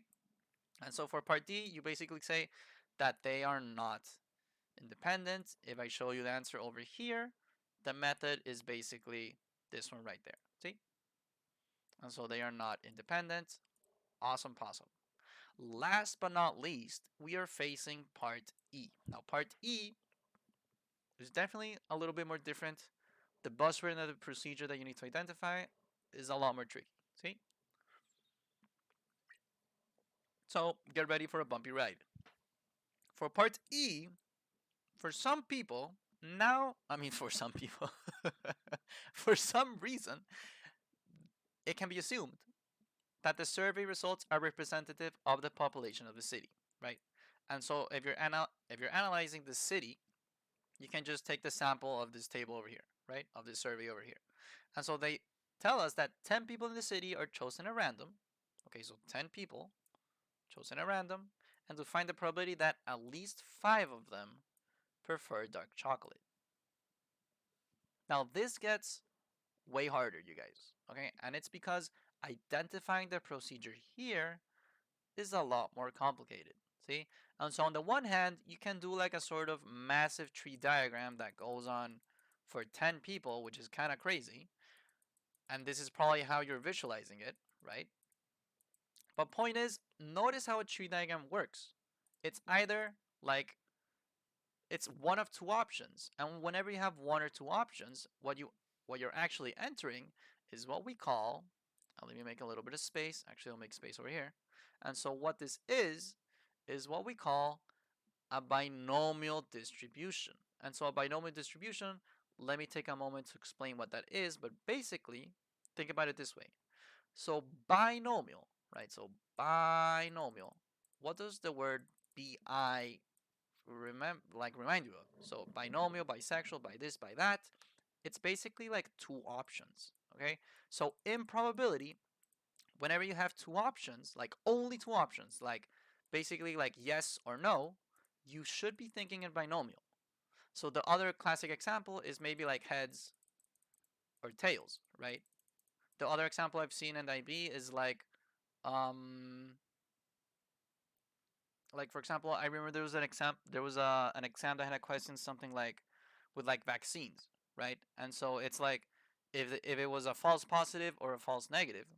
I mean, sorry, like if the vaccine worked or it didn't work. So that's also like a sort of yes or no question. See? So if you're thinking of yes or no, if you're thinking in heads or tails, or if you're thinking in a massive sort of like a tree diagram, right? Then you're probably thinking in terms of binomial distribution. See, so when you have only two options, you should be thinking in binomial distribution. Now, how did I realize I had two options here because of these 10 people, the only thing you're worried about is if they prefer or not prefer, right? And so the moment you're thinking about prefer or not prefer, it's very similar to like a yes or no. See, it's either prefer or not prefer. It's either yes or it's either no. It's either heads or it's tails, and period. And so the moment you do that, you identify, okay, so it's a binomial distribution, it's a binomial problem, and big hint here, a lot of these probability problems put binomial specifically like near the end. Like I've noticed that they do that. They like to put binomial in between because you literally get points just by recognizing that the variable is a binomial distribution. Literally, like the moment you realize it's a binomial distribution, write that down somewhere, bada bam, bada boom, you literally get a whole point. See? And so noticing that it's a binomial distribution is very important. And this is why way earlier I told you guys probability, what it boils down to is how you think about it. And so having the right approach, thinking in terms of and, thinking in terms of or, thinking in terms of given and how it restricts your, like where you take from, thinking in terms of only two options so that you realize it's a binomial, all that kind of stuff really adds up for doing the right procedure. The math is not that hard. I mean, look at this. Look at some of the math that you end up doing. It's not that crazy, right? It's really not that crazy, but understanding why you're doing what you're doing, that is the hard part for probability. See? So once we establish that it's binomial, we'll go to our graphing calculator and we look at the tools that we have. And so the tools, hello, why is this not working? There it is. So the tools that you have for binomial distribution in your calculator, because it's a distribution, you're gonna press second on bars, hit that distribution button, and scroll all the way down, and eventually reach your two main tools, binomial PDF and binomial CDF.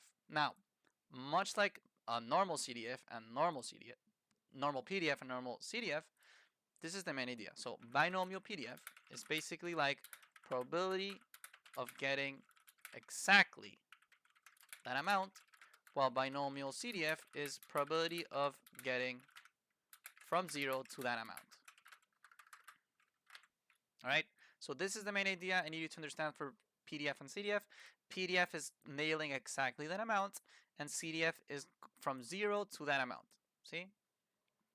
All right, and so for example, if here they said exactly 5, right? If it said exactly 5, you would use binomial PDF and put an x value of 5. But since here they're asking for at least 5, then it's a little bit different. And so let me make a small diagram here. So, as I said, the CDF gives you the probability from 0 to that amount. See? So let me just show you more hardcore. If you go to binomial CDF, here if you put, well, I actually did it earlier, but technically it's 10 trials because it's 10 people. See? And also the probability of them preferring dark chocolate. Well, you found earlier that you actually didn't find it earlier, we gotta do it now, but the probability of getting dark chocolate, right, of this whole population has to be P plus Y. Now, you know that P is 12 from earlier, you know that X is 24, you know that Q is 100, and so Y has to be, basically, you plug it in here, see? So Y has to be 24 plus Y equals 100, and so Y has to equal, using quick maths, 76, right? And so the probability of dark chocolate is going to be this plus this divided by your grand total. So it's going to be 12 plus 76 divided by your grand total. So that's going to be, let me just show you real quick. It's 12 plus 76 divided by your grand total. And so it gives you 0.55. And so basically, probability of dark chocolate, of picking someone that prefers dark chocolate, is 0.55. See? And so down here, because you've got to find the probability of at least 5 that prefer dark chocolate, you got to find that out. We just found it's 0.55. So my apologies, I forgot to do that earlier, but I show you now. See? So we go back to our main tool. We have CDF, so you plug in 10 for trials because it's 10 people. You plug in the probability 0.55 because we're talking about dark chocolate. And this is where we find our first sort of problem. Because binomial CDF in this calculator gives a probability from 0 to that amount. You might have a fancier calculator that allows you to do from 5 upwards. See, but the main issue that we're facing right now, anyone that has a more maybe older calculator or whatever, is that you have these 10 people. So you have 1, 2, 3, 4, 5, 6, 7, 8, 9, 10.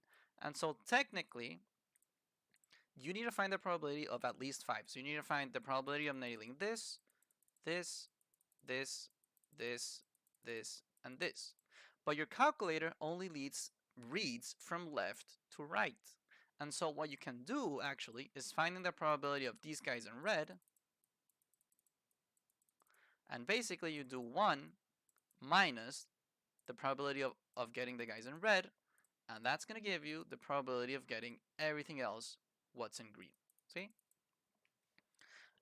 And why does this work? This works because we're talking about this specific thing called da da da.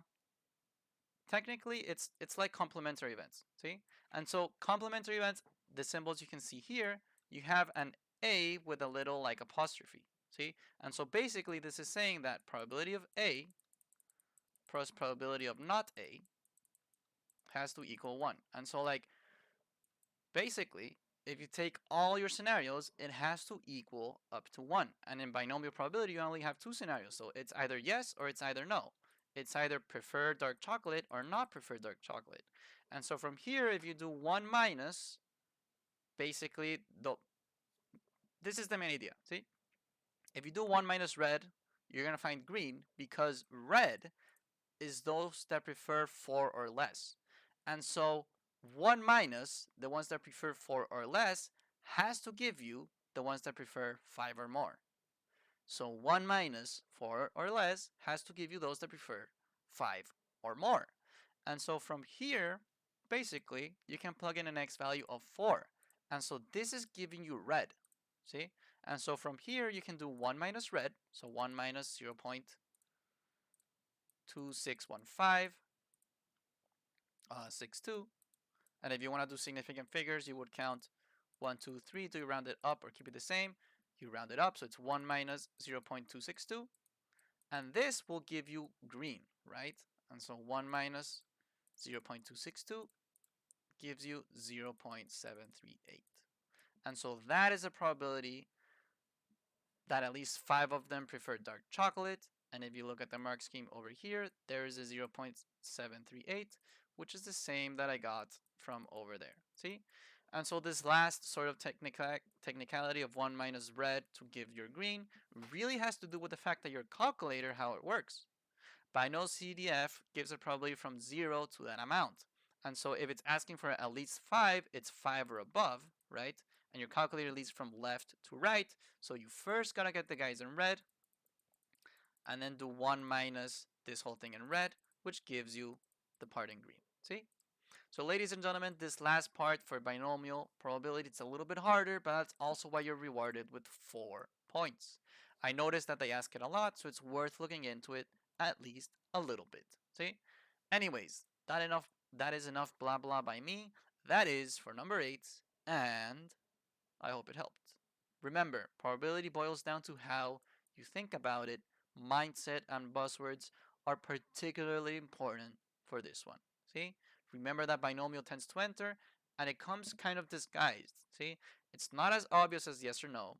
It's not as obvious as heads or tails, but think about it in those terms. It's like one or the other, prefer, not prefer, fail, not fail, stuff like that. See? Binomial, by, 2 options only. Now I'm done talking. Now it's the end of the video. I hope it helped. I'll see you around.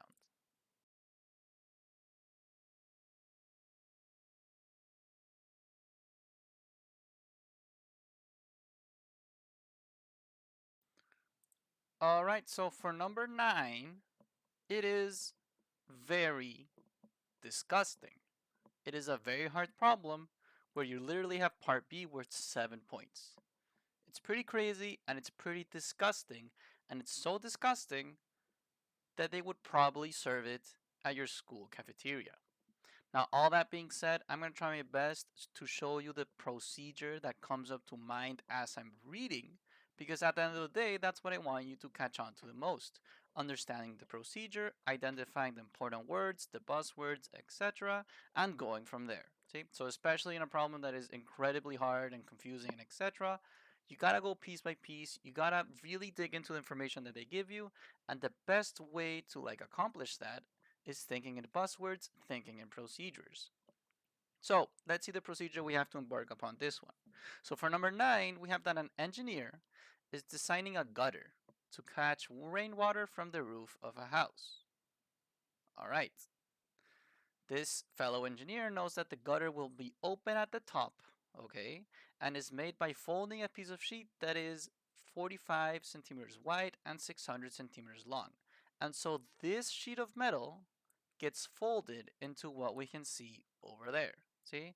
And so the main idea that we can already sort of like notice, and this is actually pretty key, is that this 45 that shows up here, which is going from there to there, okay, is the same 45, just that now it goes from here to here to here to here, right? Like all the way around, basically. See? And so it goes all the way around. All of this is the same 45, just that now, of course, it is folded, okay? And they also tell us that the cross section of the gutter is shaded in the following diagram. And so I know that a lot of times it can be very confusing by what they mean by cross section, but the big hint that they're giving us is that whatever they're looking for, whether it's cross section or, you know, whatever, like smiley face or that part, right? The key is that they tell you that whatever you're looking for, right, is shaded. All right. And so what is shaded in this exercise? Although cross section might seem like a very menacing word, very confusing, we're talking about the shaded part. And so the shaded part is quite literally like just everything that you're seeing. See? And so the cross section is what is considered shaded. It's pretty much this whole diagram. See? They tell us that the height of both vertical sides is 10 centimeters. So if you have 10 over here, that means you have 10 over there. Okay. And that the width of the gutter is W centimeters. See, and so there's a W that goes from here to here. That is my fellow W, which also we can immediately notice if the W is up there, that means you also have a W that goes down here. Okay, this is the same, it's the same W. That it? Because all along the line you have a bunch of W's if you just like put them like above or below. And so this W is this, that W up here is the same as this W down there. See? So that's going to be very useful down the line. They also tell us that arc AB, okay, let's establish that an arc is literally like an arcway. See, and so an arcway looks something like this. You have like two pillars, right? And so an arc is going to be this part that I'm putting in green. See? And so the arc AB, which is this guy here, yeah, lies on the circumference of a circle with center O and radius 12. So, because you have a radius 12 over here, right, that means you also have a radius 12 over there. Now, how do you know that? You know that because arc AB lies on the circumference, okay, which is the edge. It lies on the circumference of a circle. And so the full circle, which I'm going to put in like whatever, in green, see? So the full circle would probably go something like this. Okay, this is drawing like very quickly, but point is, because you know that A and B lie on the circumference, and they tell you that you have a radius of 12, and they tell you that from O to B it's 12, then you know that the origin from A, I mean, the origin to A, sorry, also has to be 12. See, so from the origin to anywhere on the circumference is 12, and you know that A and B are both on the circumference because A and B are part of the arc. That it? So all of that allows you to fill in your diagram a little bit more nicely, and that's going to help down the road. So notice, we haven't even started the exercise yet, but just by really following the words that they're giving at us, filling in the diagram properly with all the information that they give us, drawing this extra W, putting the 10s, putting the 12s, makes it much more friendly down the road. So especially for these exercises where there's a lot of diagrams and it's sort of meant to throw you off and be confusing, really capitalize on the stuff they give you, put it into your diagram. All information helps. See, especially for exercises that get kind of wild, all information helps. Go piece by piece, make sure it shows up in your diagram. See, make sure everything that you can put in your diagram, you are putting in your diagram. See? So, although it says do not write solutions on this page, we do not care because we are cool kids and I will be writing solutions on this page. So they tell us to let AOB equal theta radians where theta is between 0 and pi. So even that, there's a little bit of context I can give you, okay? So radians, here's the thing. When we're talking about like an angle, see, there's two ways to express how many degrees it has, see? You can either literally say degrees, which is with that symbol, right? Or you can talk about radians, all right? And so here's a little bit of context that I'm sure some of you require. 180 degrees, so 180 degrees equals pi radians. And 360 degrees, okay, equals 2 pi radians. And so notice this pi symbol is not radians, okay? What we're saying is that pi radians, so basically 3.141 radians, is roughly 180 degrees, okay? Guys, this is no different than if you're going from centimeters to meters, okay? Or from meters to centimeters. It's just different units for expressing the same thing, see? And so in this context, they give it to us in radians, which is relatively useful because our formulas, actually, are in radians, right? And so here they also tell you that this angle of AOB, so this guy here, see, has to be between 0 and pi radians, which is the same as if they told you that this angle has to be between 0 degrees and 180 degrees. Right, so maybe that makes it a little bit more friendly.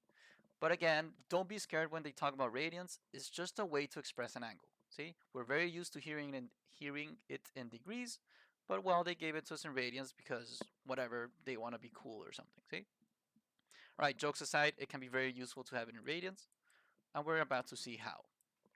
So that is all the context I'm going to give you for now. For part A, we need to show that. So this is interesting. Whenever you have a show that exercise, then that means this is true, okay? So even if you don't do part A, you can still solve parts B and C, knowing that that angle is 2.08. See? So even if you don't figure out part A, you can use the information that that angle has to be 2.08 because this exercise is telling you show that. See? So that is important test taking skills. Whenever you have a show that, take it for granted. It's true. You just have to prove it. And so if in part A you have a show that and part B needs like that angle or needs that result, well, they're giving you the result. So just go ahead and use it. See? So yes, you can skip part A just to do part B in case you're low on time or something like that. It's just a test taking skill tip. All right. So we need to show that that angle is 2.08 correct to 3 significant figures.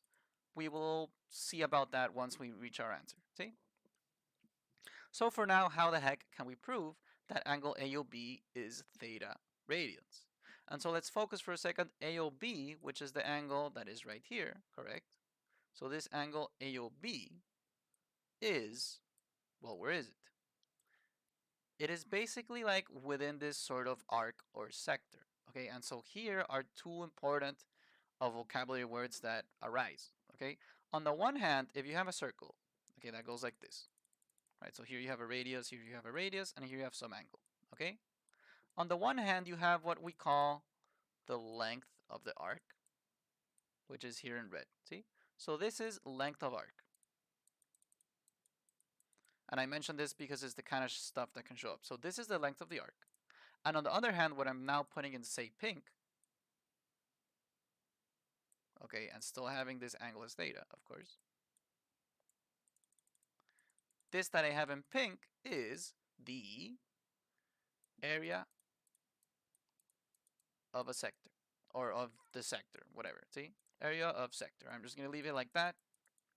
Not in the best English, but I need you to understand that this thing in pink is the area of the sector, and this thing in red is a length, see? So the pink is the area, okay, pink is area, and what's in red is just the line, it's the length, see? Why is this useful? Because the moment that we're looking for angle AOB, you first establish, okay, so AOB, it takes part in the area of the sector, right, and the length of the arc. Because Once you establish it's part of a circle and it has to do with the arc and a sector and blah blah blah, maybe you're not too sure how to get the angle, but you know it's part of the circle, you know it's part of an arc, you know it's part of a sector, so you go to the trusty rusty formula booklet. The trusty rusty formula booklet, ladies and gentlemen, I need to establish the following sort of advice. The day of the test, you're gonna walk in with 2 hours of sleep, 2 years of experience, a whole lot of motivation to do well, a whole lot of knowledge that this guy on YouTube and on the internet was telling you, although you shouldn't trust guys on the internet, but, well, I understand you're making an exception for this math channel. Your pen, your pen, your pencil, your eraser, your whatever, okay, your calculator, because it's paper too, and the formula booklet. Guys, you need to get familiar with the formula booklet because it's going to save you the day of the exam and in any mocks or exams that you will ever have for the IB. See, the formula booklet is huge because the day of the exam, you actually go in with it. You actually use it. Okay, and so the formula booklet, you guys, you have to get familiar with it. And once you establish from here that there's an arc going around, that there's a sector going around, well, you go and find that in the formula booklet because you know it's in there. You might not recall exactly where, but eventually you're going to find it, and bada bim, bada boom, here it is. And so on the one hand, here's the length of the arc, which is what I was putting in red, okay?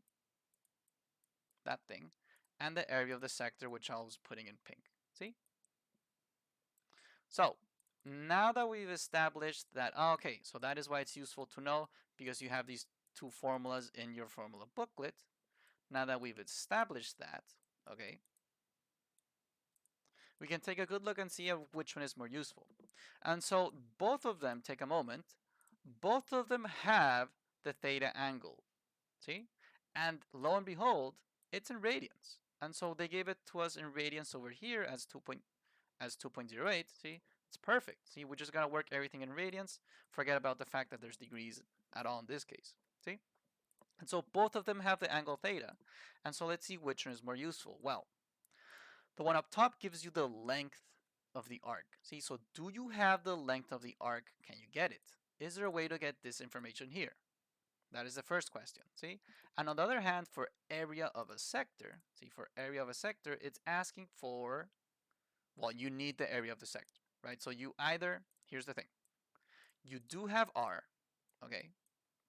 And you need either L, which is the length, or area, see? So the moment you plug in R with length, you can get theta alone over here because you have check, check, you're just missing this.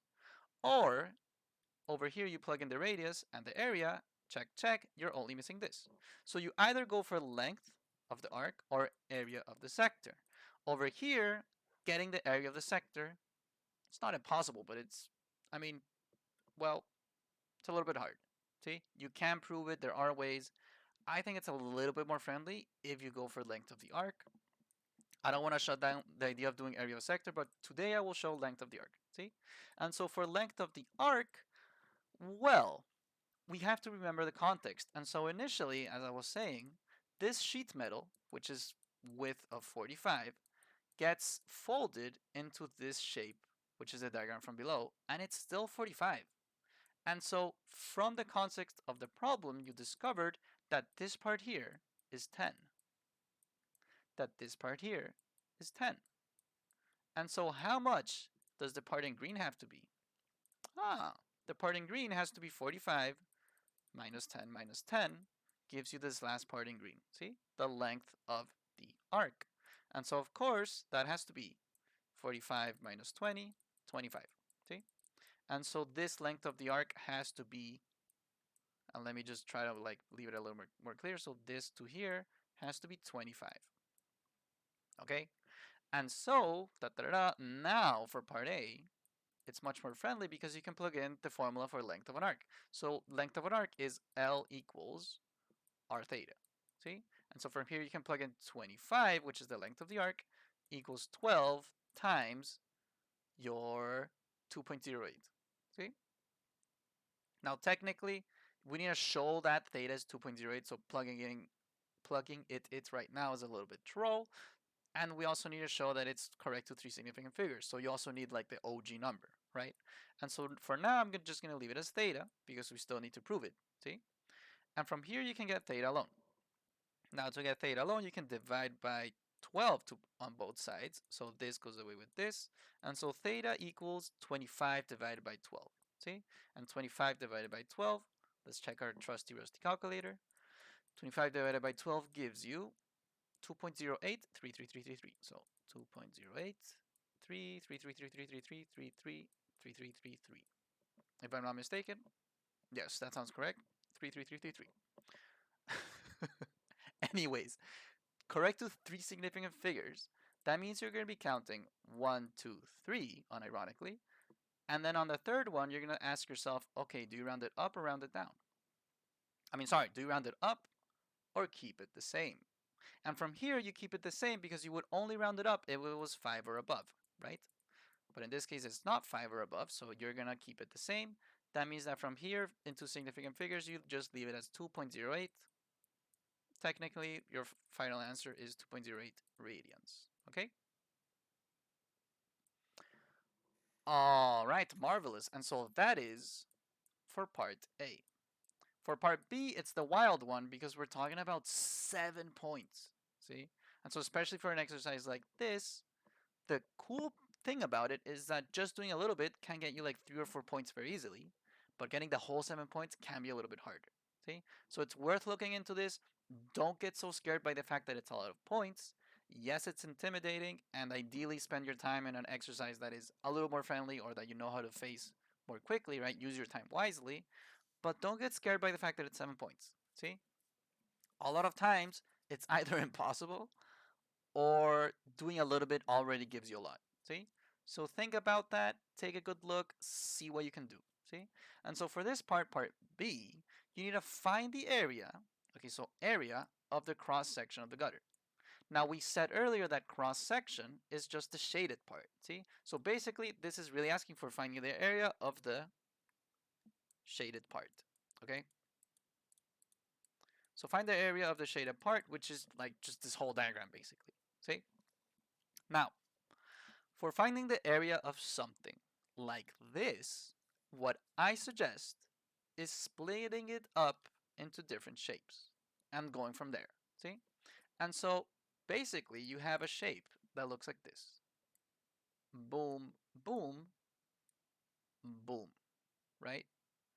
And you have some dimensions that go like that, see? And so from here, well, you also know that that is W, right? And that up here, it's not, well, yeah, well, this is also W, see? And so from here, you can really try to consider how to split up this shape into smaller ones and add them up in a wise way to find the area of the whole thing, see? And so if you take a good look and think for a moment, you can start to establish some stuff, see? So some people might be thinking, well, technically I can add like this shape here, and then it's a little bit problematic to try to add this part, like only this part, see? So maybe that idea gets shut down a little bit. Maybe some people take a good look at this and say, maybe I can sort of consider like, I don't know, like making another triangle here and then like adding like these different triangles here and here, right? And trying to go from there. Whatever, guys. There's a lot of different approaches, and if you actually look at the mark scheme, there is like, dude, look at this. There is either this or this or this or there's so many different methods, you guys. That's the other cool thing about these problems that are worth 7 points. There's a ton of different approaches, see? And so I think that the most friendly approach is considering, okay, I can split this up into 3 shapes, okay? Or basically, think about it this way. I'm going to start with 2 shapes, see?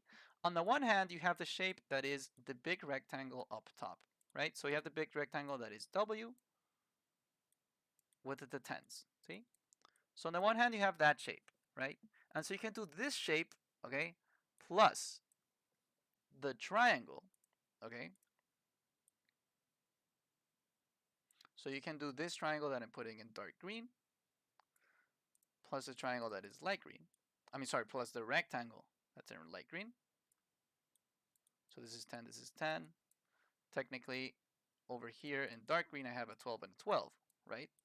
And so you can also try to find the area of this triangle, see, that you also know that this angle in here is 2.08, right? So you find the area of that rectangle, then you find the area of that triangle, and then you find the area of just the like part of the circle, see? So just the part of the circle, then we can sort of try to solve it, see? And so establishing these smaller goals, these smaller shapes, can make this a lot more friendly to like face. Now, the biggest issue that you might be thinking of right now is like, okay, on the one hand, I need to find W. See, and so how the heck do I find W? How do I do that? Blah, blah, blah. And on the other hand, it's how do you find the area of this? See? And this is why I talked about buzzwords earlier. You know you have in your formula booklet the area of the sector. Now, the thing of the area of the sector is that the area of the sector is technically, right? So the area of the sector is technically what I'm putting in pink, this whole thing there. And so, interesting. So now my game plan can be add the rectangle, right?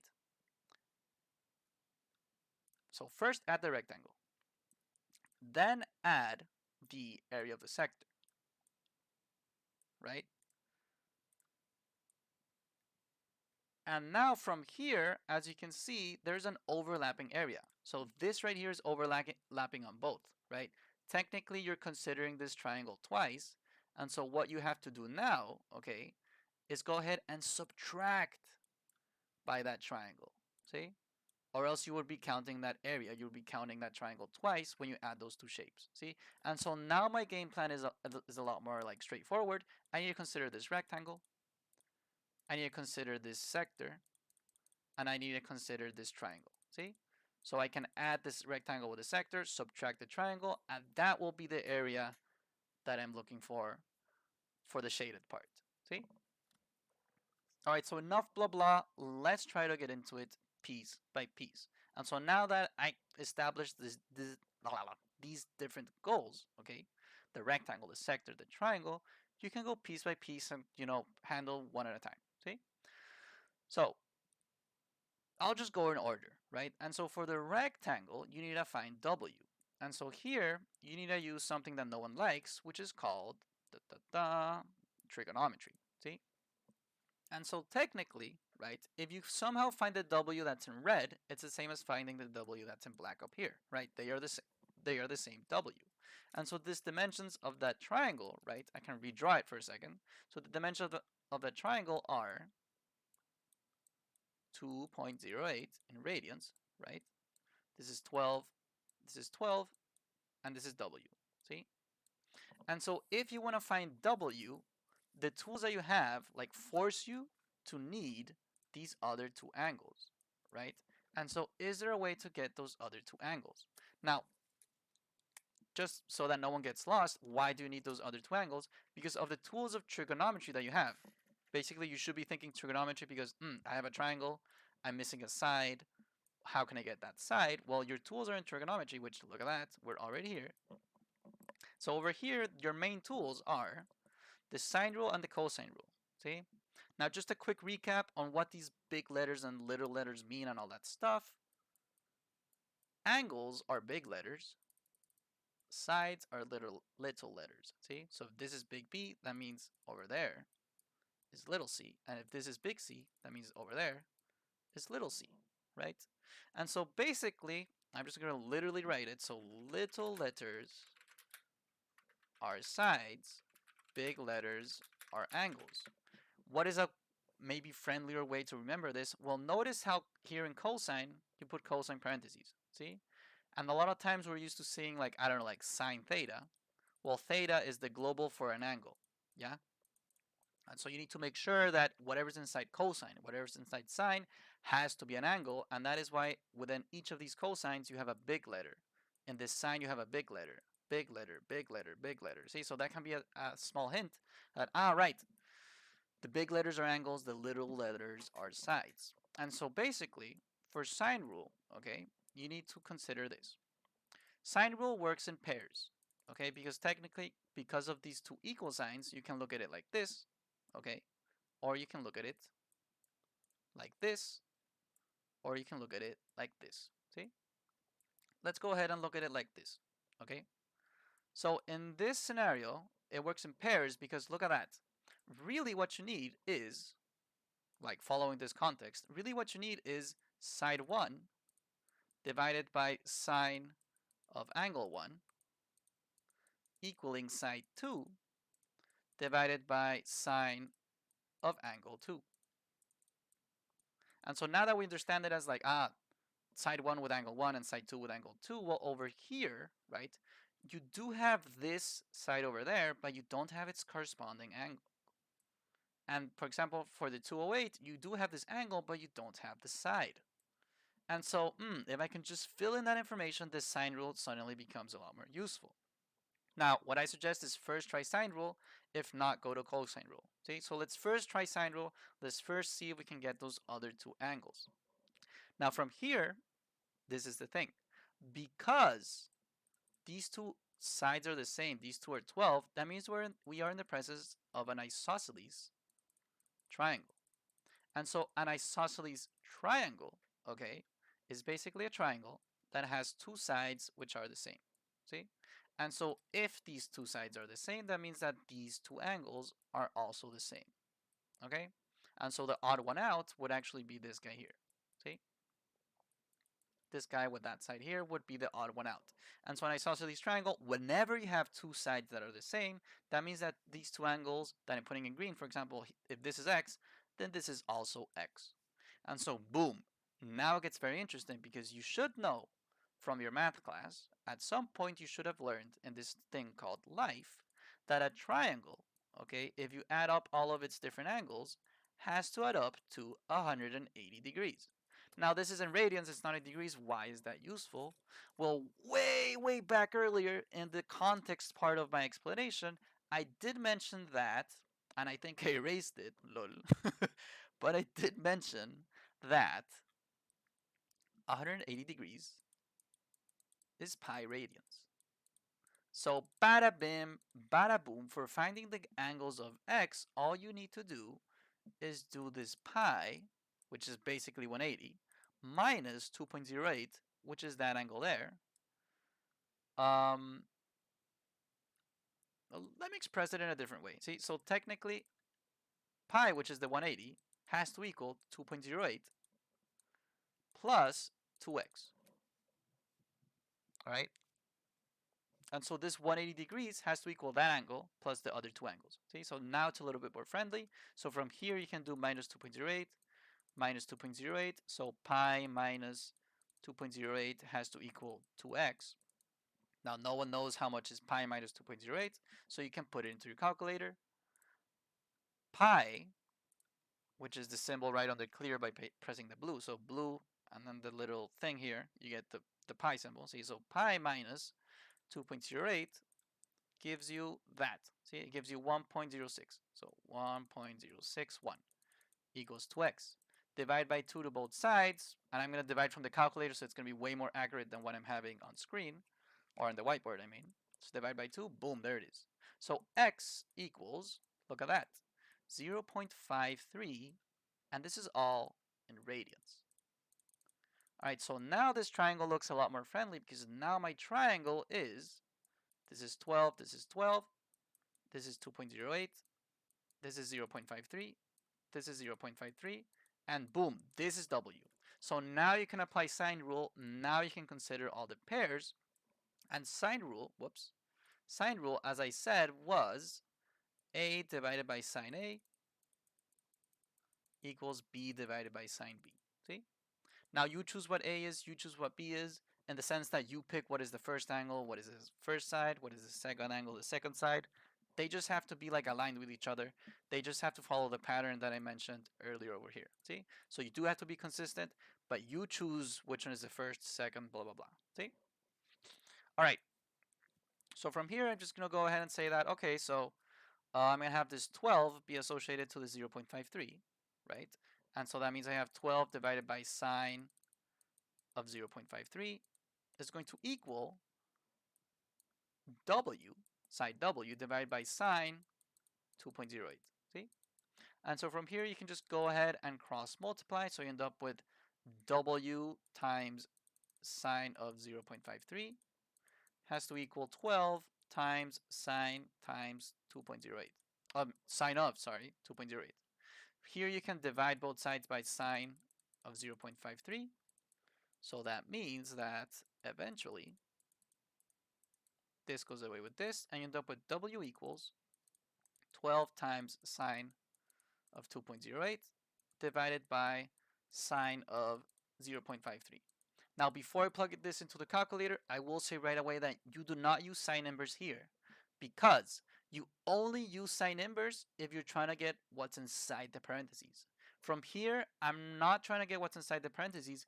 Sine 0.53 is an actual number. See, so this is the same as dividing by 0.50555 blah blah blah. See? So you only use sine inverse, you guys, if you're trying to get what's inside. For example, if you have, I don't know, sine of theta equals 1/2, and you want to get theta alone, now you do sine inverse, because what the sine inverse does, okay, what the sine inverse does is that this goes away with this. You end up with theta equals sine inverse of 1/2. Okay, that is how the sine inverse works. The sine inverse gets rid of the sine. Here you don't use sine inverse. It's basically just dividing by a number. See? Sine 0.53 is the same as just 0.505533 blah blah blah. See? So there's just a quick sort of reminder of when you use sine inverse or not. But for my value of W, you plug all of this in to your calculator using, your calculator.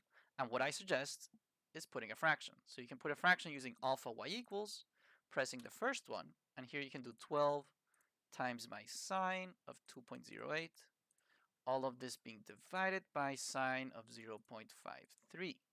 And so this gives you your value for W, which is, it's that. See? So your W, I'm just going to put it down here because it's very important what my value of W is.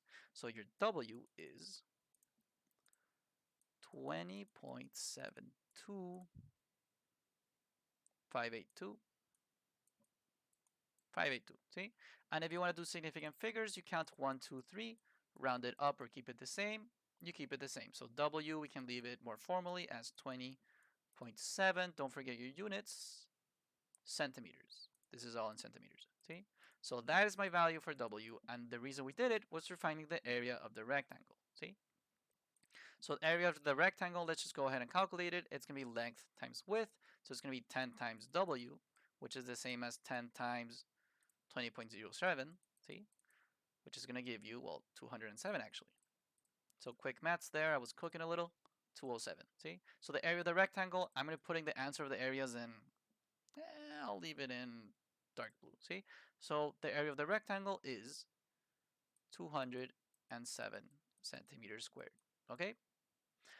Now let's go ahead and try the area of the sector, see? And so for area of the sector from the formula booklet, we know that the area of the sector is simply 1/2 times r squared times the theta, which is the angle in between, see?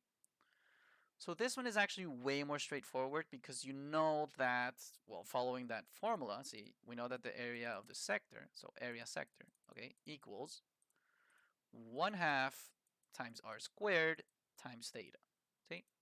And so with this context, the area of the sector is just going to be 1/2 times the radius, which we know is 12, so 12 squared, times the 2.08 from part A, see? So all of this in our calculator is way faster than the last calculation we did with the rectangle. See, so this is a lot more friendly. So you do, let me just be organized. You end up with 1/2 times this 12 squared times the 2.08. See? So that gives you around 149.76, 149.76. Technically from here you can count the three significant figures. So you can count 1, 2, 3. Do you round it up or keep it the same? You round it up. And so the area of the sector, we're going to leave it as 150 centimeters squared. See? And now for area of a triangle, well, you do have the same triangles from up here, see? So finding W was very important. We know that W is 20.7, see? And so if you redraw that triangle with all the stuff that you know now, which is very filled in, see? You have this 2.08, You have this 12, you have this 12, you have the 20.7, and here you have, what was it? 0.53? Yes, you have 0.53, and you have 0.53. See? All right, awesome, beautiful, nice. And so how do you find the area of this? See? Well, on the one hand, you can try to find the height, okay? And you can do that by splitting the triangle in two and splitting that angle in two and a bunch and splitting this in two as well. Like, you probably saw that. It's like the most like typical way to do it. See? But I do want you to open your eyes to the new formulas in the formula booklet. There was a new patch note and they added nah, just kidding. There's always been area of a triangle. See? And so actually, and this is important to know, see, for area of a triangle, technically you have two. And so you have this one, which is like the trig version, and this one, which is the OG. And so the OG is base times height divided by 2, which is why you would try to split this in half and all that stuff. See? That way you find the height, you find the area of half a triangle, then you add it to the other one, it's the same triangle. Yeah, that's one way to do it. It's the classic. See? But I do want you to start noticing because for some exercises in the B, I've noticed you like have to do it this way. See? Not in this case, but I want you to start training your eye for it. See? This area of a triangle also works. See? It's going to give you the same answer. They both work. Let's really understand what it's asking for. See? So as I established earlier, the little letters are sides and the big letters are angles. And so here, I'm going to like simplify it for you a little bit. See? All you really need is an angle and the sides next to it. And the sides next to it. See? And so if you like really get this into your brain, because this formula is amazing. See? For a lot of exercises, it makes it go so much faster, and for a lot of exercises, you have to use it actually. See? So on the one hand, I'm really establishing that, dude, there are two formulas for area of a triangle. Do not forget.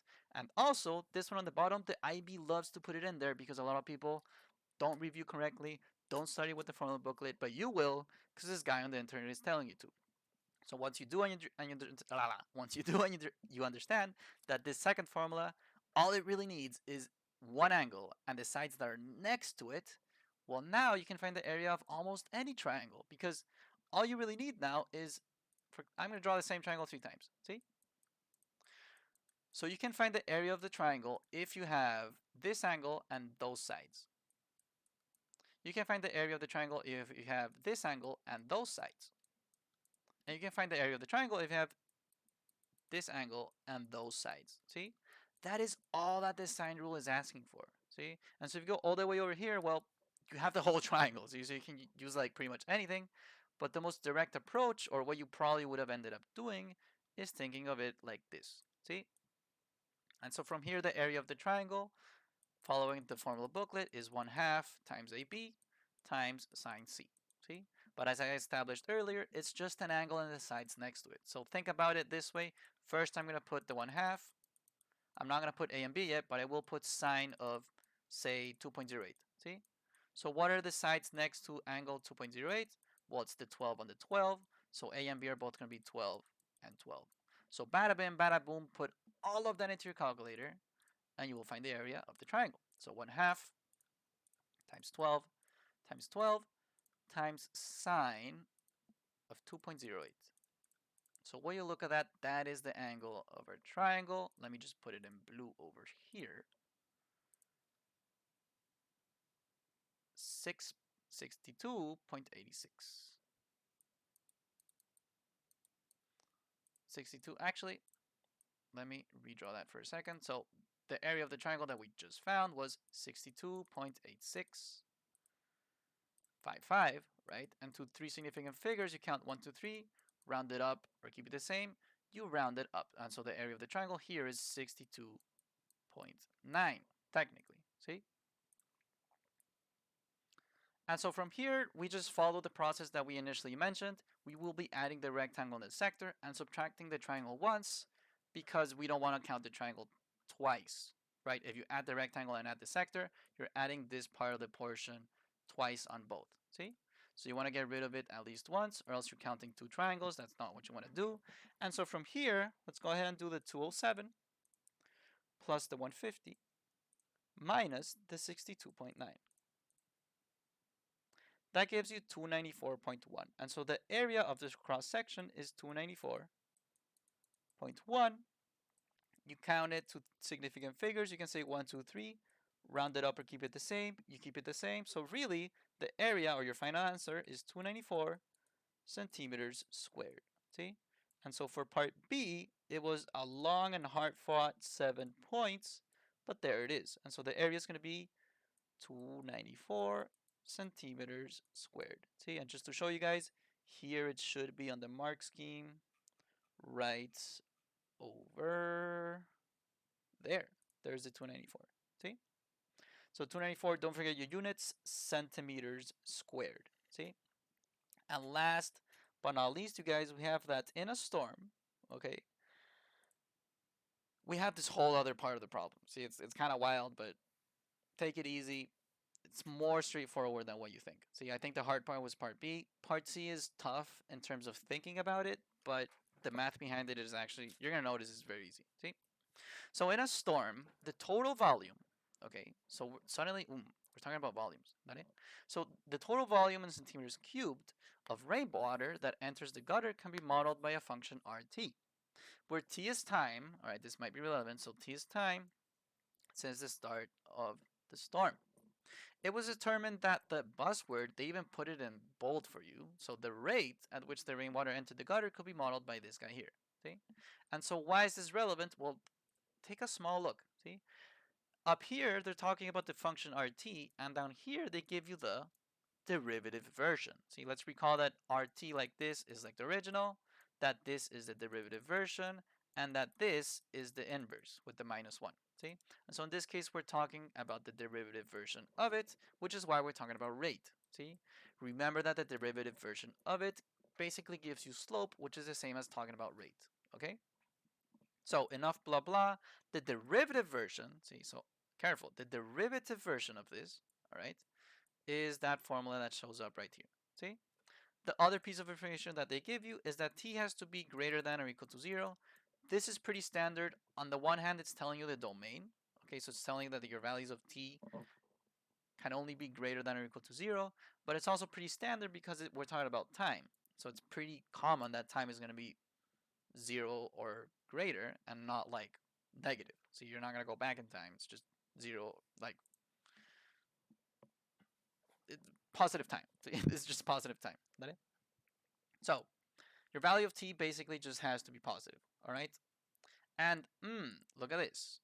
During any 60-second period, if the volume of rainwater entering the gutter is greater than the volume of the gutter, it will overflow, which makes a lot of sense. Like if you have like a cup of coffee, you have a cup, see, and you put it outside and it's raining, see.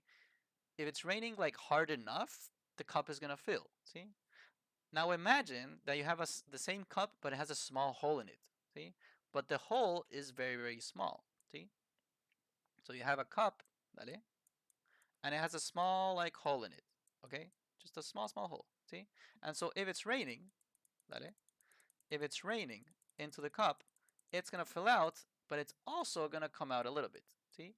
And so basically what it's saying here is that on the one hand, careful with how much comes out of the gutter or the cup or whatever, and on the other hand, careful with how fast the rain is entering. See? And so basically the big question that they're trying to ask you here is, will it overflow or not? Right?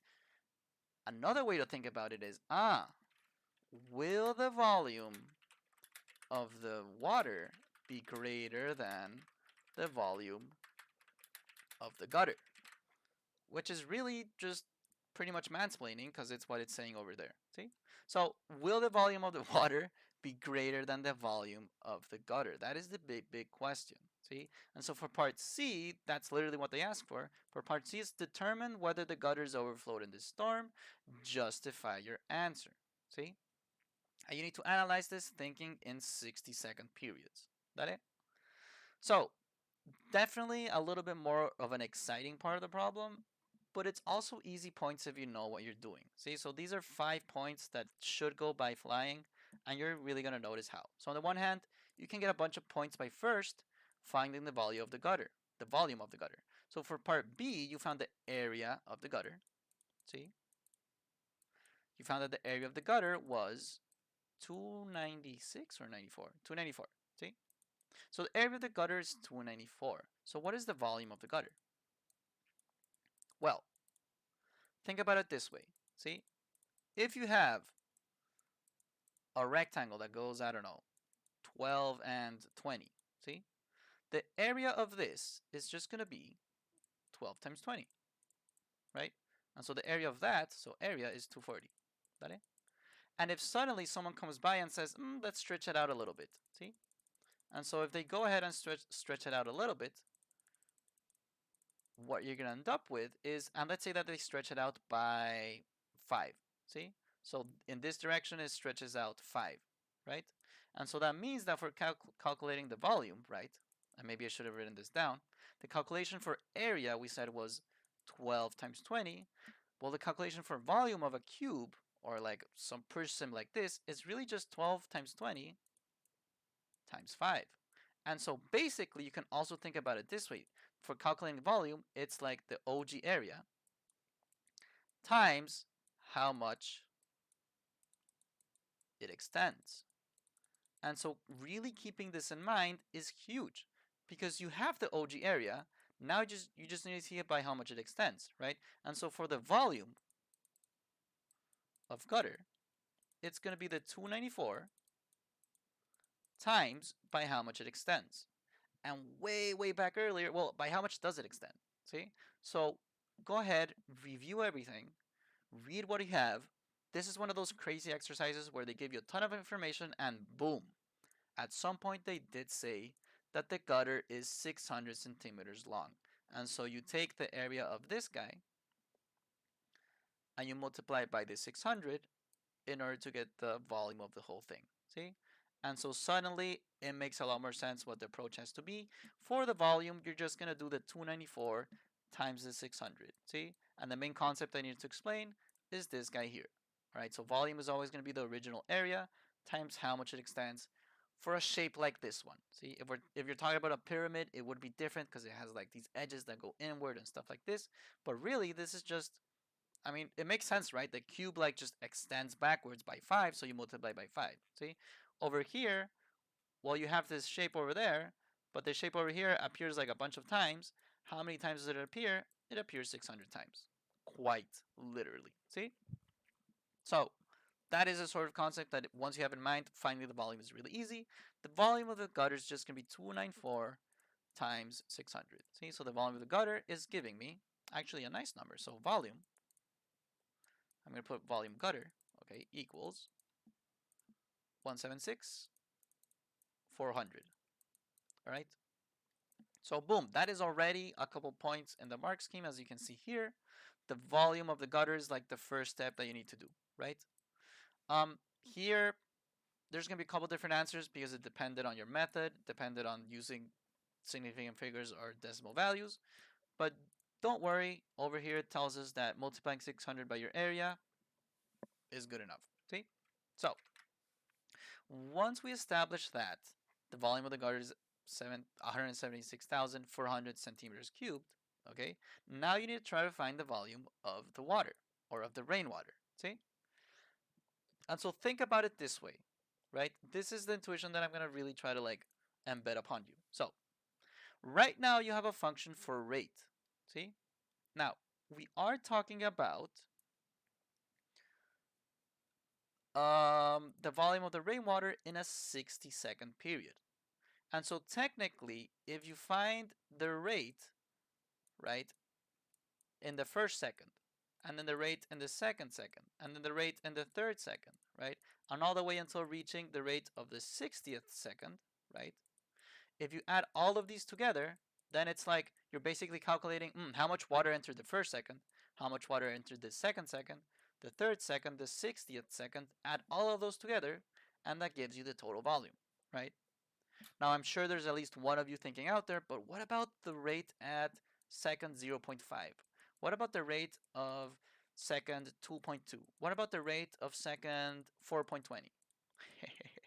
So if you want to add all of those rates and everything in between, you have to use the integral.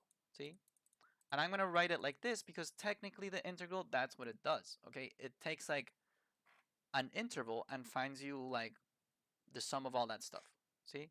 Usually you use this for volume or stuff like that. See? So generally it's used for volume, but the main idea is that you have an interval. Okay? You want to add like the derivative of that within that interval like 60 times. See? But really it's from 0 to 60 more than 60 times. And so you should be thinking in intervals. See? So once you establish that that is an appropriate approach, what you can do is, well, write the integral. And so the integral would be the integral from 0 to 60, right? And so let's first talk about that. You put a 0 down here because it's your like first x value, and a 60 up there because it's your last x value. Now, why is this the case? Because we are talking about a 60-second period. And so on the one hand, that's the first thing you need to establish, right? This is the integral from 0 to 60 because we're talking about 60-second periods. And, well, you're doing the derivative of your function, right? So technically you're doing the derivative of your function, which is just going to be 50 cosine 2 pi t divided by 5 plus 3000. And so if you solve this integral here, and what are you doing in respects to? You're doing it in respects to dt, right? That's going to give you the volume of the rainwater, see? And so how the heck can you do that? Well, you can do it by hand and go crazy, or you can use your graphing calculator. And so here's a little bit of a magic trick that I'm going to show you. You can solve integrals with your calculator, see? So how the heck do you do that? Well, you probably should know by now, if you watch some of my videos, that if you press alpha y equals, it shows up for fractions, see? Usually we just use the first one and forget about it, but really, take a good look. You have fraction column over here, the function, the matrix, and the y bar. And so in this version of my calculator, I can travel through them. Maybe you can't, and if you can't, all you need to do is press alpha and window to open the second column, see? And so we want the second column because over here you have f and int, and all it's really telling you is that this is the function of the integral. So boom, you press it, there's my integral. Look at that, it's beautiful. It's beautiful. It's crazy how much this calculator can do. So here you plug in 0, here you plug in the 60, and here you plug in your whole function. And so just be careful, plug in carefully, take your time, don't get too excited. Use everything you've learned to not mess it up. Basically, just take your time, see? Instead of putting t, well, I'm not too sure if you can like name a variable t here, but we're just gonna put x. See, it works. It'll do whatever. See, so we're just gonna put x down here. Down here we are going to put 5, close parentheses, plus 3000, and all of this in respects to x. We know it's really t, but just put it like that. Press enter. Pray that your calculator doesn't explode because it does take a little bit to calculate it, but eventually, bada bing bada boom, you end up with boom, 180,000. And so the volume of the rainwater is 180,000. Now, guys, now you need to do the conclusion. I think it's pretty straightforward. So the volume of the rainwater is 180,000. The volume of the gutter is 176,400. So which volume is greater? Volume rainwater is greater than volume gutter. Okay? Another way you can sort of get the method point is literally putting that 180,000 is greater than 176,400, right? And through this, your conclusion is that it does overflow. Okay? It does overflow, unfortunately. And ladies and gentlemen, that is your procedure that we will be doing for number 9. So number 9 was pretty wild. It had a lot of stuff associated to it. It was probably a long monologue at some points, but I think it's important to explain things from zero just so that everyone understands. There were quite a few concepts that I had to go over, so, well, that is number 9. Number 9 is wild, you guys. Okay, number 9 is not easy. If you looked at it and you were like, damn, what the heck? Trust me, I thought the same, okay? Number 9 is pretty wild, but once you understand these keywords like, we're talking about volume and they give us rates, so you're thinking of integral, right? Or for example, you have this show that, so like you can sort of relax that, like, okay, you don't have to do part A in order to get B and part C. That also is a good test taking strategy. Or, the moment that you split up this shaded area into a bunch of smaller shapes makes it a lot more friendly, right? Stuff like that is what helps you help yourself. See, at the end of the day, you guys, I'm just giving you tools so that you can help yourself better. Okay, that is my true sort of goal here and what I'm going for. And if it makes you do better in the IP, then we're all happier. See, so ladies and gentlemen, that is for number 9. I'll see you around, and I hope it helped. See ya.